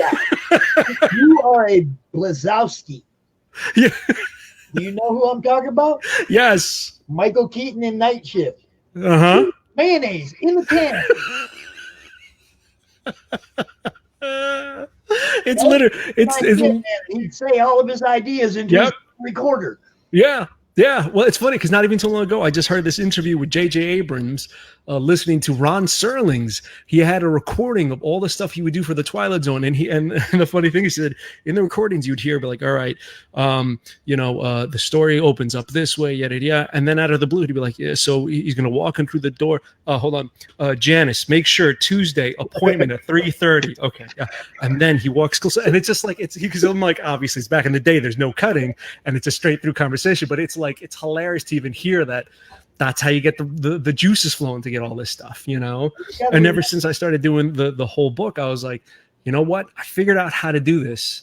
I could do so many more because I just have so many stories. And I'm thinking of my 4-year-old and my 8-year-old as the readers. If other kids love it, and I think the coolest thing, and it has put me on cloud nine, has been that I've gotten pictures from parents holding the book, the little kids holding the book and this and that. And I'm like, come on, you're just making this ride even better than I even thought it would be. You know, they're like, yeah, pictures of them reading, and you know, I'm getting thank yous here and there, how good it is, and I'm like, you know, I'm not one to always praise on myself, but I'm like, I'll take it. You know, I don't know how to take compliments. I'm the same way when it comes to these cons. When everybody's sending me stuff and telling me thank you and stuff, it's like, it ain't about me. Yeah. You know? Yeah. No, I know. You know, I know. It's so not about me. It's about, you know, everybody else. And me, like, that's not about you. It's about the kids and the joy. And, you know, what's that saying? Book in the Wild photos are amazing. There you go. That's what you're talking about. People holding up your book, showing them. Yeah. See, she knows she's got the kids' book on Amazon. Too. It's like, hey, Greg, if you're watching kids' book, maybe go Amazon. I'll tell you, it's our new different world on Amazon.com. Well, I mean, in Third Empire, Greg has one of the titles coming out is a children's book. Yeah. He might want to consider that. You know? Yeah, absolutely. You guys, you know, I mean, yatta. Yeah. You know, I have to say, like, the best thing about the Amazon bit is that the fact that I didn't have to, I'm not responsible for anybody's money that's coming in for me to move forward and feel like if I have this weight on my shoulders. So at the end of the day, when I release it when I'm done with it, and I give it to, you know, to Amazon, and then whoever orders it and puts the reviews and all that bit, you know, so I always make sure that, like I said, I do want to use Kickstarter because I have an idea in the back of my head for something later on, but it's one of those when I feel like if I need to use it, you know, because I'm like, I have enough stories. I think I have enough. You know, I've been writing a story for almost like the last 2 years. It's a horror story, and I have all these sketches, all in these different books, but trying to get there is like the slowest process. So I'm like, you know what? I can still do all these little things. Even like I'm doing streams right now, and I was just doing stream on Thursday, and this is the live stream that I did this cat right here, and there you are. I just got to start doing the colors for it and all that bit. But I grew up watching the Ninja Turtles, you know, so it's just one of those things that I'm like, slowly, I just got my iPad Pro. I'm going to start coloring with that cat, you know, and it was pretty neat because even I put a post on Instagram, and one of the people who liked it, I didn't recognize, and I looked into it, and it just made me smile too. I looked into it, and I'm like, how come this guy looks familiar? You know, liking like a random picture. I never knew this guy. So I looked in, I'm like, no, this can't be the guy. And I just went through another picture. I'm like, get the fuck out of here. The guy who liked it was the actual actor and stuntman who played Leonardo in the Teenage Mutant Ninja Turtles movie, the second movie. And I was like, get the fuck out of here. It put me on cloud nine. As minor as it is, it was just a like. I wrote the guy back and I was like, oh, look, listen. I just want to tell you, I grew up watching the Ninja Turtles. As a kid, I loved it. And I still love it as a grown-up because I'm like, it's part of my childhood. So I'm going to love it till the day I die. And my 4-year-old loves it too. I told him, you know what? It just, with the way things are nowadays, there's so many dark corners of just down this and negative that. And I told him, I was like, you know what? Just for the fact that you even just liked this simple little silly picture that I put up, you put me on cloud nine, because there's the fact that you're the guy who was in the suit, who I looked up to. I was a big fan of Jim Henson's stuff, and knowing that he worked on all that stuff, you know, it was just like, it made me smile. And I just said, hey, I just wanted to say thank you. I wasn't expecting like a respond back or anything like that. And the guy responded, you know, and it's one of those things that it just like, as minor as that is, I'm like, it's stuff like that just makes me just giddy, you know, giddy like a little schoolgirl. Because I'm like, it's the reason I'm doing it is not because I want other people to acknowledge or put me on some kind of pedestal. It's I want people to enjoy what I'm doing, and pretty much that's how the streams am going. Because every one time I do a stream every single week, I saw the post you told me, like, you gotta post this on here.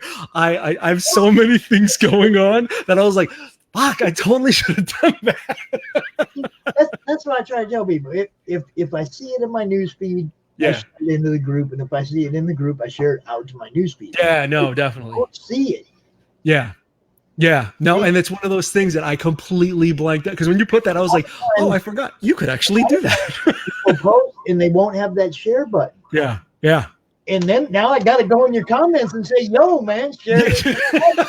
I swear, when I saw that, I was in the middle of pulling wire at a job, and I just busted out laughing. I was like, "Fuck! I knew it.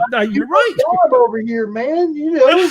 Oh man, but you know, and it's literally, you know. But I think that's the thing I've been making sure too, is that even like when I have the stream, because I've been trying to, it's like I'm trying to feel how all this stuff works with live streaming, because this is out of my comfort zone. It's completely out of my comfort zone. But a buddy of mine who works for the company Twitch said, you need to do this. Like, you have the personality and the art to do this. You have to do this. And I was like, you know what? I used to be the front man of a band decades ago. What's the worst that's going to happen? I'm in my own home, you know? So I started looking into it. And then I don't know how many episodes or how many streams I've done thus far. Like, I've gotten to a point now that I make sure that the stream is just not like you hearing me draw and just explain how my day went. I'm like, I make sure I have talking points. You know, I make sure I'm like, you know, what's going on in the news? You know, AMC is having problems with the whole movie theater thing that's going on. Do you know what Ridley Scott wants to do a sequel to the what is it, Alien Covenant? Did you hear, you know, Wonder Woman 84 has Cheetah. They have a Pops thing up, you know? Them engaged, you can give them a reason to keep watching. Exactly. Just watching. Yeah. And that's like my buddy Rosh, and he goes out with Stephanie Menard when with Sammy Castillo when she's drawing, and he does like, you know, Q&A and talks to her and stuff, and like gives extra content audio audio. Yeah. Audio content to the visual. Yes. Of her drawing. Yeah. And I think it works really well. I think he's having a good time too when he does it. Yeah, no, yeah, but you know the funny thing is, it really makes it that much easier too. Because when I first started doing the stream, I'm like, "What the fuck am I going to talk about?" I'm like, "They're going to watch me draw," and then I looked at some other people doing the same thing, and it's just like they're drawing, and then it's like almost a minute of silence, 2 minutes of silence. I'm like, "No fucking way!" I like if somebody's watching, they want to hear something. That's what I'm saying. That's where you lose people at. Absolutely. Well, and content other than just the drawing. Exactly. You got to have something. You got to engage. Because I even talked about Out of the Blue. I was like, does everybody remember when Batman Forever, they had that main posters for Batman, Two-Face, the Riddler, the Riddler, Robin, and then fucking Chase Meridian. Who the fuck is that? But they had a fucking poster for her. Who the fuck is Chase Meridian? And why does she have her own poster? And it's just one of those things. Yeah, it's fuckery. It's funny, but it's one of those things that I'm like, I have to have constant, I make sure every week when I have a stream, I go online and I check what's in the news, and I try to stay away from what's actually in the news, because I rather have nonsense news of like, hey, look, this is going to be the new Batman outfit. It almost looks like, Adam West's outfit from back in the day, kind of a little bit, and it's just, if I don't do that, it just messes the stream by hearing silence. There's so little lighthearted news right now. Yeah, exactly. It's like you can't turn on the news. It's crap. I know. And even when you get the little local segments that are trying to talk about the good things going on in the community, it's still all based on some crap that happened. Yeah, literally. Yeah, like I live here in Rocky Point, and we just heard some issue with, like there being some issue around, one of the local beaches, and it just Rocky Point, like down there, Rocky Point. Yeah, Rocky Point here in New York on Long Island. Oh, okay. See, now I'm from Arizona, and when you say Rocky Point, I'm thinking the bottom of Baja California. I'm familiar with over there too. that's what I think when you say Rocky Point. I'm down there. Yeah, no, this Rocky Point over here by the cliffs, it's just like they had some kind of issue the other day, and that was the blowing up news for like around the neighboring towns. But it's just one of those things that I'm like, let's just there needs to be some kind of fun somewhere, even if it's nonsense. It just needs to be some kind of, as ridiculous as it is, as at the end of the day, as realistically, the books and the drawings we all do, the stuff that we're all into, the toys we're all into, I know they have no real value in the sense between somebody's life, and I get that. I'm very aware of that. But if they could distract you, it's just one of those things that, like, even right now, I'm looking past the computer. I have on VHS. I'm just going to pull it just because I need the show because it's important. It's one of these things. It's such a minimal thing, and possibly there's people like, what the hell is that box? Kids out there, this is a Batman on VHS that I got. I don't know how long ago it was, and it's one of those things that it's the Adam West Batman movie. Yeah. And it's one of those things that I'm like, is it ridiculous at the end of the day? Will it pick up the ladies? No, it won't. And I shouldn't, because I'm married. But anyway, it's one of those things that we need this content. We need content like this just to distract the living hell out of us. Doesn't mean that we don't care what's going on. It's just, it's a constant beating of negative. I said something to somebody earlier. It's like we used to read comics that had the apocalyptic crash because we weren't living in an apocalyptic crash. Now all them books are like reality, and nobody's having any fun anymore. But stuff that makes people smile. Yep. I'm like, dude, I will. If you're like, between what's going on and with all the craziness, and somebody's like, do you want what's going on, or do you want even a comic book of the Powderpuff Girls? I'm like, give me 4. If it's going to distract me, will I like it? Possibly not. But the fact that it's a nice getaway, because especially now, like, I got a screen the other day for the girls, so then we could watch a movie because the movie theaters aren't open. So I just spent $70 on a big giant screen. We're doing everything possible. Just set up the pool yesterday because I know we could go to the beach. Some people can't, but it's just every single thing you try to make as normal as possible. And this is one of the things. This is normal for us, that's what I've been trying to do when it comes to everything around here. Just pretty much just try to present myself the same way around the house that I'm always have been, and not like there's a big nasty world going on out there. Yeah, I mean, yeah. kids are aware. They're not in school. They're aware. Yeah, They're aware yeah. of what's going on. They don't need me to run around acting like, oh my God, no, you can't go by grandpa. Oh my God. Oh. They Yeah. don't need that from me. They need Yeah. somebody like me in their life going, it's all going to be good. Yeah. Yeah. We're all going to be okay. Yeah. That's the way to do it. And that's the only thing I can do. Yeah. Because I don't get to make like their decisions. Their parents make their decisions. All I can do is let them know that, you know, this none of that's going to matter in the end, because we're all going to end up being the same people we were. It's all going to go back to normal, you know. Yeah. I mean, and everybody says new normal. I'm not even buying the new normal crap. It's all going to go back to normal. Yeah, it'll be as normal as it used to be. Yeah, are there going to be some things we have to do differently? Yeah, but it doesn't mean that, you know, you're still going to be able to go outside and live a life. You just have to adjust to things. It doesn't mean that it's just like when they're like, it's the new normal. I'm like, listen, it hasn't been the new normal for decades. You know, don't give me like, well, look, I'm like, listen, I know there hasn't been a pandemic before since like 1920 something, but other than that, like, everything is just more increased because of social media and what people are like. I saw on the news today that this happened. Like, really? Where did you see it? Facebook. I'm like, all right, what was your news source? Facebook. I'm like, okay, where else did you look? Somebody else's page. What was it? It was Facebook. I'm like, all right, just shut up. even sometimes it's the same way with the networks. That's news. It's like, where'd you get that from? Oh, that was an op-ed. Yeah. I was just. A lot of people don't understand the difference between an opinion editorial and actual fact. Yeah, and it's funny because I literally posted something the other day where I was like, I named the ones I can remember, like the big names news that I can remember, and all of them left and right. I was like, the problem is when I have an opinion, when something happens right away, I do not jump on the boat and say this is automatic what happened. I'm like, I will have to look all over. I would look at the news, the news outlets that I normally don't even look at, because I don't look at anybody. So everybody's new to me.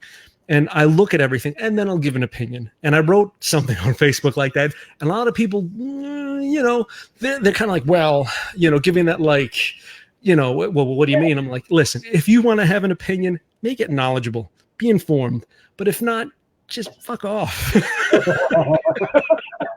Simple as that. Simple as that. Emotion drive the biggest issue. Facebook. Yeah. Postings. And Motto, with that, I got my next guest in the backstage. No worries. Let me throw this one more time. Again, if you guys want, you can go jump on Amazon. It's our new Different World book that just came out 2 or 3 weeks ago. Oh, no, here you go. And there you go. It's doing real well. And if anybody wants to pick it up, pick it up. It's our new Different World. It's a book for kids. And post the link. It'll help. Post the link. I'll throw the link up there. Absolutely. All right. Thanks. Good seeing you, bro. Absolutely, brother. Thank you again very much, brother. I'll talk to you soon, man. All right. Later. And now, I was really looking forward to this one because this is probably the first time we ever talked. Yeah, it is. And we've both been in the same stream before, but we weren't talking to each other. We were talking to them. Right. You know, but this is cool. Stephanie Menard. She has a awesome Kickstarter that I'm not sure, got to be real close now, right? If not over. Oh, it's funded. It's funded, and we're on the 6th day. It runs through the end of the month. So that's awesome. A lot of time to jump on and join us. I'm glad you got funded so quick, man. I've been pushing it. I've been every time I see one of your posts, I've been hitting that button, you know, because that's what I do. I know, and I appreciate it so much. Everybody's been so supportive, and I just appreciate everybody so much. Well, hey, Katrina. Like, we all appreciate you too. I did want to ask you, because I haven't. Trust me, when you get 30 guests, it's hard to get everything and then remember it all. You know? Right. You have some people, it's like, if you want to send me Q&A stuff so I can be prepared, and they'll send it to me, and then we won't even do it because we just start talking. You know? Right. Yeah. So it's like for some people that works, for some people it doesn't. I know with your book, this is the third one, right? Yeah, it's the third one. So I am not on board. I'm all new to all this. You know that. Okay. Right. I'm new to all the promotion and so much of the indie stuff is new to me. Okay. So I have not read your first and second book, and I was wondering, is there PDF available somewhere so I can get caught up? Mm-hmm. Okay. So they're published through Rocket Ink Studios now. So they have the first and second issue is up through Rocket Ink Studios on Comixology. And there's another, I can't remember the name of the site, but after I'm off of here, I'll pop it into the chat. But you can get them, or you can get them through the Kickstarter. There's a catch-up tier where you get issues 1, 2, and 3 in a PDF for $10, and then you're all caught up. Yeah. See, because that's what I have to do with a lot of these. I'm jumping on, and I'm like, but I don't know what happened in the first book. Mm-hmm. Yeah. So, I mean, I've gone and gotten caught up on a couple of them that I backed recently, and had to know what the hell I was backing first, because right. It's always great though, man. Because I mean, I'm not a PDF guy. I'm a gotta have it in my hands. Okay? Yeah. And I'll never buy PDFs per se because what happens when my internet goes down?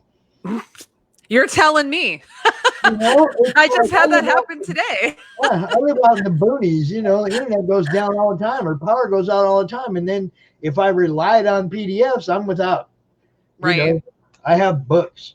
And I'll admit, I don't like reading them on the computer. I just don't like the scroll. Yeah. Now I've seen a couple of the webtoons that the layout is like kind of different, whereas you scroll down, the story's drawn down. That's kind of cool. I'm checking some of those out. Those are kind of cool, but that's an art thing, not so much a PDF thing. You know what I mean? It's like I'm liking the different art. Right. Yeah. My friend did a webtoon that he just had kickstarted called Darby, and that was like the first webcomic that I actually read, and I like the webcomics because the way they're laid out is really simple. It's easy. It's a lot easier, I think, depending on what type of I prefer, a hard copy as well. I do like, if I get a PDF to like support somebody's Kickstarter, I do, check it out, but I'd rather have the physical book myself. But yeah, the webcomics are laid out a little bit better. So I can manage that. Darby's really, really good. It's about dinosaurs, and I like dinosaurs. So, it's a good time. That's awesome. You can go ahead and promote your friend's stuff too. That's cool. That's what this is all about. What I'm doing right now is promoting my friend's stuff for people I'm going to be friends with in the future, I hope, because some of you are just meeting for the first time. Some of you, like Motto, he's been here before. We've talked before. Some of these people come back every time. Yeah. That's what you just did for Darby for that book is what I do for everybody. I want to make sure everybody knows. Exactly. If I find something good that I love, I'm like gonna tell everybody, like, you need to check this out, because if I find it entertaining, like, I want everybody else to read it too, so we can talk about it. How do I know if my critique is any good if I don't get a little bit of your critique too? And you know what I mean? Because I want to know what everybody thinks of something. Right. Yeah. And for sure. I usually don't give my critiques unless they're good. I'll tell you that right now. I mean, if I don't say nothing, I probably didn't care for it. So, I mean, that's a personal taste thing. To me, there should be no such thing as critics, because it's a personal taste thing. Right. You know what I mean? It's like, I don't care what Joe Blow said about your book. I'm going to read your book. I might like it. Oh yeah, no, for sure. So yeah, well, if you pay attention to what like critics say about stuff, like, I would have missed out on a lot of stuff that I really enjoyed.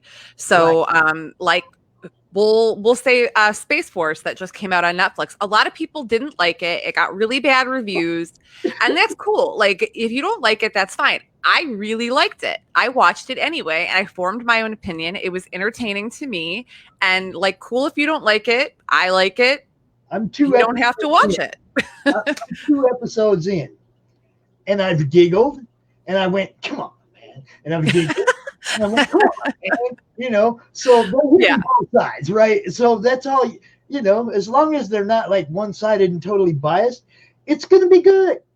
Right. And sometimes there's going to be stuff you giggle at and stuff that you scoff at. That's when you know you got a good show. It's getting an emotional response. Right. Not always the same one. Yeah. It's always the same one. That's kind of programming. That's kind of brainwashing when they're hitting you with the same thing over and over again. You know? Right. So I really like the show, and we know that some of the actors are one side and some of the actors are the other side, and they're all working together. Imagine that. They're all working together, people. That's you see, they make those lines and then they make them so dark. Don't make them lines so dark. Let people do what they need to do to be their own, to express what they want to express without fear of being ostracized by their peers. Mm-hmm. We're doing that to people, you know. Right. I share everything until somebody like is a total like asshole to me personally, but I'll share everything. I don't care who you vote for or any of that, and that's not my business. You know, my business is promoting people's books, and it's not even a business. Right. I don't make no money. My love is promoting people's books. Don't give me a reason not to promote your book. You know, it's like it's what I love to do for everybody. You know, right? The lines have to go away. Well, and I mean, I'm of the opinion that, like, for the most part, like, I don't really care what other people believe. There are certain things that I feel very strongly about, and I'm not going to hate somebody because they don't agree with me, but I don't know if I can associate with people that think a certain way, only because I'm a very loving, all-inclusive, caring, thoughtful person, and I don't think that anybody should treat human beings poorly, regardless of anything. So like my heart, like if you don't believe in human rights, then I don't know if I can have a conversation that will be fruitful, because human rights are important. So like there are certain things where we have to kind of draw a line, I feel, but that's just, again, my opinion. That's what I live by. I try not to judge other people, and I just do my thing. And like I said, the it's not the line being drawn. It's the line being drawn so dark it can't be crossed, that people can't even communicate and try to find solutions for those. You can't make the line so dark people can't talk to each other. And that I agree on. I think that we owe it to each other to be able to educate each other. Like, you know, somebody just might not be informed of something, and so I'm not going to hate somebody because they're ignorant. Like, I'm going to try and say, hey, like, this is this, and this is this, and this is why people think this. And, you know, like, I'm all for conversations. But again, like I said, I do have a line that I will draw. You know, I'll do my best to educate and conversate and advocate always. But I'm too kind-hearted, and I love people, and I love people to be treated equally and fairly. So that's very important to me. And that's my line, you know. I love everybody, as long as they don't. My line goes to where you're not hateful. As long as you're not hateful, I'll be your friend. You know, don't be hateful. If you don't, you know, yeah. Scroll on. Don't be hateful. Don't cause an escalation of whatever the issue is. You know, and there's so many people that are so conditioned right now into having to make sure their opinions known, to the point where they start talking insulting and calling people names, and that's when I can talk to you all day long, man, until you call me a moron, and then I'm done. Then I'm done. You know, I'm talking all day long, you know, about whatever until, you know, if it becomes insulting or name calling, then obviously you can't have that conversation and I'll check you later. Well, you know, that's the one thing, like you know, being a writer and, you know, being an indie creator, I use social media a lot to connect with my fan base and my friends and for promotion and all of that. And, you know, I definitely see a lot of people just being really mean to each other. Or if somebody has an opinion that you don't agree with, instead of just scrolling past it, they'll start a fight over it, especially like over like movies or books, like stupid stuff. And I'm like, so what if somebody didn't like the same thing that you liked? Like, I scroll past it. I'm like, I can still enjoy it, even if that person didn't. I don't care, you know? Yeah. No skin off my nose. Like, you like your thing, I like my thing, we're good. So yeah, there's a lot of silly arguments that people have, and you know, I don't know. That's not my thing. Like I said, I'm a lover, not a fighter. So So the character in your book, is she a lover or a fighter? Well, Aeonian has several characters, and there's only one. It takes place. It's a family, so there's the two parents, Anton and Isabel, and they're definitely they have very strong feelings about their family. They want to protect them and have them live forever. So they have very strong like feelings that way, but they're all kind of crazy. So the only really good one is the youngest son, Philip, and I feel like he's the one you root for in this series. I know I do. Like, and I'm writing it, so I like. And is he the underdog? Yeah, he's the underdog in a way. Yeah, like out of all of them, yes, I would say he's the underdog, and. Yeah, so you kind of root for the kid, even though like throughout all the chaos and the horror of his life and everything that surrounds him, it's like you kind of want him to have a win. Right. And you got to have that guy in your book. You got to have that one guy in your book that everybody feels a little bit sorry for and wishes to get that come up, you know, because that's part of the relation of all of our actual life experience. We all want that little kick, that little come up. We all feel like we're all maybe not quite getting what we deserve in life, or, you know, make the right life choices a lot of times. Okay. You root for that guy because you've been that guy. Right. You know what I mean? It's like most everybody has been that guy. Right. Absolutely. I mean, so yeah, you always have to have like that. I agree. I mean, I've written comics where or stories that maybe there wasn't somebody who was sympathetic, but that you could maybe empathize with a little bit, like maybe not feel like you're super rooting for them, but you're like, okay, I can understand like why this person is doing what they're doing. So yeah, I mean, there has to be some kind of reason that you're following a story, and if everybody's just terrible to a fault, it's like, well, I don't know if I want to read that.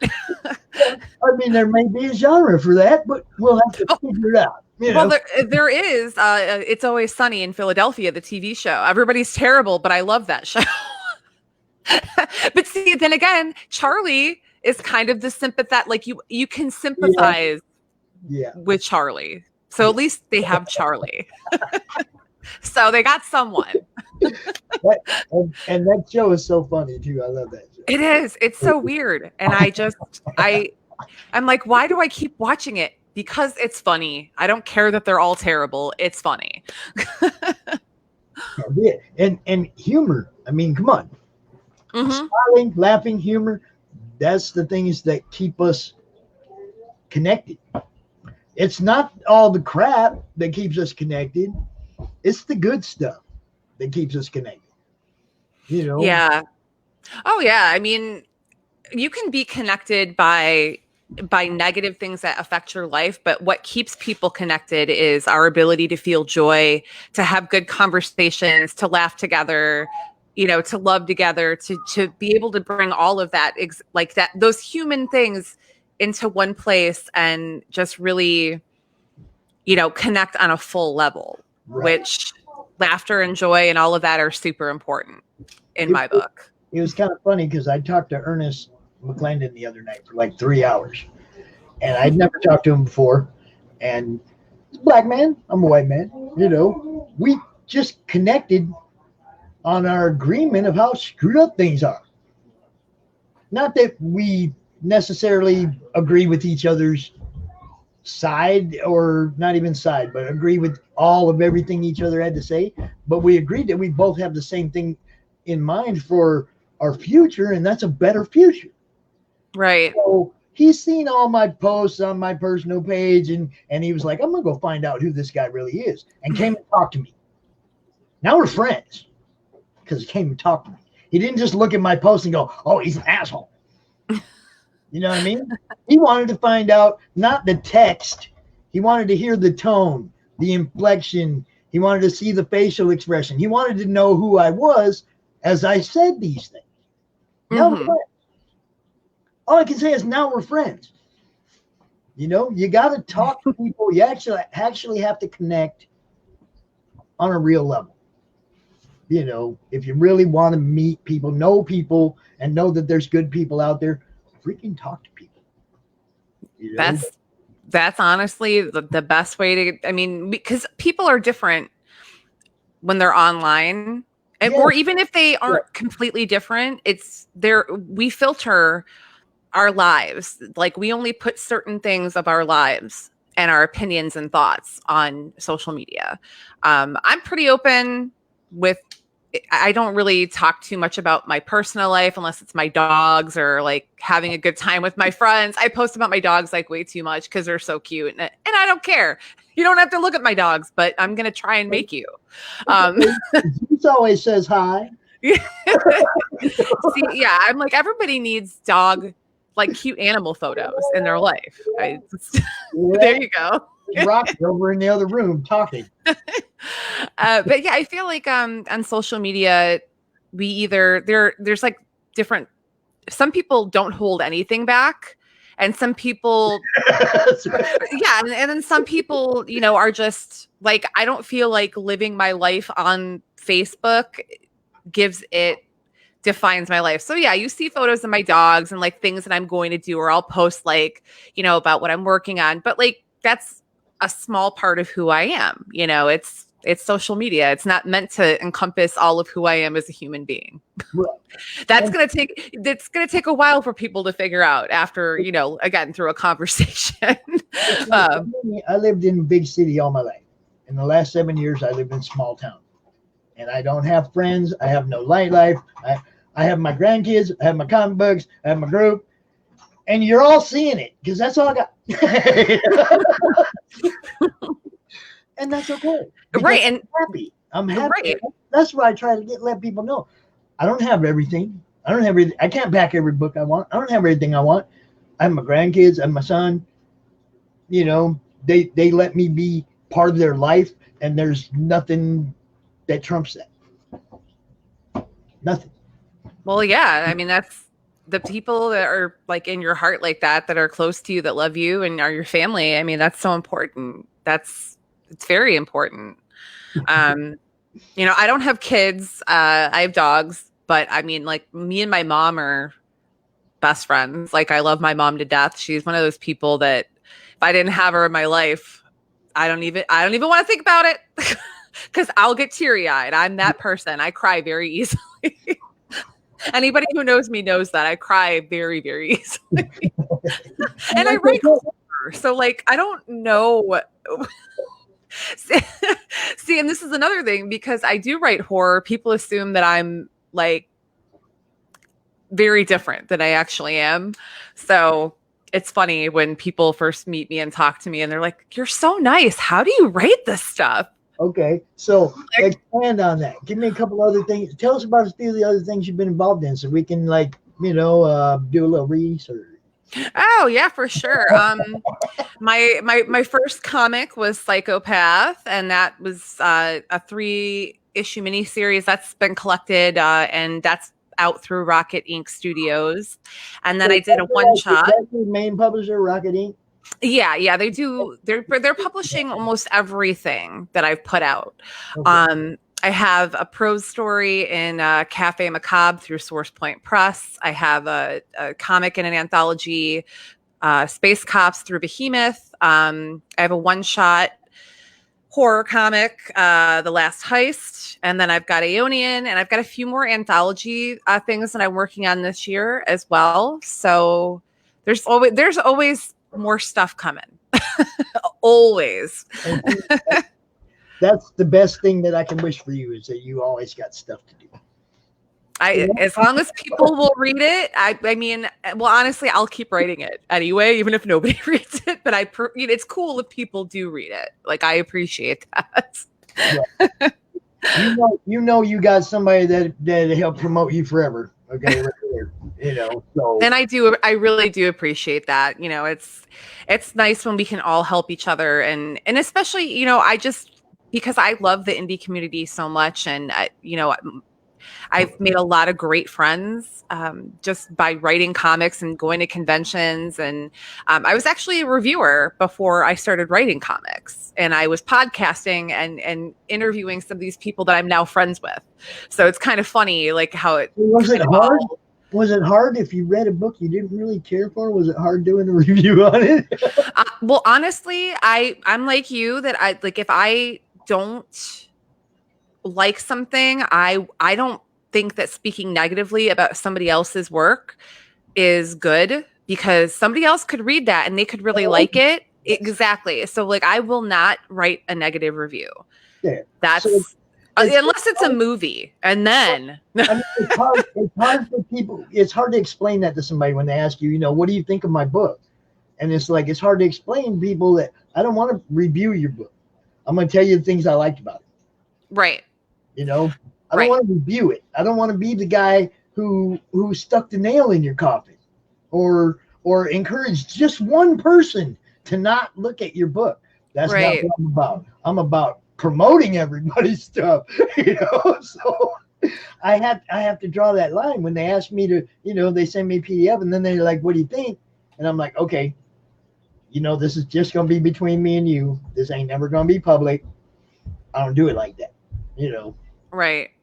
Yeah. And I mean, I'm all for, especially because the longer I've been doing this, people have been, coming to me with questions and asking me to help them with, I have this idea, what do you think about it, or whatever, which, I love that. I'm always open to helping other people out, in any way that I can. That's just my heart. I had so many people help me, and I want to give that back. And there, constructive criticism is one thing. I can do that. I actually started working as an editor as well. So I'm very good with constructive criticism, because it's all about making that person better. Yes. Just like my editor does with me. She'll be like, this really works. This does not work. Let's try and do this. She's made me a better writer, but she's been constructive, and that's what it is. You can help somebody to make their project even better, but they do need to hear the things that they need to improve. It's all in how you have that conversation. I've gotten, I'm good with it because I can take the constructive criticism myself, and I've learned how to give it. So it's a good thing.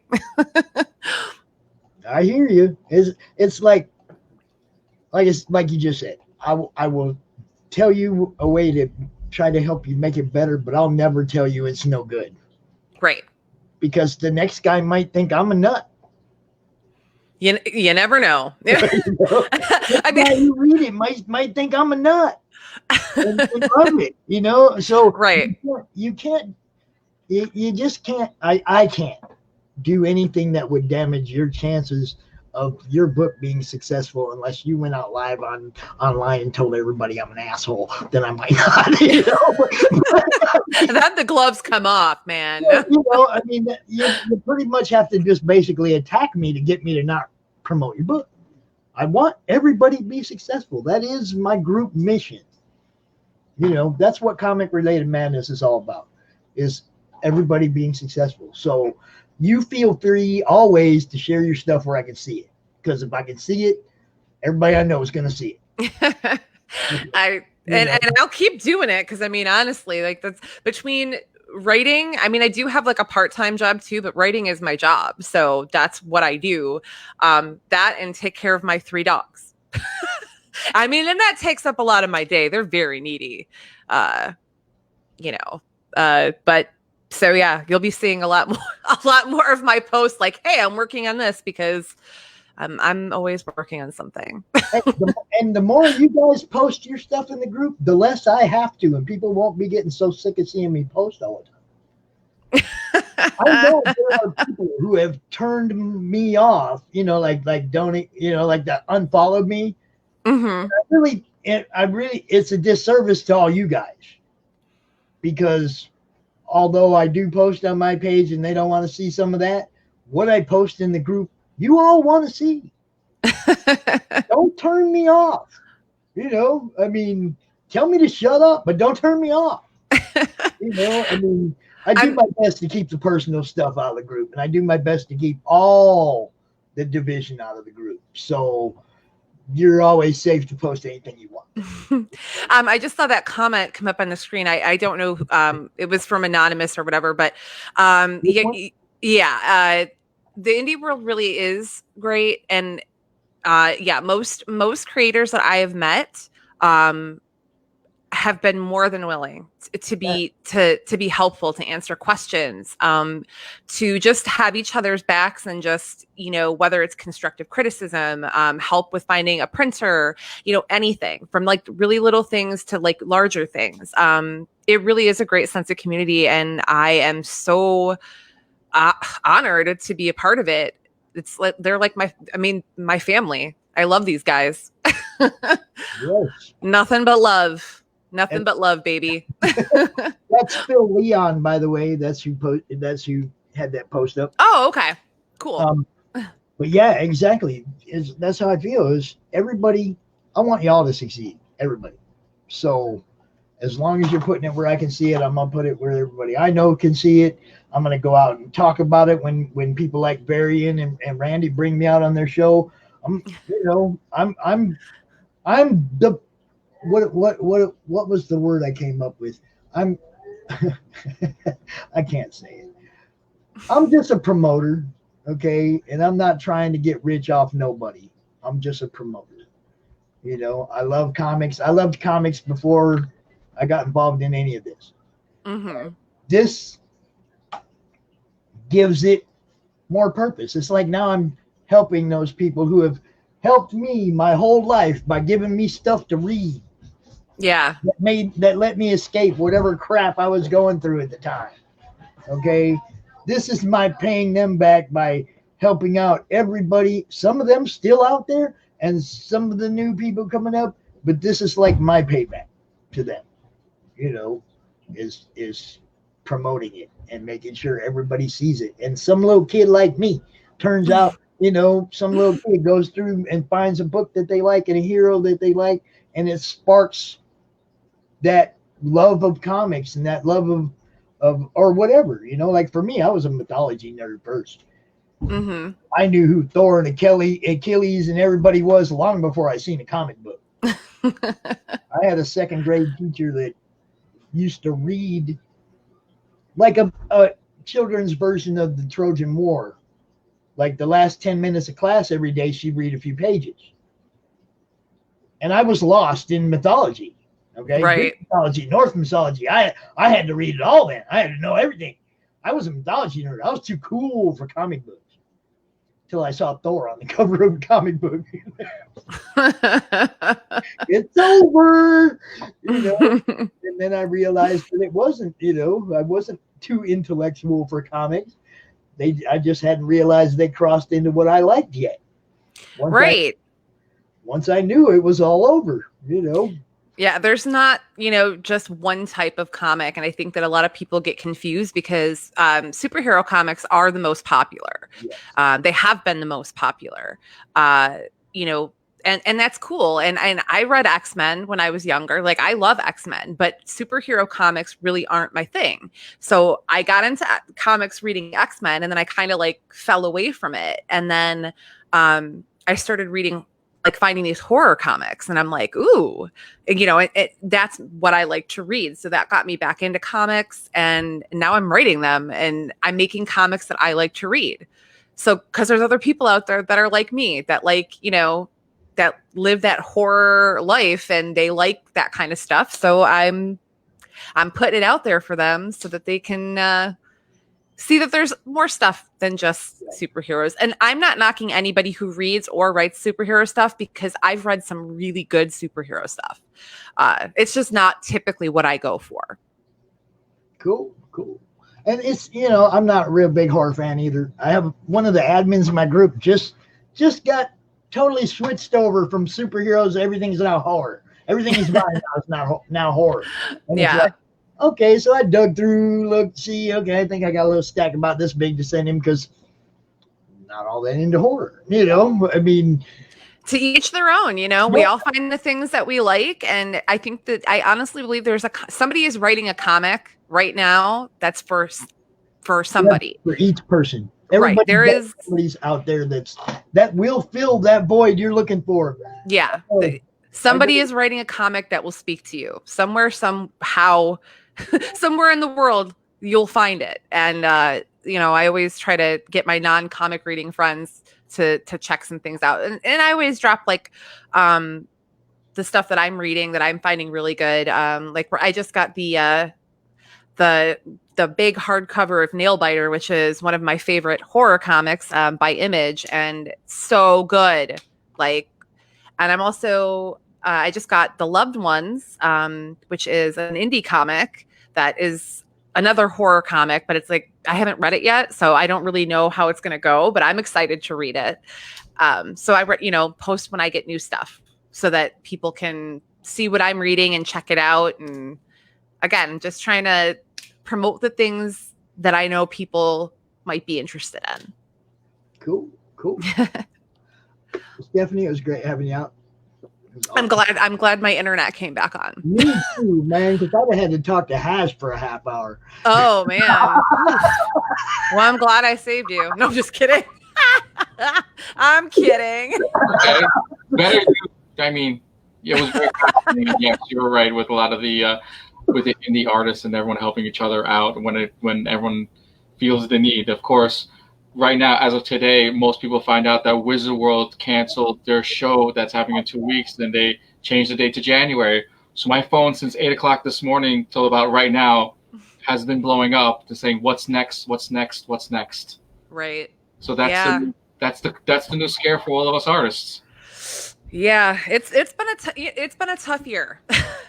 It's been a tough year for, I mean, everybody that I know, regardless of whether you're doing what we're doing or not. But with the conventions being postponed and canceled, it's been difficult. Yeah, trying to find a new way to continue doing what we love in this new kind of shifting atmosphere. But it's the field. You adapt or you die. So I guess we just adapt, because I ain't ready to go yet. No. Not quite yet. Well, I mean, I am ready to actually get off the stream, because my dog is pacing, so she needs to go potty. If I don't let her out, she's gonna pee on my floor. So I don't want to clean that up. It was great seeing you. Yes, it was so good to talk to you. You guys have fun, and I'll drop the links in the comments section here after I let my girl out. All right, talk to you later. Bye, you guys. Bye. All right, Hash, how you doing, bro? Been a busy day, huh? You've been on the phone all day, dude. I mean, you see, while I'm sitting backstage, if I just hold the phone up, I've always messaged you saying I'm back on the phone. But you have a guest coming up. Yeah, he got the link. We're gonna bring him out. Everybody, this is Les Garner. Hey, can you hear me? Yeah, I got you. How you doing? Okay, cool. I couldn't tell if you got any audio from me or not, man. Yeah, I can hear you. You're good.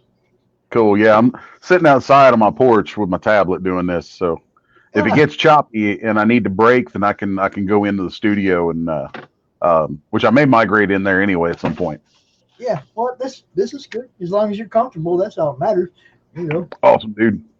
Yeah, I just got back from doing some kayaking. Nice. Yeah. I have not been out yet this year due to Michigan's, sometimes okay, sometimes not okay to be on the water. stuff. You know? We just had to make a plan because you don't know what are they going to change the rules tomorrow again. You know, it's like it's been really weird. It's been really weird up here when it comes to that. But yeah, the upshot for me about where I'm at here in Eastern Kentucky is like the government of Kentucky is similar to that of Michigan in that it's batshit crazy, but but the thing is, as Kentuckians, we tend to look at our government and kind of go, yeah, we just kind of do whatever because we're so spread out. Like, what are they going to do? Come down every holler and hunt us down? Well, and it's, you know, you got the cities that they can control, and then you got the country that they really can't. Yeah. So, and I'm out. I'm in Moorhead, Kentucky, man. I'm out. I'm 5 minutes from Cave Run Lake. I'm out. Like my house is on the edge of Daniel Boone National Forest.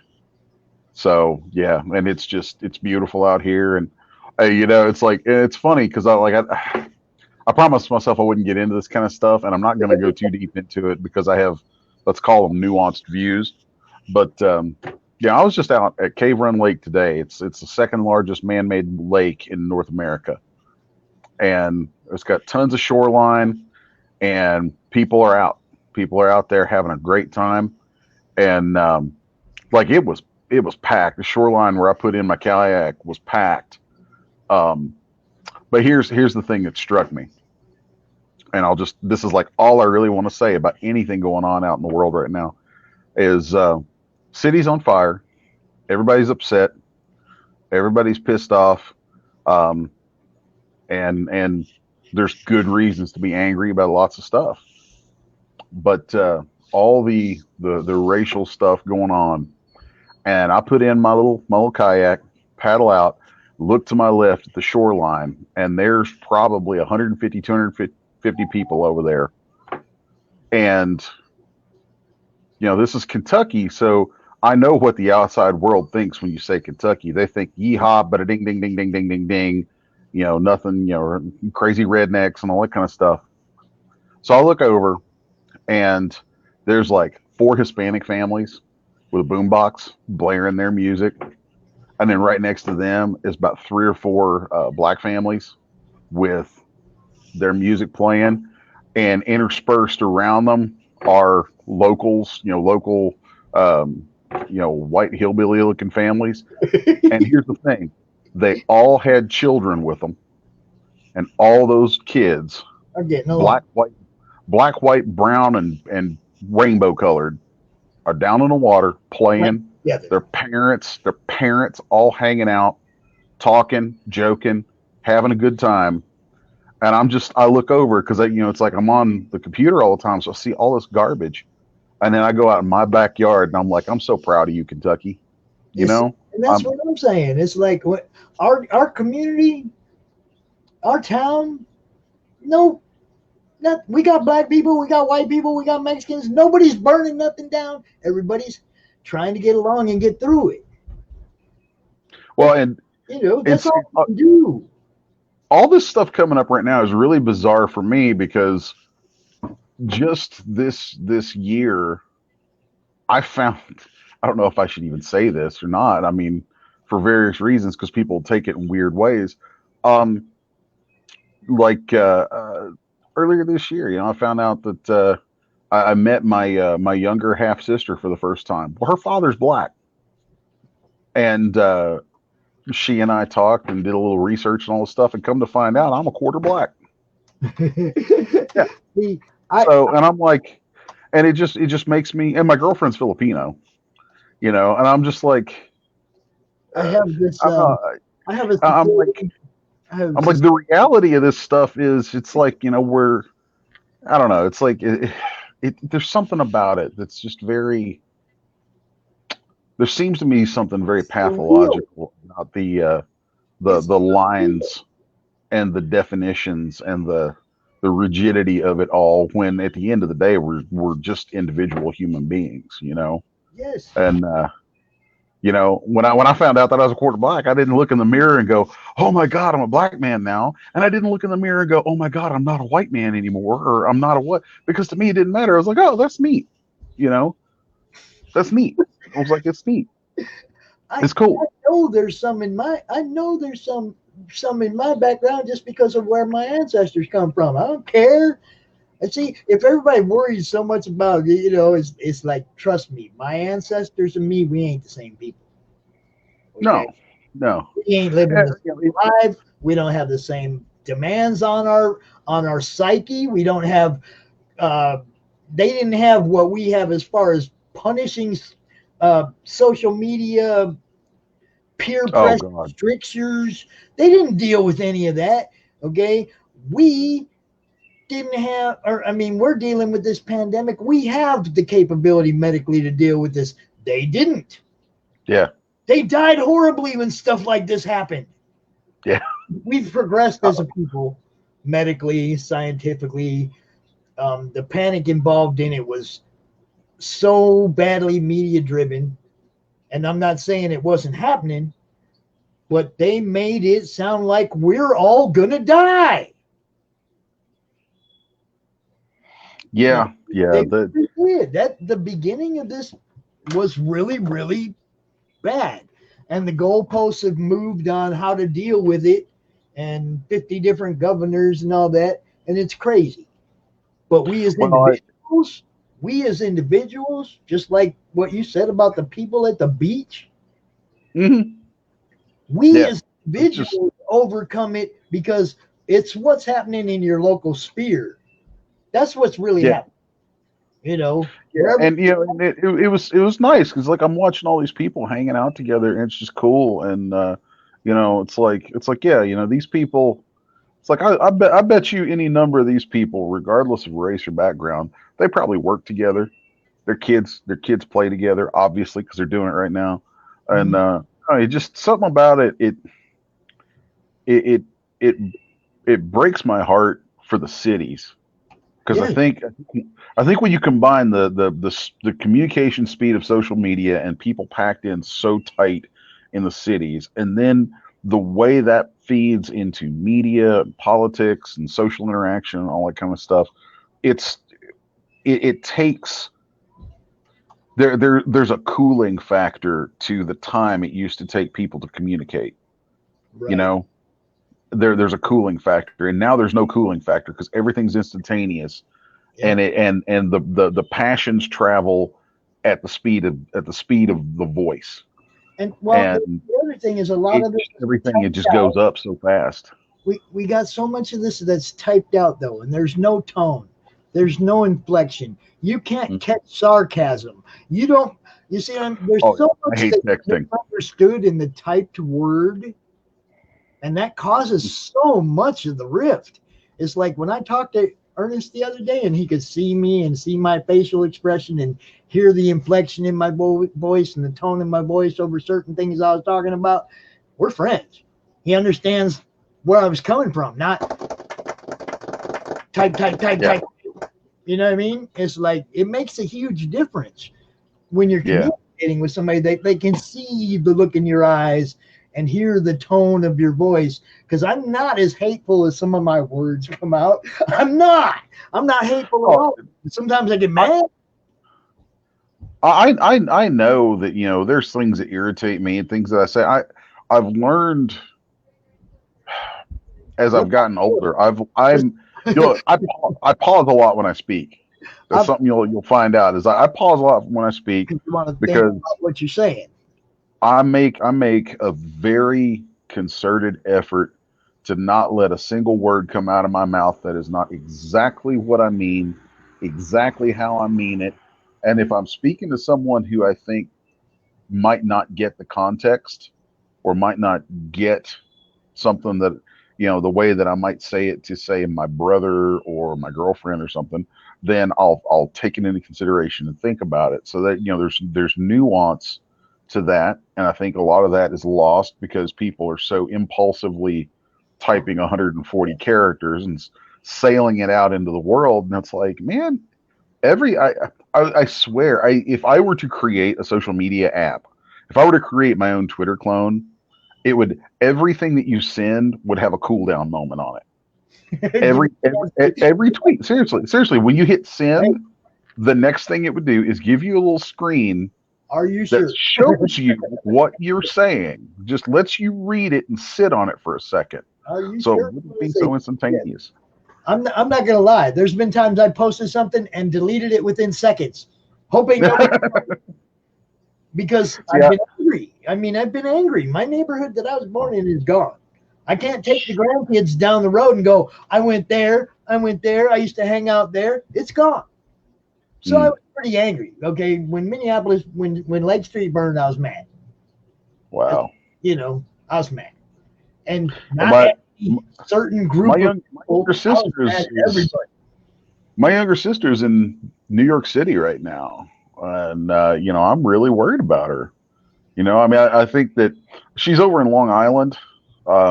She's right on the river in Long Island, so I think she'll be okay because it's a nice building she's in, very nice neighborhood. I think she's going to be all right, but still, it's like. Half the people I talked to today have been in Long Island. Half my guests were in Long Island today. Wow, man. Yeah, my sister's she's a model up there. She does fashion work, and yeah, really cool. She's incredibly gorgeous. Love her. And but yeah, I've just been worried about her and her kids through all this stuff. I'm like, watching everything going on with New York, and I lived in. Just out of New York for about 5 years, long time ago. Giuliani years. Best years. And yeah, man, it was a different place, man. It was a different place. I have no desire to go back to New York for anything other than to visit my sister now, because it's even before all this, it was just no. So last time I was there was 2003, 2004, something like that, and it was already going downhill. We've been talking about all these world things, but we really need to prop what you got going on before we have to tell you to go away. Oh yeah, man. Yeah, I'll see. I'll get on and be all casual and all that, and they'll just start rolling with whatever conversation and get goofy. And that's it's open panel. I mean, it's an open format. It's whatever you want to talk about. That's the way it is. Well, the irony. The irony of all this junk going on for me is that. And you understand when you read the 4th issue of my comic, you'll understand why I say this. I keep apologizing. I'm like, guys, my book was not supposed to be current events. Like seriously, and I say that not just in the joking sort of it's a post-apocalyptic story kind of thing with political upheaval in the backdrop. No. Like there is backstory in Apocalypse Girl that won't come out until the 2nd series, but plays a role in the 1st series. Mm-hmm. The way that unfolds over time, you'll see. But like, there's stuff that it references, and then goes into a kind of conjecture about where it all leads. That when I wrote it and produced, especially this one particular issue number 4. Oh my God, there's a page in the comic in issue number 4 that I call my piss everyone off page. It is. When I did the page, I looked at it and I thought, this is my favorite page of any comic book I've ever done, and it's probably going to end my career. So, I'll just say there are 2 very well-known public figures screaming at each other on that page. So, yeah. Then it will equally piss everybody off, but it'll also equally make everybody laugh. So, well, it's a heavy page. I mean, it's like I'll even tell you what it is. It's like this. It's this page that's kind of a montage. You got Hillary on one side, and you got Trump on the other. And both of them are just screaming mad. And that between them is an American flag on fire. There you go. And ghosted down from that is a pair of soldiers walking in like a Middle Eastern landscape. Both of them looking real sad and kind of nervous.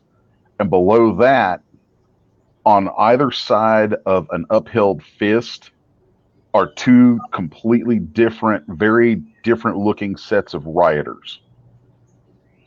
And when you see it, you can tell who the two different groups are. They're very reflective of the opposing ends of our current political spectrum. So, and the entire montage of the narrative over the whole thing doesn't refer to anyone by name or anything by name. It just talks about how people, it's talking about the past. It's this character named Abraham telling Anna, the lead character, about how the world got to where it is. And he's describing to her how neighbors began to hate their neighbors, and people went from talking to screaming, and it just describes all the conflict without putting any names or ideologies or anything like that behind it. It just looks at it and says, it basically boils down to people came up with reasons to start hating each other, and they did, and it drove the world to hell.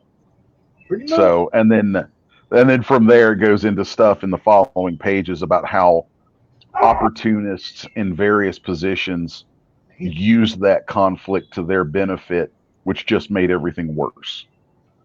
And that's a pretty descriptive view of really what's going on. You know, I mean, there's way too many ways that we're divided. You know, I mean, you probably could have went into more detail on that panel and showed way more places where we're divided. You know, I mean, you kept it pretty simple by just keeping it the two factions, but you think the religious divides and the the pages that follow get into some of that, but they do. I'm very happy with these pages because the way that they get into that, again, the narrative doesn't call anyone out specifically. It just says where we were. It looks at things, and I wrote it trying to look at things going, okay, let's say everything's gone to hell and we're X number of years down the road from that. And someone is describing this to a young person in a time after it's all fallen when none of it matters anymore. Right. How would they describe it? Are they going to care about Republicans or Democrats or liberals or conservatives or even libertarians or socialists or what? They're in that post-apocalyptic time. None of that means shit. That's just what got us here. That's all it is. Yeah. And in that setting, none of that means crap. All it really means anything is, these people hated each other. They screwed everything up. They couldn't stop fighting. They blew everything to hell. And now we have to scrounge out a living the best we can. And that's a really, I mean, it's a very bleak. I won't lie, man. My book is a downer. It's bleak. But see, it's, come on, man. You got to look at it like from the point of view of what you're doing right there is, I mean, and I know you weren't planning on all this to be, you didn't write this. No. Like literally, I sat, when I started writing the story about 5 years ago, I sat and kind of looked at the landscape and said, 5 years ago. Yeah, 5 years ago, the basic plot to this was written. It's been tweaked a little over time as I finished up pages and edited and all that. But yeah, the actual story was written like 5 years ago. And I sat down and plotted it out and thought, let's take all the things in the world and the situation of the world that irritates me or makes me mad or that scares me, and let's just drive it off the cliff. Let's just take it off the cliff and see how bad it could get, and then use that as the backstory to a like incorporate some science fiction elements into it that and bring some things into it that give it some entertainment and make it fun, but that's all, it's all wrapped up together in this way that I feel I thought, well, if I write a story like this, that's going to take all the fantastic parts of it and help ground them in something that feels authentic. And and then years down the line when I'm doing the artwork and I'm finishing it all out, I'm like, oh, damn, ouch. Didn't it? Yeah. Then it like, oh man, that's kind of, it's got to be hard for you, like going forward, knowing that, I mean, it's so parallel to what's actually going on. It has been weird. I mean, because like I wrote the story and I sat it down, shopped it around looking for publishers, worked on a couple issues, sat it down, did other stuff. Because I also, outside of comics, what I do for a living is 3D modeling and animation. And so I'm very busy, like all the time, in different art fields. And so the series has been picked up and put down a few times over the years until I got with Source Point, and those guys are rock stars, man. They have been so good to me. And so yeah, really this year has really seen me block the time to really focus and bring it all home. And it's just ironic for me that it's been during this year that it's all done that. And now I'm like pulling these scripts out and I'm working on them and I'm like, holy crap. Like I wrote that 5 years ago. Ooh, I'm like, ooh, this hurts. No joke. There were actually moments working, especially on issue number 4. Because issue number 4 and again in 5, but number 4 has a lot of backstory in it. And like there was a couple of moments across those 2 issues where I had to stop working on it for a little while, just take a break and walk away from it because it was just too intense. It was just like this is creepy weird. But pushed through it and I'm glad I did. And it's gonna be weird if you can turn on the news and write your story that you already wrote. You turn on the news and you're like, okay, that fits. What the hell's going on here? Oh yeah. I mean, it's like, well, what's really weird too, especially issue number 4, is that some of those following pages, there are other world figures whose faces appear on those pages, and I don't name them, and I'm kind of playing coy with some stuff and some ideas there, and I'm like, okay, if anybody picks this up and figures out who these people are and says something cool, you get the secret prize, whatever that may be. But it's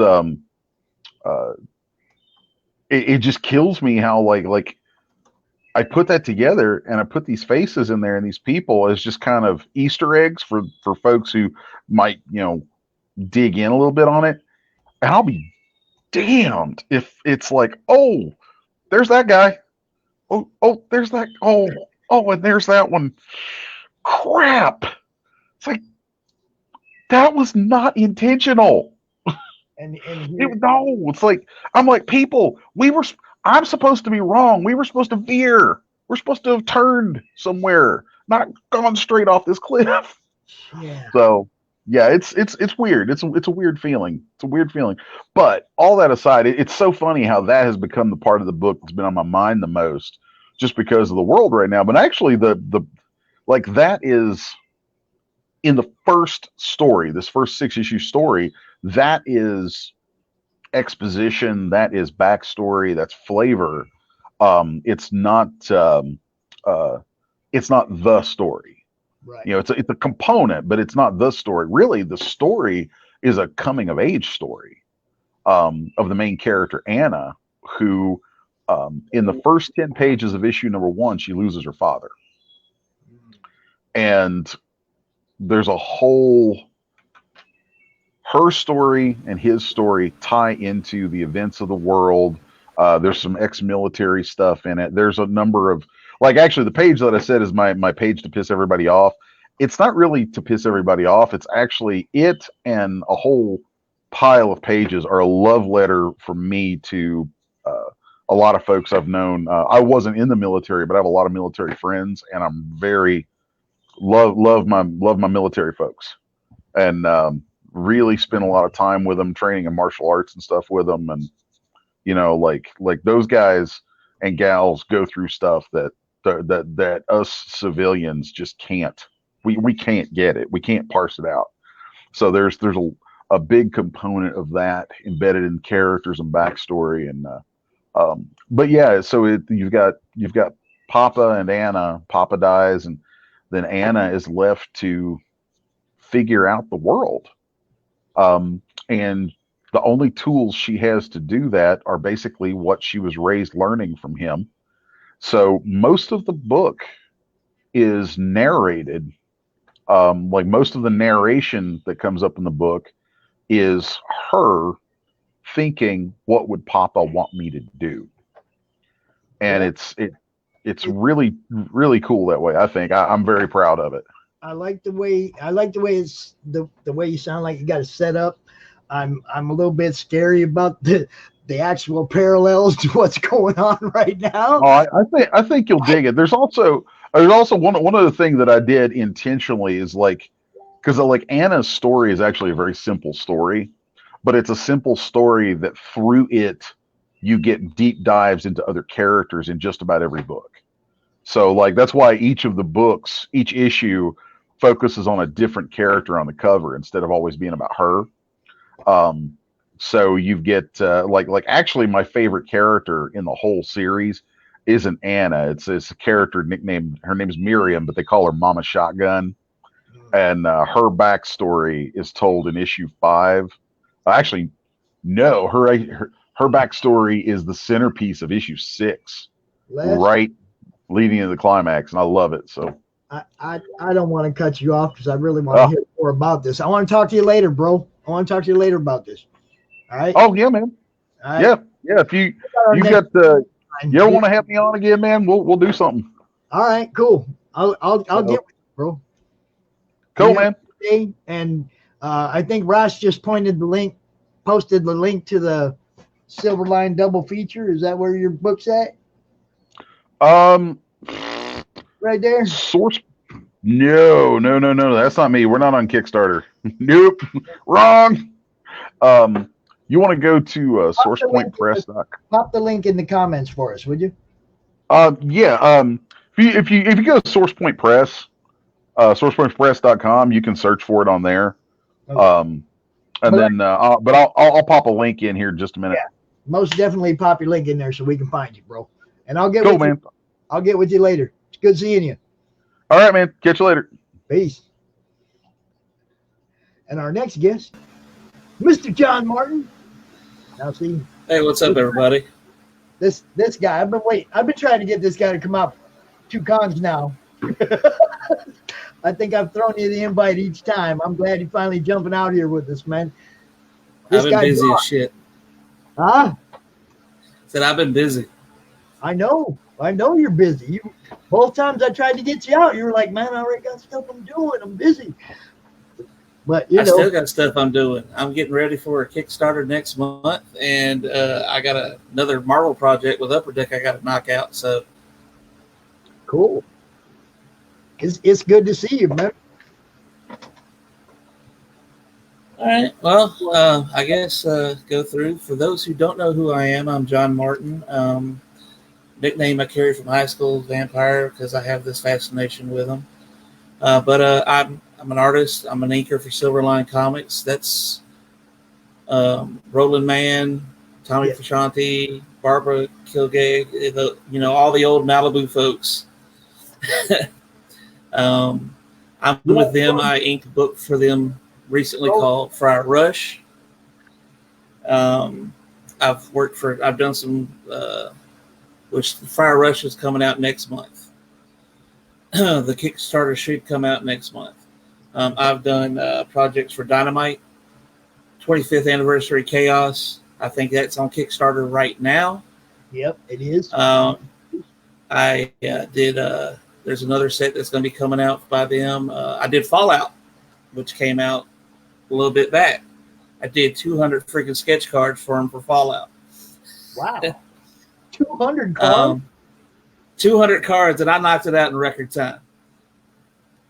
Man, that's a big set. It is. And then I've recently just finished up Red Sonja for them. The Upper Deck project I finished last year was Marvel Premiere, which is their big money set. I think they sell in some really nice tin boxes, and it's on really thick I got one sitting over here. You can see they're really thick cards. This is a artist proof that I have, but those sets sell for like $250. I think there he is. So that's something I did there, and like I said, I can't tell you what the set is I'm working on now for Upper Deck, not until everything's approved. But I can't tell you it's for Marvel. If I disappear for the screen, it's only because I'm letting people see the whole screen. When you're showing something, I want them to have the best look at it possible. So I get out of the way and give you the whole screen to show stuff off. I'm not gone. Okay. Yeah, I'm still here. I'm just getting out of the way for you know what I mean? Yeah. Also, something I did a couple of years ago, I had the pleasure of actually inking over Mitch Faust. I don't know if anybody knows who Mitch Faust is. He's actually a really great fantasy artist. He even did a comic book back in the 80s, and I have all 5 issues. What kind? But it was, believe it or not, don't get me lying, I can't remember right now. No, I have to dig it up, but I can check and see if I had it. I'll dig it out and I'll let you know. I'll message you and let you know. And then if this right here was what we did. It was for 901 anthology called Back to Earth. This right here is another book we did that was called Making of It. Kind of goes through the whole spiel about, the idea, the concept, the writing, the inks, and all that stuff. Had, me talking about how I hope I don't screw it up. Hey, I know that's got to be the first thing on top of all you guys' minds when you're drawing something that it's like, God, I hope I don't screw it up. Well, believe it or not, now that's right. Believe it or not, now every time I get to something, I'm like, crap, I hope I don't screw this up. There was some wise words that I got from Aldrin All, Mr. Buzz. He told me, just effing do it. Just get it done. Because he inks Neil Adams a lot because he's around with them. So he's like, I'm not like, oh crap, I'm inking Neil Adams. I just do it. So I have to remind myself that. Yeah, just do it. I mean, I've watched a lot of you guys draw live stream. Okay, I mean, I've watched a lot of you guys draw, and there's some people that they'll make a mistake and they will incorporate that mistake into the background or into the character in some way and not let it affect them. I mean, they'll go like, oops, and they messed up, but then they go and take that ink blotch or whatever and turn it into part of the picture. That to me, it's called blows me away when they're like, they messed up. They know they messed up, and they're still going to make this picture come out right. It's called adding character to the piece. Yes. and I get blown away by people that are talented enough to do that. You know what I mean? It's like there's some people that can draw, and if they mess something up, then they just tear it up. They're done. They try it over or start again. And then there's some people that you can't deter them. They're just going to come out with something good, no matter what. It's amazing watching all you guys draw. It really is. Yeah, I got the Archangel piece. I've cleaned up a little bit because I did so much erasing and trying to work on stuff. I got the wings all jacked up.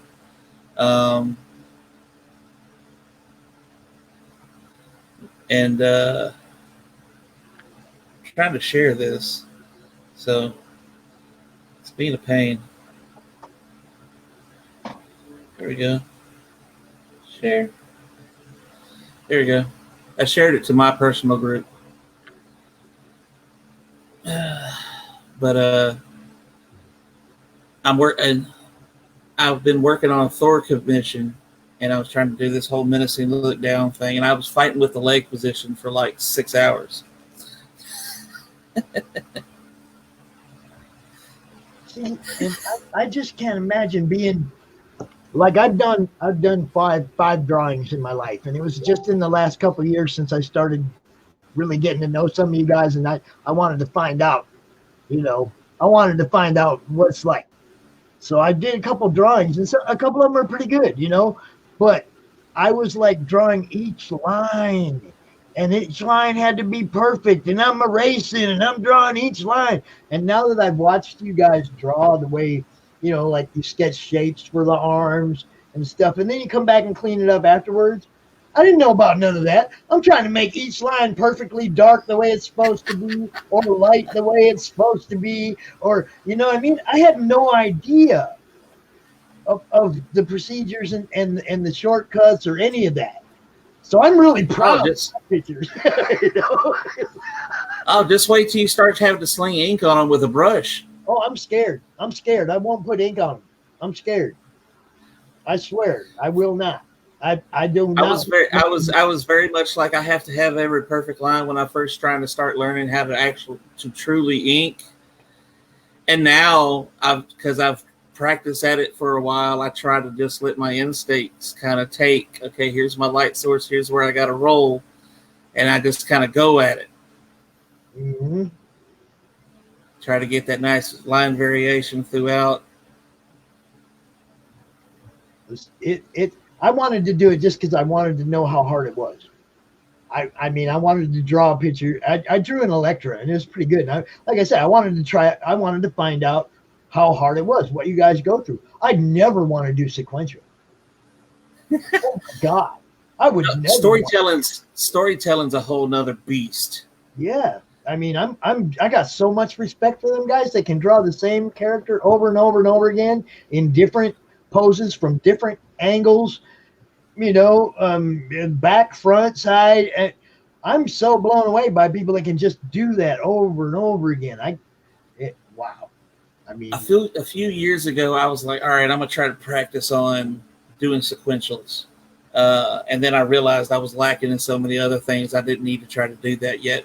But I actually messaged Fabian, co-creator of Deadpool. Mm-hmm. And I asked him if he had any scripts just laying around, sample scripts where I could actually practice doing pages. Yeah. And he sent me some, and I'm flipping through them, and it was incredibly intimidating. The amount of detail a writer puts in for the penciler to go to. Right. And there was references to Google searches and all kinds of stuff. I can imagine. I'm going to be in a book, which that to me, that's amazing that somebody is taking me and making me part of their book. But when I watch, I tell them not to show me too much because I'm a fan. I want to read it when it comes out, just like everybody else. But they show me stuff, and I'm just blown away by the progression. Because when they first started, it was okay. We're going to do this, and then the COVID hit, and they postponed it. But when they postponed it, they brought in a new colorist, or a colorist, and just made the book pop. It's like that little hesitation. Let's not launch right now. That little hesitation brought extra pages to the book, brought a new colorist to the book, made the book a much better product for when it launches. So in some cases, there's good for, what's happening. In some cases, there's bad for what's happening. Everybody's living their own life and their own thing going on. But you guys have to try and continue to make a living where they've taken away your venue for making a living. Well, it's a double. It hurts me double time on top of that, because they've taken away me being able to go and make money, but it also takes away me being able to meet new people on the fan side, right, and on the networking side, because I'm a fan too. I grew up with comics. Exactly. What made me want to get into comics was the day I met Mark Silvestri back in the 90s when he was still working on Wolverine. So, and he was awesome then, and he shows every day that he's still as awesome now as he was then. Yep. But I go like the Vegas show got canceled at the last minute, and I was really looking forward to it because I was going to hook up with Murat, and I was going to talk with him. That's a good person to network with, and a lot of these people, you know, a lot of these people in my group. You know, you're in my group. There's a lot of people in my group that are always networking and looking for people to network with. That's pretty much what the basis for the group was when we created it. And you know, that's I want all you guys to be able to know that there's other people there looking for somebody just like you're looking for somebody. Just go out there and say, hey. You know? Well, my first show was supposed to be back in March, and it was supposed to be over in Greenville, South Carolina. It was CRoM Con. And because it got postponed and all, like Neil Adams and all them was going to be there. So I was going to actually get a chance to see Buzz again and talk with him. So all that he won't be able to make the new date from what I can tell. So it's kind of like bummer because, you know, that was one of those things I was hooking back up and, you know, talking with somebody because, and a couple of the other guys that were going to be there, I was looking forward to meeting too. I don't know if everybody I hadn't actually looked at the guest list again since they've kind of moved things around. But that was actually supposed to be my first con. So back in March is when things started going downhill. I've been kind of reeling ever since.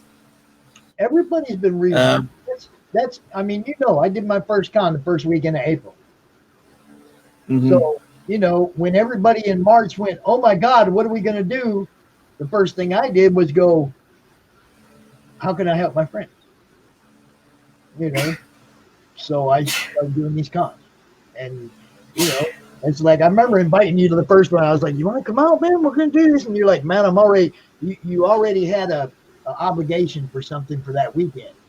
And I was like, you know, well, you just keep us in mind because we're going to keep doing this. And, you know, I'm glad that you're out here. You got anything handy right there you want to show us? Anything else you got? I mean, I know you got a lot of stuff. Jesus Christ. This right here is the Archangel piece I was working on. Yeah, I mean, I know you.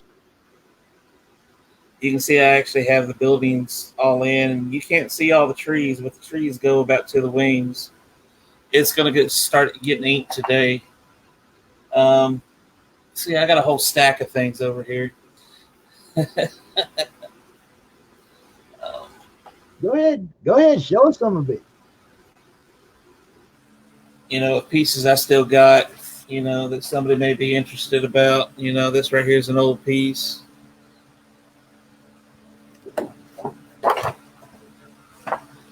I know a lot of people saw the what was it? The glow in the dark Ghost Rider homage I did. If somebody wants it, message me. It's available, and it does really glow in the dark.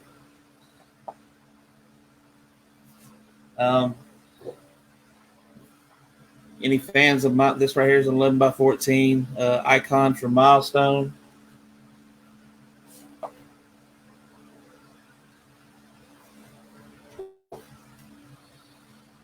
Wolverine.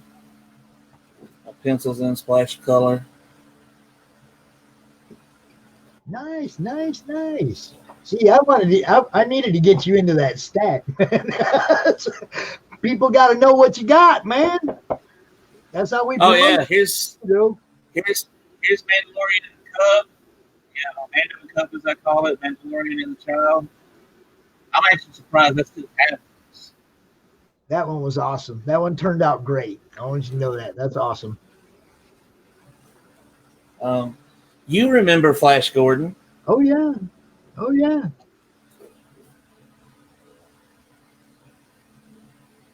Prince Voltan. You know, it's funny that you mentioned Flash because Greg Harms sent me a few prints a while back, and part of the stuff that he used for packing protection was some of his old practice stuff, like stuff that he would, you know, throw away stuff. and one of them is a Flash Gordon, which has the ship, and it has Ming, but the eyes are the only part that's done, like completely done.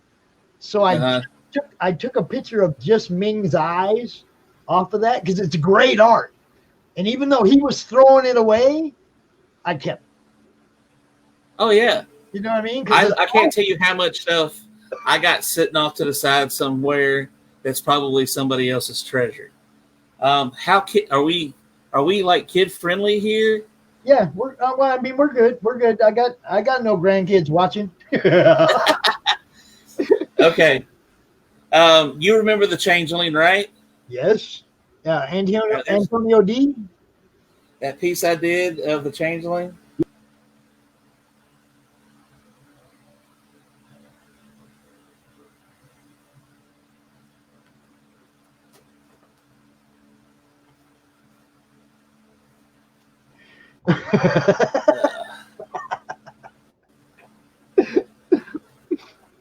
Yeah, I don't want nobody complaining to me about art. I really don't. Okay, it's art. It's art. People do not complain to me about art. I even have this Deadpool that's looking for a new home too. Everything I'm showing y'all is looking for a home. I don't do it just to keep it in my portfolio. So if any of you see anything you like, hit John up. John Martin. What's your art page? Do you have John Martin Art? Is that what it's called? It's actually John Vampire Martin is my art page on Facebook. Yeah.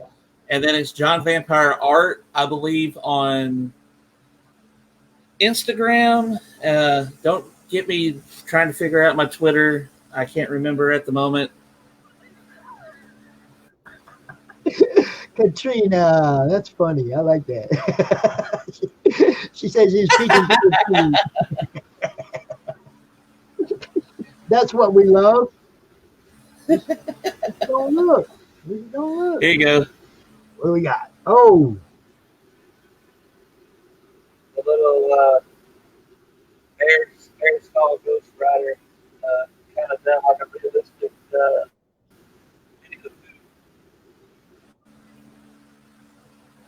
That was pretty cool. It looked like Beta Ray Bill Ghost Rider. I know it's a loggerhead, but it looked like it could have been Beta Ray Bill's skull too. That's loggerhead. Yeah, it's actually a grizzly. It's actually a grizzly bear skull. Really? It could go as loggerhead or Beta Ray Bill. This is loggerhead.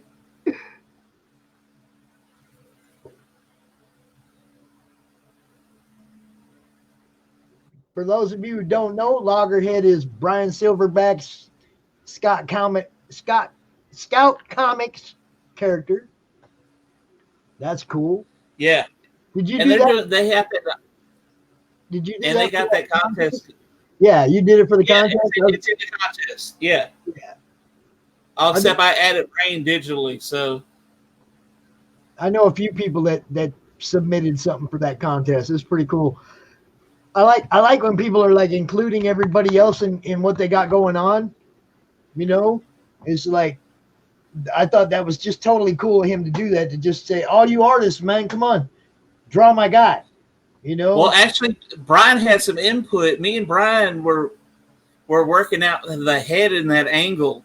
Like I would do a little bit, and then he kind of did something, and then I did some more, and then he sent me back a message with something else. So he has some input on it. Cool. And of course, I said I was with Silverline. Ooh, that's awesome. Yeah, thank you. I don't know who said that.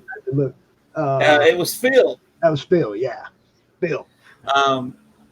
They actually, my Silverline Comics, they just finished a Kickstarter for Divinity, which is actually created by Barbara Kelberg. Yeah, Roland was talking about that yesterday when he was on. Roland Mann was on yesterday talking about that. Yeah, he tries to keep me in line. He knows I can just spout off and say anything. Every time we go onto the stream, he's like, "You can't cuss, John."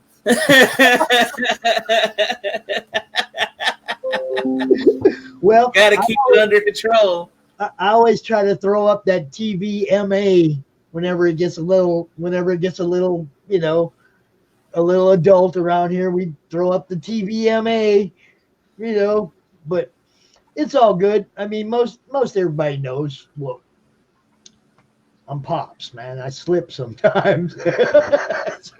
Oh, I have a really bad habit of saying whatever whenever it's a product of me not really caring what people think anymore. I understand that. And then I had to get reined in the line because I'm supposed to be paying attention to what people care about. You see what I'm saying? It's like on one hand, it's like, yeah, I don't care, but on the other hand, I really care. I don't want everybody to be all messed up, but I really don't care about what I say because, you know, I mean, sometimes I just have to get it out so that it doesn't come out on somebody who really doesn't deserve it. Facebook gives me a place to vent, and I need people to understand that. I don't want to turn around to my grandkids and start cussing at them because my computer won't come on, or you know what I'm reading on my computer. I don't want them catching that. That's what I vent here. You know, so if you see something that's a little harsh coming out of me, it at least it didn't come out of me on my family. You know, I spared them. You know. Well, one last piece that I have here in the stack. It's the Cable and the Venom symbiote. I guess you can say Venomized Cable.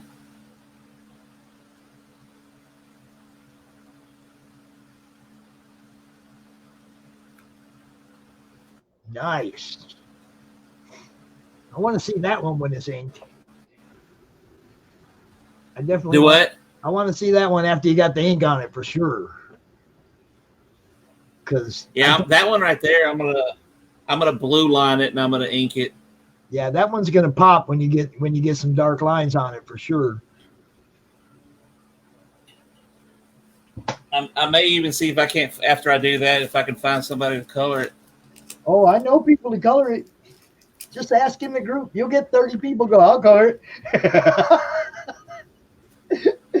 We actually just had Cam Hewitt just join the group last week, and the first thing he asked me was, do you know anybody that's got stuff I can color? So, you know, I mean, that's what the group's about, networking and you know, everybody getting a chance to showcase their talent to people who might be able to put them to work. You know, I haven't decided yet if I was going to do that. But yeah, like I say, anytime you're looking for somebody to collaborate with, you'll post in the group. You'll probably get response, man. We have a lot of people in the group that are always looking for stuff to do. You know. Let's see, and I'll show y'all this last thing here. It's even got I even forgot about that. I'll pull that out, make it easier to show this. All right, I have a friend who actually wrote a book a couple of years ago called Lostborn. His name's Chris Jowers, and the main character's name is named Thulric. Thulric Lostborn. It's basically like a Viking horror fantasy book. This is something I did based off of it.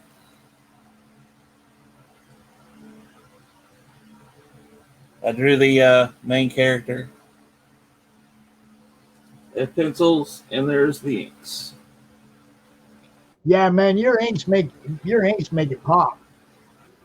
That's why I say I want to see your inks on that venomized cable, because yeah, your inks pop, bro. John, it was great talking to you. It's finally I got to talk to you. It was great talking to you. And that 30 minutes went quick. And it does. I try to tell people, it's like, you know, I don't want to give them too long where they run out of stuff to talk about, and at the same time I don't want it to be so short that they don't have a chance to show everything off. But that's why we do the, you know, that's why we have the group. You can show this. Well, before I go, I will say I do have commissions open. Message me and I can get something done for you. I have several options. Everything from the quick con sketch on a 9x12 all the way up to a complete cover quality 11x17. And make sure you always, John, post your stuff in the group, bro. If I see it, I'll share it. That's how I work, man. If I try to share it. I'm saying if I don't see it, I don't share it. So, make sure you pop something up in the group. Make sure you pop something up where it shows up on my news feed or something. Because if I don't see it, I can't help you out. I got to see it. It's straight up. Show us in the group. Post everything you want in the group, man. Everybody, post what you want in the comic related madness. That's what we're there for. Show us what you got. It was great talking to you, John. We're going to do it again next month. 4th of July weekend, though. I don't know how that's going to turn out for people, but I'll still be here if they want me to be here. I don't know either because I got to get. Hopefully, that con that got postponed, got moved to that date in July happens. Yeah, that's what I mean. I'll be out here for you if you guys need me. Just like that. Appreciate talking to you, bro. All right, y'all take it easy. You too. Ash. Yes, today's been a very fun, exciting day today. Man, it's been all over the place, huh? Yes. Yes, but it's been good. Yeah. I'm as usual. I'm having a good time. It's winding down. Well, there was one thing that I want to discuss, and John came on, and we had Steph before too with comics, with actually previous artists, people have been in the business longer than us, that actually have panels, that have samples. John brought up something that everyone should do. It's like you look at your favorite artists over there, you build a relationship with them, ask them for help, and John ended up getting that help, which is amazing. You can't go to Fabs, and Fabs gives you Deadpool panels, and there's a long description of what they want on that one page. I mean, it looks like homework, but guess what? That's what you got to do. And and just Fabs being cool enough to do that. Yes, the fact that Fab's cool enough to do this, the fact that he got help from Buzz and Neil on some of his pieces, where Steph's asked for people for printers and other art pieces. This is a small and tight community where everyone's asked for help and everyone's been nice enough to help each other. I love it. Hey, man, you guys accepted me. Come on. Yeah. I mean, seriously, the community is accepting me. I mean, I know, but I mean, the community is accepting me. They're, if you can't put words on that, people. If everybody is treating each other with respect and giving each other the honor that they deserve. Right. Okay. Honor, y'all, that's a word that people don't really realize has the type of deep meaning it does. It can be your convictions. It can be how you treat others. Honor goes in a whole bunch of different directions, and you should always be honorable. Yeah, I was just talking to another artist and everything, and I get a lot of people. I'm not an artist. If I am, I'm a digital artist, and the only thing that I do is I'll make a wrestling poster because in my mind, in my head, that poster does not exist for the fans. So that's the piece that I'll do. But I will help another artist get a commission. So if someone comes to my table and says, I'm looking for this, well, I've always pointed them in the right direction. Don't try to get that commission thinking you can do it. Get them to the right people, and that artist will appreciate you and return the favor. Because for me, I will carry that art. I will carry that artist's art. I carry Buzz and Neil pieces. Neil Adams and I were at a convention once. It was such a really bad show. I helped him move a lot of his giant boxes. If anyone's been to a Neil Adams table, he has 15 to 20 tables, all Neil Adams tables. And it was nice enough for him to just go, oh, here's a box of posters. Sell them on my behalf. Make your money. Thank you for the help. That's what I got. Neil doesn't do this very often. So, I got lucky and have a small portion of Neil Adams posters that are at my table, and I don't release a lot of them because some of them I personally kept for myself. Yeah, hell yeah. I keep some for myself too, man. It's always great to, draw get people in the right direction. Yeah, but guess what? Like, if you put Christina's post up, the one before, she goes, I could draw stick figures. Well, guess what? There's a place for stick figures and fans that end up buying them. Anime conventions, they love stick figures. You can sell stick figures. You can have a table full of stick figures. There was a guy at a convention. He did post-it note arts. Post-it notes. Every single post-it note was $5 each. Post-it note, and he was drawing on the spot. Everyone in the industry helps each other out, give advice. Yes, from Larry to Andre to Kevin to David, Dean, Zachary, every single person. Yes. Wait, you said Javier was sitting in the backstage. Let's get Javier on. Okay. Javier is one of my favorite artists. Hey, what's up? I was just waiting for you to get your little piece in, and I was ready to No. The reason why we're part of this awesome community, I kind of wish Angel was on at this point as well, too. I went to Puerto Rico Comic Con. It was my first time at Puerto Rico Comic Con 2 years ago. And last year, I asked, I don't know anyone in Puerto Rico, and Angel wasn't with me last year. So I needed an extra table at my table because I have a corner booth. And I hit up Javier. I'm like, yo, do you have an extra small table? It's like, why? It's like, I have a corner table and I have extra space. And he was nice enough to bring me his table. And Javier is a Puerto Rican native, and he, like I say, once in a blue moon comes to the mainland, and he does amazing anime art. And you know, and I kind of want to showcase him and the work that he's done. You know, from drawing and producing Overwatch posters, to his Psylocke posters, to even some of his Wolverine posters, and probably one of your favorites, Pops. He also has a Thor poster. So. Oh man, it's sold out. Sorry, I don't have one of them right now. Oh well, I understand it's sold out. I understand that. He's sold out. But you know, Pops, ask him away, man. Javier is, to me, he caught my attention beforehand, but with the help of Angel, we ended up becoming friends. I always keep in touch with him. I always ask him how he's doing. Especially with stuff now, we both missed Puerto Rico Comic Con, which we were both looking forward to this year. Yeah, man, we're gonna have to wait another year for it. Yes. But you know, it's like you guys, especially you, Rash. It's like, I know it's been a crappy couple months for you, man. Don't tell me. You're always smiling, bro. You're always trying to bring people up, man. And that's why I love you, bro. I try to build the awareness, and Javier will tell you as well too. Like, I try to bring him stateside for a few shows, and this year just didn't work out the best of plans for any one of us. Yeah. You know, good. Javier wants to say something. Go ahead.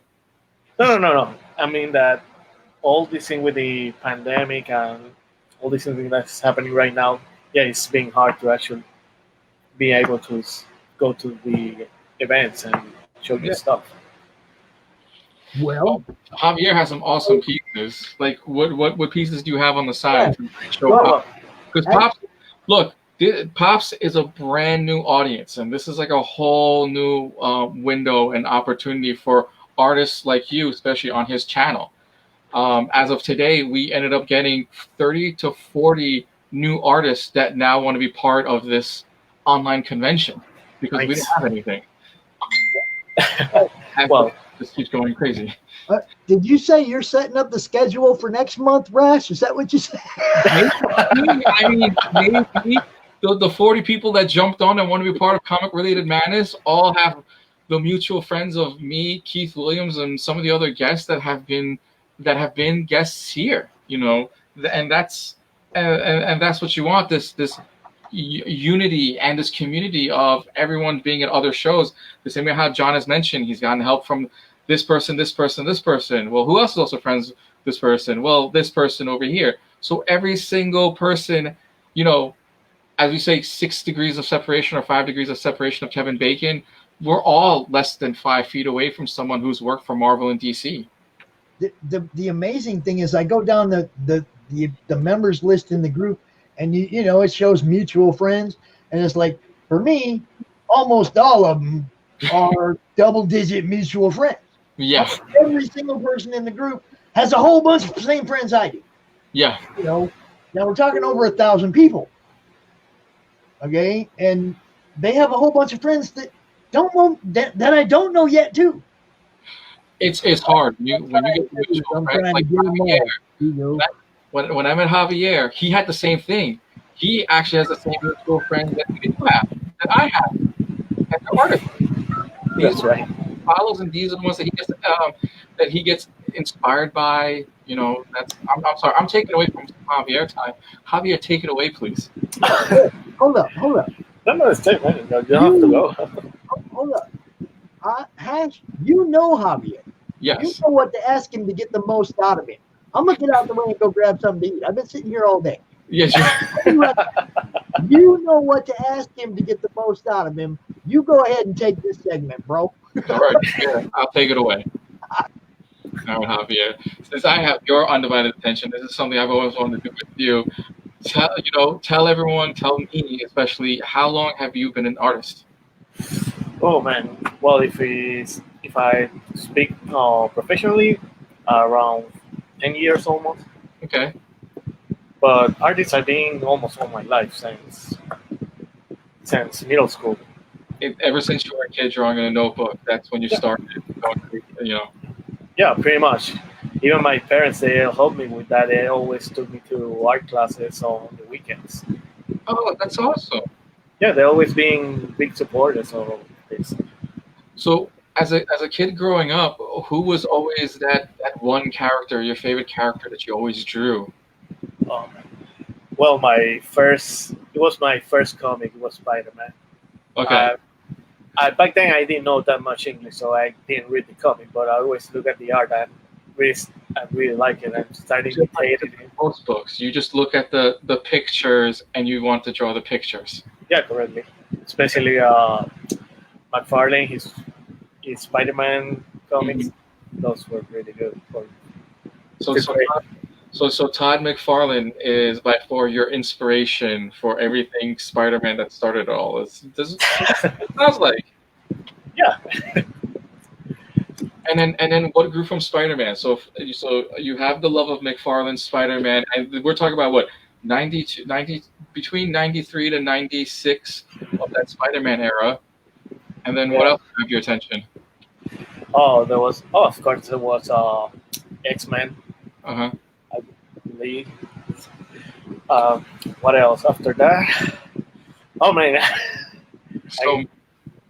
No, go ahead. No, this is your time. So Jim Lee and the X-Men during the time, also in the 90s, was also another thing that got your attention.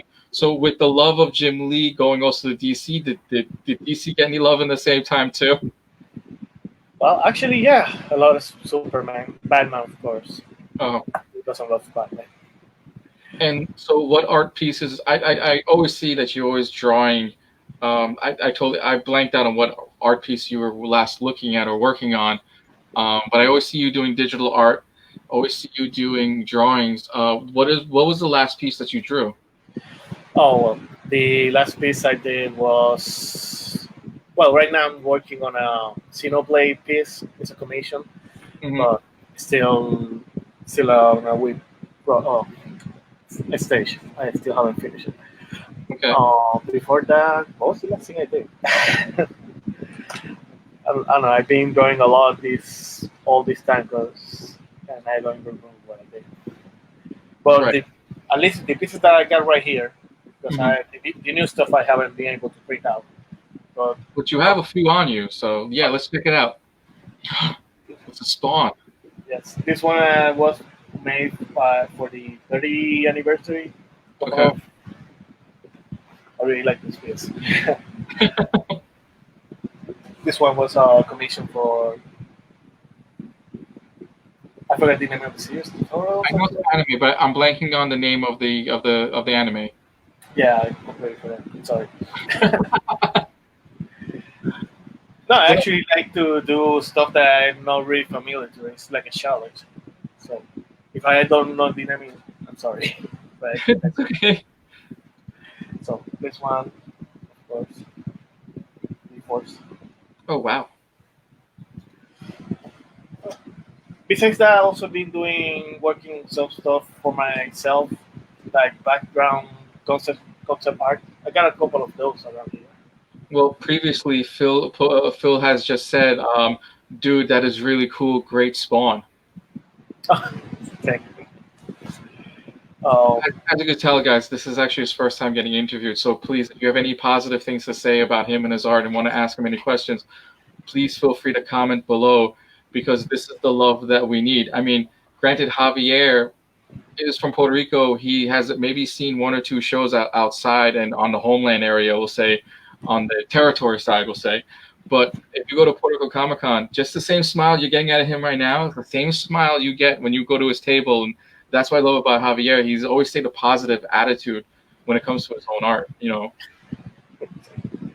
Well, the concept art I've been working on. Oh, wow. Thanks to well, the good thing about these couple of days with the quarantine and all that, well, I've been having more time to practice, and I've been doing a couple of coming out with some pieces like that. So these are all so these are all background pieces that you're doing. Are they going to have art form for it, or you're just creating background pieces? Well, the one that I'm gonna use is not. I don't have it print out, but I'm working on my own comic, and I'm doing a couple of those backgrounds to use on it. Nice. So is it going to be in Spanish, or is it going to be in English? The book, or is it going to be do translation? It's gonna be in English. Okay. Well, hopefully, it's gonna have 3 issues for next Comic Con. Okay. And what's the name of the title? And tell us about the character, please. Okay, it's kind of embarrassing. No. Nothing is ever embarrassing, because guess what? Even if you say something in Spanish, there's at least 4 or 5 other people on this channel that are going to translate for us. So I understand anyways. Go ahead. don't worry about, like, just tell us about the character, please. Okay, well, the comic is called CRoM Maiden. Mm-hmm. It's gonna be something like Conan. Take place in a medieval kind of setting. Okay. It's gonna be magic, swords, all that stuff. So it's pretty much it's gonna be a revenge story. Okay. Nice. And tell us about the main character. There's a male character, there's a female character. Like it's a female character. The people that well, it's gonna be kind of a little bit spoiler. The people that she loves gets killed. Mm-hmm. The town where she lived. Right. And she's left for dead, but it makes a deal so she can survive and get revenge of all the people that make her wrong. Okay. And you're saying it's based on medieval time. I know a lot of Puerto Rican writers and a lot of Puerto Rican artists like to throw in a lot of the Spanish folklore a lot of times. Are you going to throw in some of the old legends of the land? I wasn't planning on it, but now that you say it, maybe I can add it. Right now I get the script for the first 5 features, so there's still a chance to make new stuff. Right. Well, apparently it seems like Karen Roots, she seems very interested in it. A lot of other people seem interested in it. When you get the book and we have Puerto Rico Comic Con next year, if it's ready by that time, I'll be one of the first buyers. So that's the goal. I mean, yesterday one of the artists said his book wasn't finished and only the PDF version was finished, and I ended up purchasing his digital copy just so I can have it and read something. So, well, the first one I got on PDF. Yeah. So, I mean, there's plenty of people here that love to hear the story and love to hear about it. And if you're working on pages, at least now you got everyone's attention to kind of be involved, be spectators to watch the process with you. Yeah, makes sense. Then maybe I'll start posting a couple of things on the group, so you guys can see what's happening. See, Javier did a great job. Wait, but you have other art pieces. Do you have some of the other ones you want to show a couple people? Yeah, sure. You mentioned Overwatch stuff, so this is one of my favorites. Nice. What Come back on. I'm still stuffing my face, man. It ain't pretty. You don't want to see that. There you go.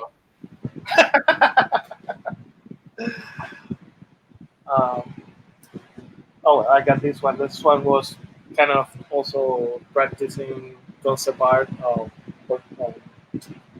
do you call it? I love the eyes in the face, especially with the mask coming on. That's beautiful. Thank you. This also was a commission. What was Gwendolyn from The Witcher. Okay, from The Witcher, yes. Yennefer. Yennefer, yeah, thanks. Close enough. I was thinking about another one. Flash. Yes, for all the Flash fans.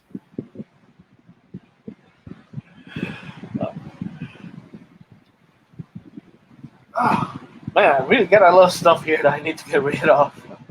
We all do. I mean, I'm stuck with a giant inventory because I haven't gone to a convention since February, and I will not reprint any of the new stuff until I go see one convention and I can do a nice discount. My first show will be a discount to move old stuff out. Oh, thanks, Katrina.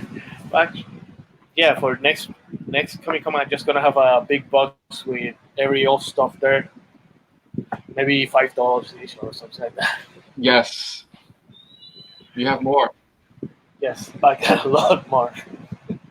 Except for Final Fantasy VII, especially with the final. Oh, this is the one you had a video for. I remember you having a video for this when you started and finished it, right?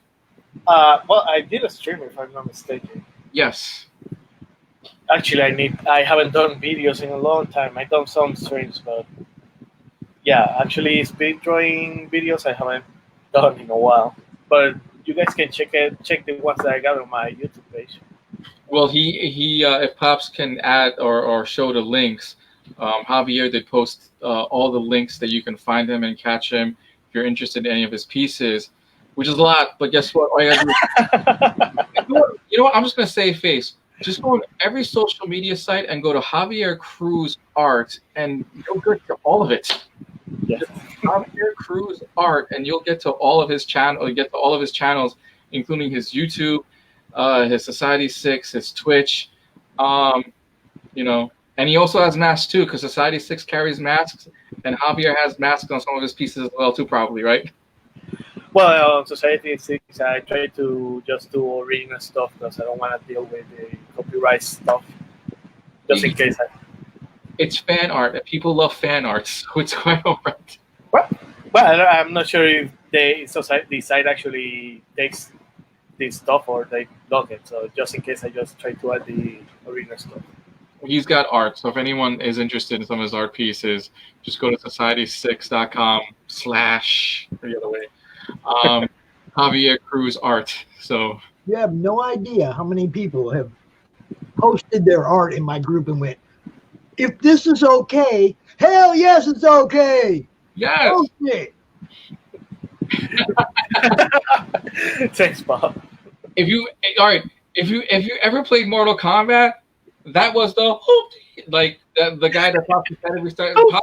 I couldn't even do the voice. Or Toasty. Every time you heard Toasty, there we go. It just happened. Yeah. I mean, and you also have a Patreon page. Is there anything new that you're working on the page that exclusive for the Patreon? Like, I know some artists have exclusive pieces for Patreon that they won't have anywhere else. Well, every month I do a random spin-up, so that's pretty much what it's going to be the reward for that month. Okay. Sometimes I just ask on my Facebook what character you like to see, and whatever people vote for, that's going to be the reward for that month. Okay, so you take suggestions. I mean, 1 or 2 people. Actually, if you want to see Javier's next stream, you know, we're looking for at least what, 5 characters to pick from, right? We'll go to 3. We'll go to 3 characters. Give us your top 3 names give us the top 3 names right now, and Javier will probably, you'll see the process that Javier does on his stream. I'll give you 3 names right now. Shoot, I'll give you Taskmaster, James Hetfield, and Lemmy from Motorhead. I can do that. Something people don't think about. Okay. Pops, you got 3 names right now you can give Javier? I sure do. Yeah. We'll start off with Zach Wild. Yes. Right? We're going to put Zach out there with Beta Ray Bill. Oh, actually, Beta Ray, that would be interesting. And Galactus. There you go. Now, I don't care which one you make the Herald.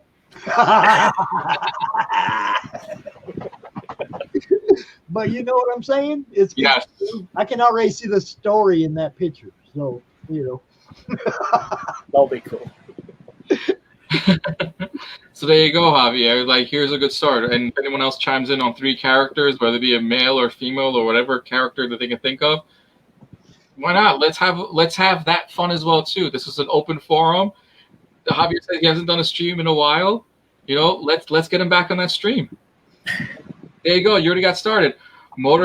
Everyone says, "Oh, you got me at Motorhead." There you go, Motorhead. Then you have someone just suggested Hellboy, Dimebag Darrell, and Sabretooth. Oh, nice. Right. This is fun. I feel like every artist that comes on from now on, let's have a little fun. Let us know, let's think outside the box and help you get to your next level. That's basically what this is for. Let's get you in that next level. And like someone like me and someone like Katrina and some of the other people, we're looking forward to your comic as well too. But it seems like you have a working title, right? What was the name of the title again of your new book? Crimson Maiden. Okay. And we're looking forward to it. Thanks. Hellboy, Dimebag, and I like it. I was distracted for a minute and I didn't see that one pop up. I know you said something about it, but I didn't see it. Yes, and someone above it said Motorhead. You've got me at Motorhead right now. Yeah. So, was that Phil? Was that Phil said that? Probably Phil. See, that's what you call love, and that was John Martin with his comments for Hellboy, Dimebag, and Sabretooth. Oh, actually, I haven't seen a lot of artists do Dimebag for a while. I happen to have a picture in my computer that has Zach holding a framed photo of Dimebag, and I want somebody to draw that for me because a picture on my computer ain't the same as it on my wall. Send me that picture. If I can't do it, I got a guy. We all got a guy. I mean, it's one that is like it's a meaningful picture to me. I mean, the song "In This River" still brings a tear. Right. I mean, it's a meaningful picture to me. I post it every time somebody says anything about Don. There's my boy Zach holding that picture of Don. See, in my life, I only got 2 funny moments of Dimebag Darrell. One happened to be a concert. It was a Halloween concert, and there was a girl on the other band because it was a Halloween weekend. She dressed up as Dimebag Darrell, which we thought was funny. Then the other moment was I was at a concert with oh my God, it was a concert right here in Long Island. It was at the Crazy Donkey. It was with Buck Cherry. And there was about 45 minutes of like no one going on stage. And Dimebag Darrell just found an acoustic guitar, and he was just hanging out here in Long Island with the guys. He just grabbed an acoustic guitar, went on stage, and played for 40 minutes. And whoever wanted to come up and sing with Dime, they got up and sang with Dime. So dude, I'd have been up there. And it's funny. I ran into Tara Patrick, who happened to be there that night, and I told her about this one night. She goes, "All right," and she remembered that there's a group photo which she has with me in it. Nice. From like back in like this is like 2008, 2009 when it happened. So we all have crazy memories. Man, I'll tell you my favorite memory of Zach, and it isn't really so much about Zach. What? Okay? I was with my friend Becky, and we were at Gibson's in Arizona. It's a bar, and he was doing an acoustic show. Okay, he had no electric, nothing. He had a piano, banjo, his harmonica, acoustic guitar, 12 and 6 string, violin, and he played all that shit. And he was badass. But Becky was going to the bathroom, and she's standing in line because a girl line at a concert is a lot different than a guy line at a concert. Yeah, so she's standing there waiting, and I'm standing there with her just so she won't be bored because there ain't nothing happening right now anyway. And this dude walks by, and she goes, "Smell like a French whore in here." Zach went to the. No, it was Zach that walked by. And he heard her, and he turned around and he goes, "Trust me, you want this more than you want what I smell like when I come back off that stage." And everybody in line just started laughing, but it was like Becky got so embarrassed because she just said, "Zach Wild smells like French whore." And it was young Zach too. It was beardless young Zach. I've always liked beardless Zach better than I like bearded Zach. Yeah, this was a long time ago. He was young, he was still wearing skinny jeans with big flares, Well, did you know that people didn't notice him in the movie Rockstar, opposite of Mark Wahlberg? Yeah, I noticed that nobody understands. Man, I show Zach all the time. He's been on all kinds of shows, man. I show him all the time. People are like, "Really? I didn't know he was on that." Yeah, he was on one of them American Star shows where he came out and played guitar for some guy that was singing. Yeah. America's Next Got Talent. He came on stage or something. And he came out and jammed for somebody. Dude, let me go be a star. I'll get Zach come play for me. I'll be a star just because Zach played for me, not because I could sing. Well, I heard, you keep talking about that giant backyard. Why don't we just get a circus tent and let's get the stage on? Let's get a stage up and, we're going to have a private concert. I'd love to dude. We got people down the road that shoot fireworks off every weekend. We live right close to 3 different lakes. This is a perfect place for that. Look. Apparently, if you look at the comments, apparently Phil's got a comment. Phil says, "Music. We got to talk about music. I used to gig. I have a lot of music stories." See, we can always have music hour. We can always incorporate music hour into this too and bring out musicians. There's no restrictions to where this can go. Well, John's got a funny one. John Martin just says it's hard to miss Zach's meat hooks. Yeah. But see, he was just little and skinny then. Yeah, he's all little and skinny. The beard just added to him now. But I mean, he's way bigger now too. I mean, he works out. He's a big boy. Yeah, 3 legs and the boonies, Katrina. That's what I said. 3 legs. Javier, Pops lives in a swamp in Michigan. Yeah. That's where he lives. So he lives like in the middle of like almost nowhere. There's actually a patch of land that so there's one state, there's like Michigan, and there's like a small area of land that's like right here. That small area of land that's between 2 lakes is him. Yeah, there's like a big lake, and there's a little small area between the 2 lakes. Yeah, and little small area, and it's like a deer migration trail. They run back and forth. Great area to ditch a body or two. So if you've been very bad at Pops' land, you get tossed over there.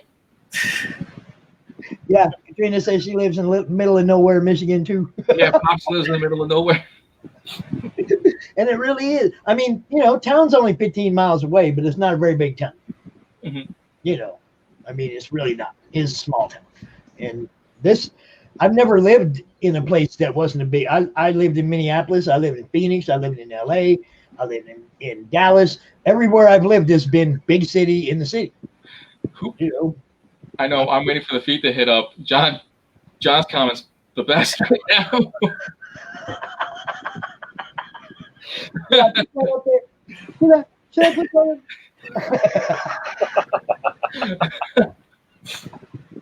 He's in that spot. He's in that area. That is the promotion line, people. Again, that you got it. Well, you know what? There's plenty of spots. Yes.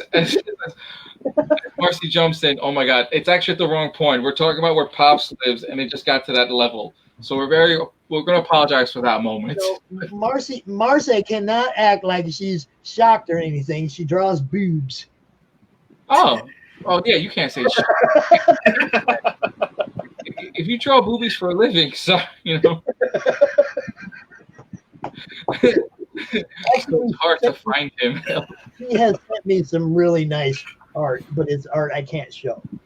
Yes, you can. These ones are a little bit. No, the one's a little bit more graphic than just boobs. Okay, I can't show it. I'm sorry. Oh, we'll figure it out. We'll figure it out. I mean, I'll show you in private. I'll send it to you in private. You do. Well, Marcy has my stuff. She can send it to me in private, and or actually, she could pop up the link right now, and we can all see in private. That's what this is about. This is about promotion. So Marcy apparently, she did this one for me. Boobs, Okay, she did this for me. Oh, that's very PG, Marcy. Okay, I wanted Super Mary Jane because I didn't want Spidey just just proposing to any old Mary Jane. Right. It'd be Super Mary Jane. But the back. I'm not taking it out because I'm not messing it up, but the back, Super Mary Jane's flying away with Spidey over her shoulder. Only Spidey's mask is off, and it's me. Wait, does Pops have a beard with it? No, you can take it out of the bag. We want to see the. Oh no, see. Now you're teasing us. With that back piece, knowing that it's a Super Mary Jane carrying you on the shoulder, and the Spider-Man mask is off, and it happens to be Pops. Is it bearded? Oh yeah, it's me. Long hair Pops. It's definitely me, no doubt. So actually, Javier, do you actually do commissions right now? Are you taking commissions since we got some people's attentions? How much would are you currently taking commissions right now for certain pieces? Yeah, actually, I'm open for commission. Just you can send me a message on my Facebook page, and we can talk about it. Depending what you want me to draw, we can settle for the price. There you go. See, so now Pops can probably get his rated X version of it instead, and Javier can do it too because Javier does great girls too. He does boobs. He does boobs. He's just very good at covering them really fast. Now, did you have a panel? Did you have a plan for panel for later on in the evening? Are we going to just invite people in and keep this rolling until it dies? Invite whoever, because I have to hop off because I have to get ready for my show, which is called This Week in Pop Culture, which will be on at 8 p.m. So while I sat back trying to take notes and make sure your show is running smoothly and everything else, and while my phone couldn't stop ringing all day because 3 shows happened to reschedule for next year, and the fear of certain states having having curfew has put a damper on a lot of conventions, and that's probably the reason why Philadelphia Comic-Con had to postpone their schedule postpone their show for next year. Because of not only are they in stage 2 of the coronavirus, but we'll just have poke a little fun on the protest, but it's kind of stage 1 of the protests where there's a curfew embedded in this, and a lot of people have to get past the curfews. So public safety has become the number 1 thing for conventions. These shows end at 7, 8 o'clock. Curfew starts at 7. And a lot of these hotels are not across the street from the convention center. All right. So what time is your show coming on? I'm on today at 8 o'clock. I will post a link right here on the Comic Related Madness at 8 o'clock. Because I was just going to say, I definitely don't want to be out here while you're doing your show. I'd rather be watching your show. Oh, my show is going to be interesting because we're going to talk about actually today's show is going to be about the UFC, about Conor McGregor retiring again. So it'll be a fun little conversation about that one. You know what? Give me 1 second. I have my notes, which I did yesterday while helping you. Yeah, go ahead and plug your show for later. Go ahead. So our today's topics are technically going to be Batwoman and where DC decides to go next with either having a character or not. We're actually going to talk about Tiger King, on how Joe Exotic's cats are currently in Carol Baskins' hands now. So if anyone's on Tiger King, we will talk about Deadpool and the possibility of Deadpool doing all the Stan Lee cameos after this. The return or the starting of filming of Jackass 4, which Shaquille O'Neal may have a part in. So if anyone's a big Jackass fan, we're going to have that going. We also have some talks about WandaVision. We're going to have some talks about Green Lantern. Someone said they want to be part of Green Lantern. We're going to talk about Daredevil on when the countdown begins on when Marvel gets the rights. And who is out here with you? What's up? And who's out there with you? I have Michael Bergi and Sammy Castillo, who will be joining me as well too, talking about all these stuff. We also have Captain America news to Borderlands. All right, cool. So, sky's the limit. For This Week in Pop Culture, whatever came up and whatever I posted on the Evo Comics Facebook page was what I posted up. That would be this week's topic. And if anyone has anything else to talk about, we have no problem taking in questions. And if anyone wants to know something, and if there's any time, I always talk about what's happening next in the comic book scene and what conventions are standing and what conventions have fallen for next year. Yeah. So that's always. I have a whole bunch of people that, like you, have other podcasts that they do. Varian Grant and Randy Zimmerman and doing the Indie Bowl. You got Krista Grant doing Geekgasm. There's Comic Cast, there's Art Show, Artist Alley Online, VirtualCon. All these people have thrown me some love. I'm throwing them some love too. This ain't a competition, y'all. No. It ain't a competition. I know VirtualCon had a con this weekend, and theirs was on the 5th and 6th, and mine was on the 6th and 7th. And on the 6th, they were talking about mine, and I was talking about theirs. Yes. Okay? It's about everybody helping everybody out. And that's what I'm saying. There's a whole bunch of people in this group that do podcasts, that do shows. Give them some love. Yes. All of them, we got so many people that are so cool that come out and do live drawing. And Martin Zabala been doing the airbrushing. That's just been amazing. It's like, give these guys a minute. Stop and check them out. You're not going to be disappointed with the stuff you find in the comic-related madness. Right. You're just not going to be disappointed. We're going to keep giving you the best that we can give you out of the community. And to be honest, since Javier is one of those artists that I got to meet and see not only once but twice, people need to meet him. People need to see, if you want to see love, every time he smiles about one of his art pieces, and granted he gets a little embarrassed, but yeah, off right there. That's the reason why a lot of us do the art pieces that we do, is because if let's just say Javier did this to me, I would look like him right now, smiling from ear to ear, as a giant thank you, or as a giant, this makes me feel good. Someone appreciates my art, and this is his time. This is his window. Dude, I'm telling you, it's like I see that smile and that little bit of I'm kind of modest and embarrassed about how awesome my work is. Yeah. It's okay to be modest. Don't be embarrassed, bro. Yeah.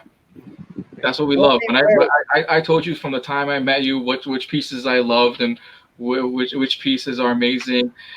We talked about there was one show it was 2 years ago, the first time I met him, and I told him to rearrange his art because someone couldn't see some of his art pieces, and just like that, he had his top seller again by him rotating his art pieces, only because it was so far in the back you couldn't even see it. I think it was one of your Overwatch pieces, I believe, right? It was one of Overwatch's? No, I think it was the Kratos one. The Thanos one, yeah, because we were all doing Thanos. Yeah, because we're all doing Thanos. I'm like, Thanos got to be in front, and the second I go to his table, he goes, "Look," He's like, empty space, Thanos is gone. I'm like, what the? You were so happy. It was like that. He was like so happy, but didn't believe, But the Thanos piece was so behind him. How you see like the horses and stuff that are behind me. It was kind of like that. It was behind him where you couldn't see, like this horse here. You can't see it, but you know it's something. Mm-hmm. It's kind of like that. It's amazing. It's just like I said. I see that smile. I know he knows he's good. He just don't want to admit he's good. And I see that in so many artists. And it's like, you guys, like I said, it's okay to be modest. Don't ever be embarrassed for showing us cool stuff. That's why we're here. I mean, seriously, when I met Adam Fields and he brought me the Action 1000 sketch cover that he did for me and gave it to me in my hand, traveled, and gave it to me in my hand. Dude, I had a video somewhere of my reaction when they showed it to me. Yeah. I have a video somewhere. I'll try to find it and post it in the group. But there was nothing. I was blown away. I was amazed and everything. And he was all, like you could tell he was like really worried. He didn't even say, I was really worried about how you were going to like it. And it's like, man, if we commission you, we like it. Oh, you know how amazing Javier is? If he gets a table, or if I can help him get a table for any of the anime shows, he's gonna leave Puerto Rico and stay stateside for the rest of his life. He'll just make, he'll just blow up in the anime community alone, with the work pieces that he's come up with for so many years, just on that alone. And once he gets to see New York Comic Con and San Diego Comic Con, just to be in that room, dude, every single person that's ever been an artist. Every single person told me, go to New York Comic Con, go to San Diego Comic Con, don't get a table, don't vend, don't do anything. Go there and experience the show. Go there and experience the show. And if the experience doesn't change you to want to be here, then you're in the wrong room. If you're trying to go to these shows and get a table, you're not going to experience what those fans crowd the room for. And you're never going to understand that fan that's going to buy your art. Yes. Yes, that's what me as the fan I am. Like I said, if I'm commissioning you to do something, I already like what you do. Yeah. Don't worry about I'm not gonna like it when you're done. I commissioned you because I like what you do, the style you do it, or I'm entrusting you, like, because I wanted a retro style Superman. I didn't want a today's Superman. Yeah. I wanted that old look on that Action 1000 homage. Oh, you want that one? Wait till I go back to Brooklyn and show you the Jay Lipson piece that he did when he did a Superman 1000 cover for me. See, that's what I'm saying. It was a Superman 1000, but I did a homage to Superman #1. Yeah. I wanted to do that, and I wanted it retro look, but with a modern vehicle over his head. Yeah. So he's got the Vikings bus up over his head. It was so perfect. It's like there's no way I could have been disappointed with this piece, but he was really worried about whether or not I was going to like it. And I'm trying to tell you guys, if we come to you, it's because of your talent. Mm-hmm. It's because we already like what you do and your style, and give it to us. That's what we're coming to you for. Don't be embarrassed and don't be afraid to show us or of our reaction. Only a really prick critic ain't gonna like something from somebody he likes. And actually, several people have always told me this: artists draw till their hands bleed. Writers write until their hands bleed. You don't stop learning. I've seen, the Javier can attest to this as well too, because he sees this as well too. I see artists every single day and night. Hands are the most difficult things to ever draw.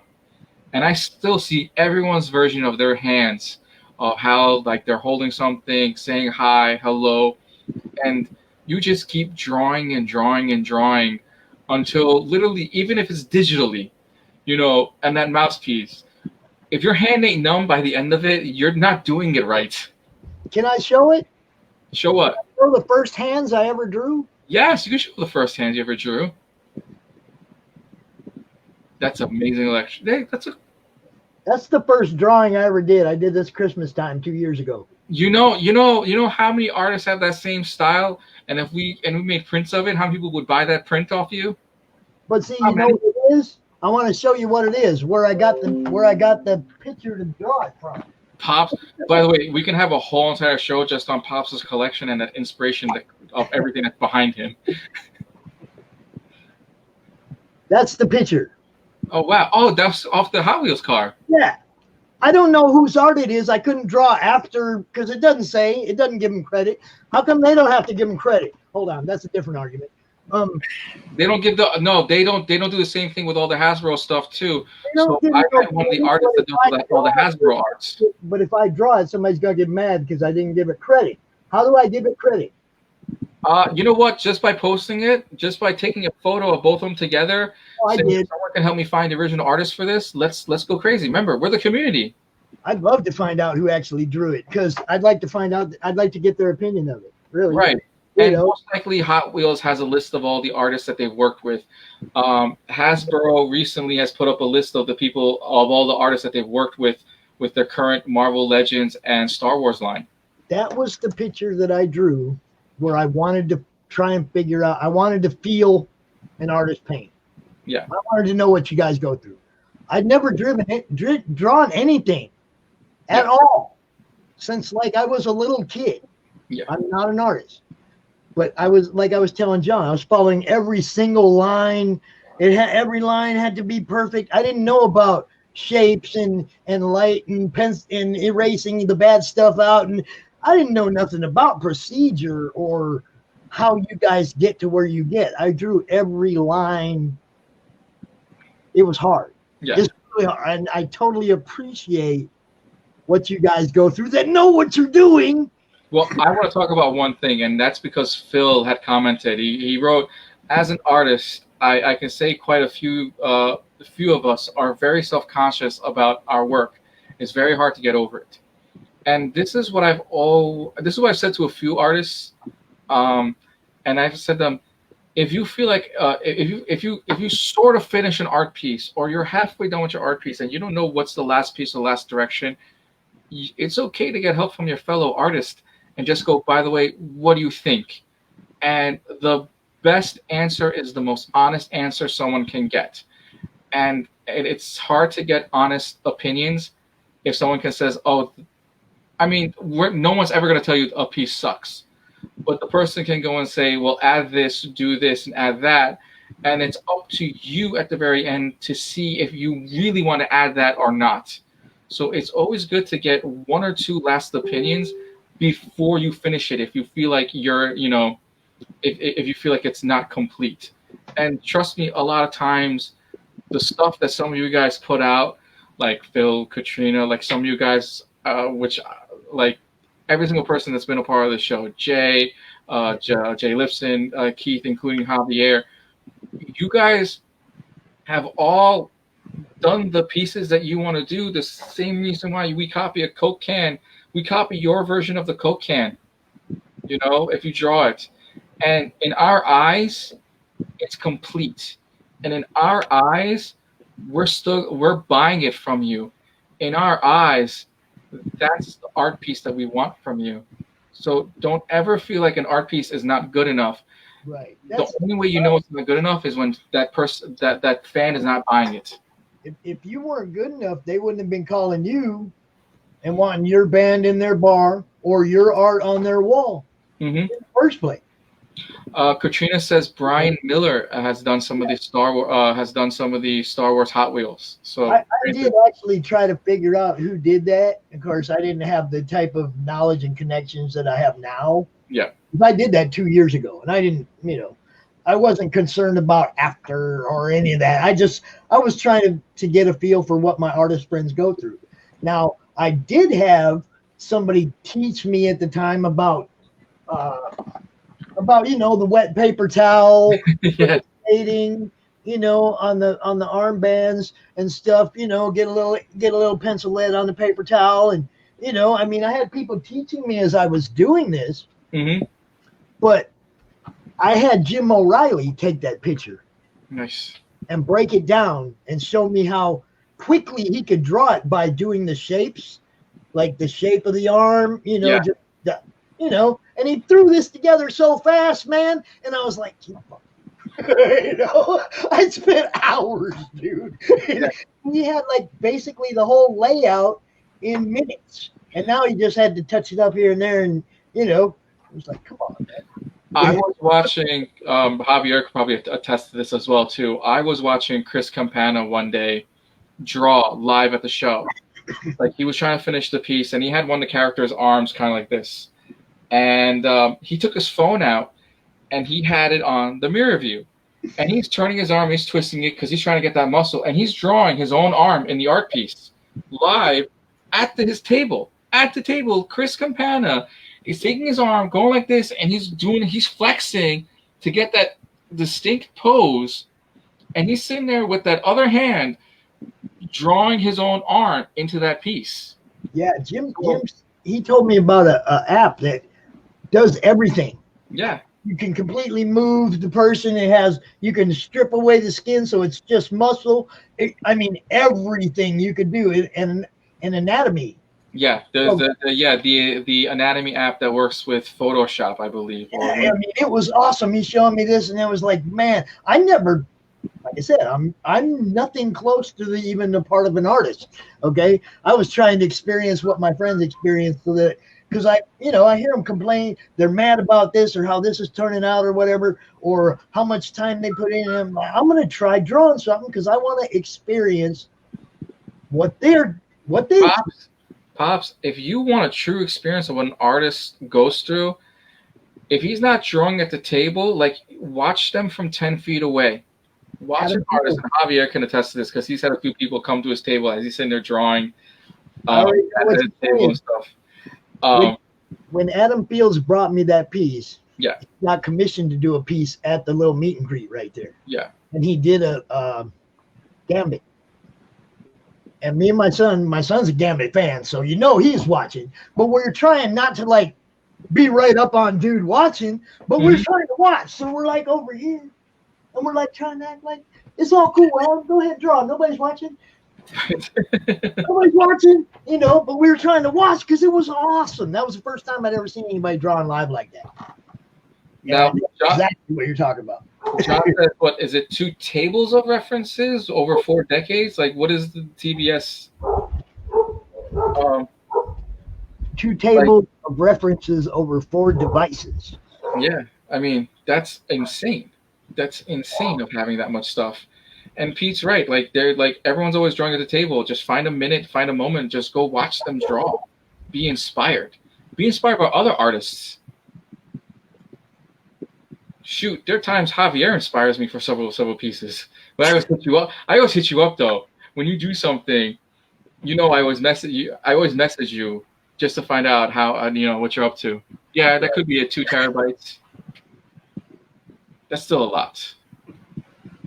All right, well, I'm gonna call it a day because I have to eat dinner as well too, and I will be back on at 8 o'clock. Everyone, please go and check out Javier Cruz Arts. He's on all channels. He also has a Twitch. It was really great, chit-chatting with the comments now. Look in the comments. Dude's got it all. I know. Well, thanks for having me here, guys. Yeah, and if you guys want to continue, but I'm stepping off. So I'll see you all soon. Take care. Unless Pete or somebody else wants to come out, I'm going to call it a night. But if people want to come out, we'll do this all night long. It is up to the people. The people. I'm going to do this right here. We'll find out. I'll put the link out there for you guys. If somebody hits it, then we'll talk. If nobody does, then I'll go to sleep. There it is. If anybody wants to come out and hang out, there's the stream link. But, I'll understand if you don't. It's been a long weekend. Everybody's got stuff to do. Is that you, Phil? 2 terabytes? 2 terabytes and a couple of external drives? I'm going to say that then, Phil, you should probably be sharing a whole lot more stuff to our group. Actually, I think I'm going to have to call it a night, too, because I got dogs up here going crazy, and I do not know why. So Maybe we'll come back out after Rash's show is over. Maybe we'll come out and just do an impromptu, like seriously after dark. If anybody's down, I think we'll put that together. Maybe like 10, 11 o'clock Eastern. CRM after dark. Be there.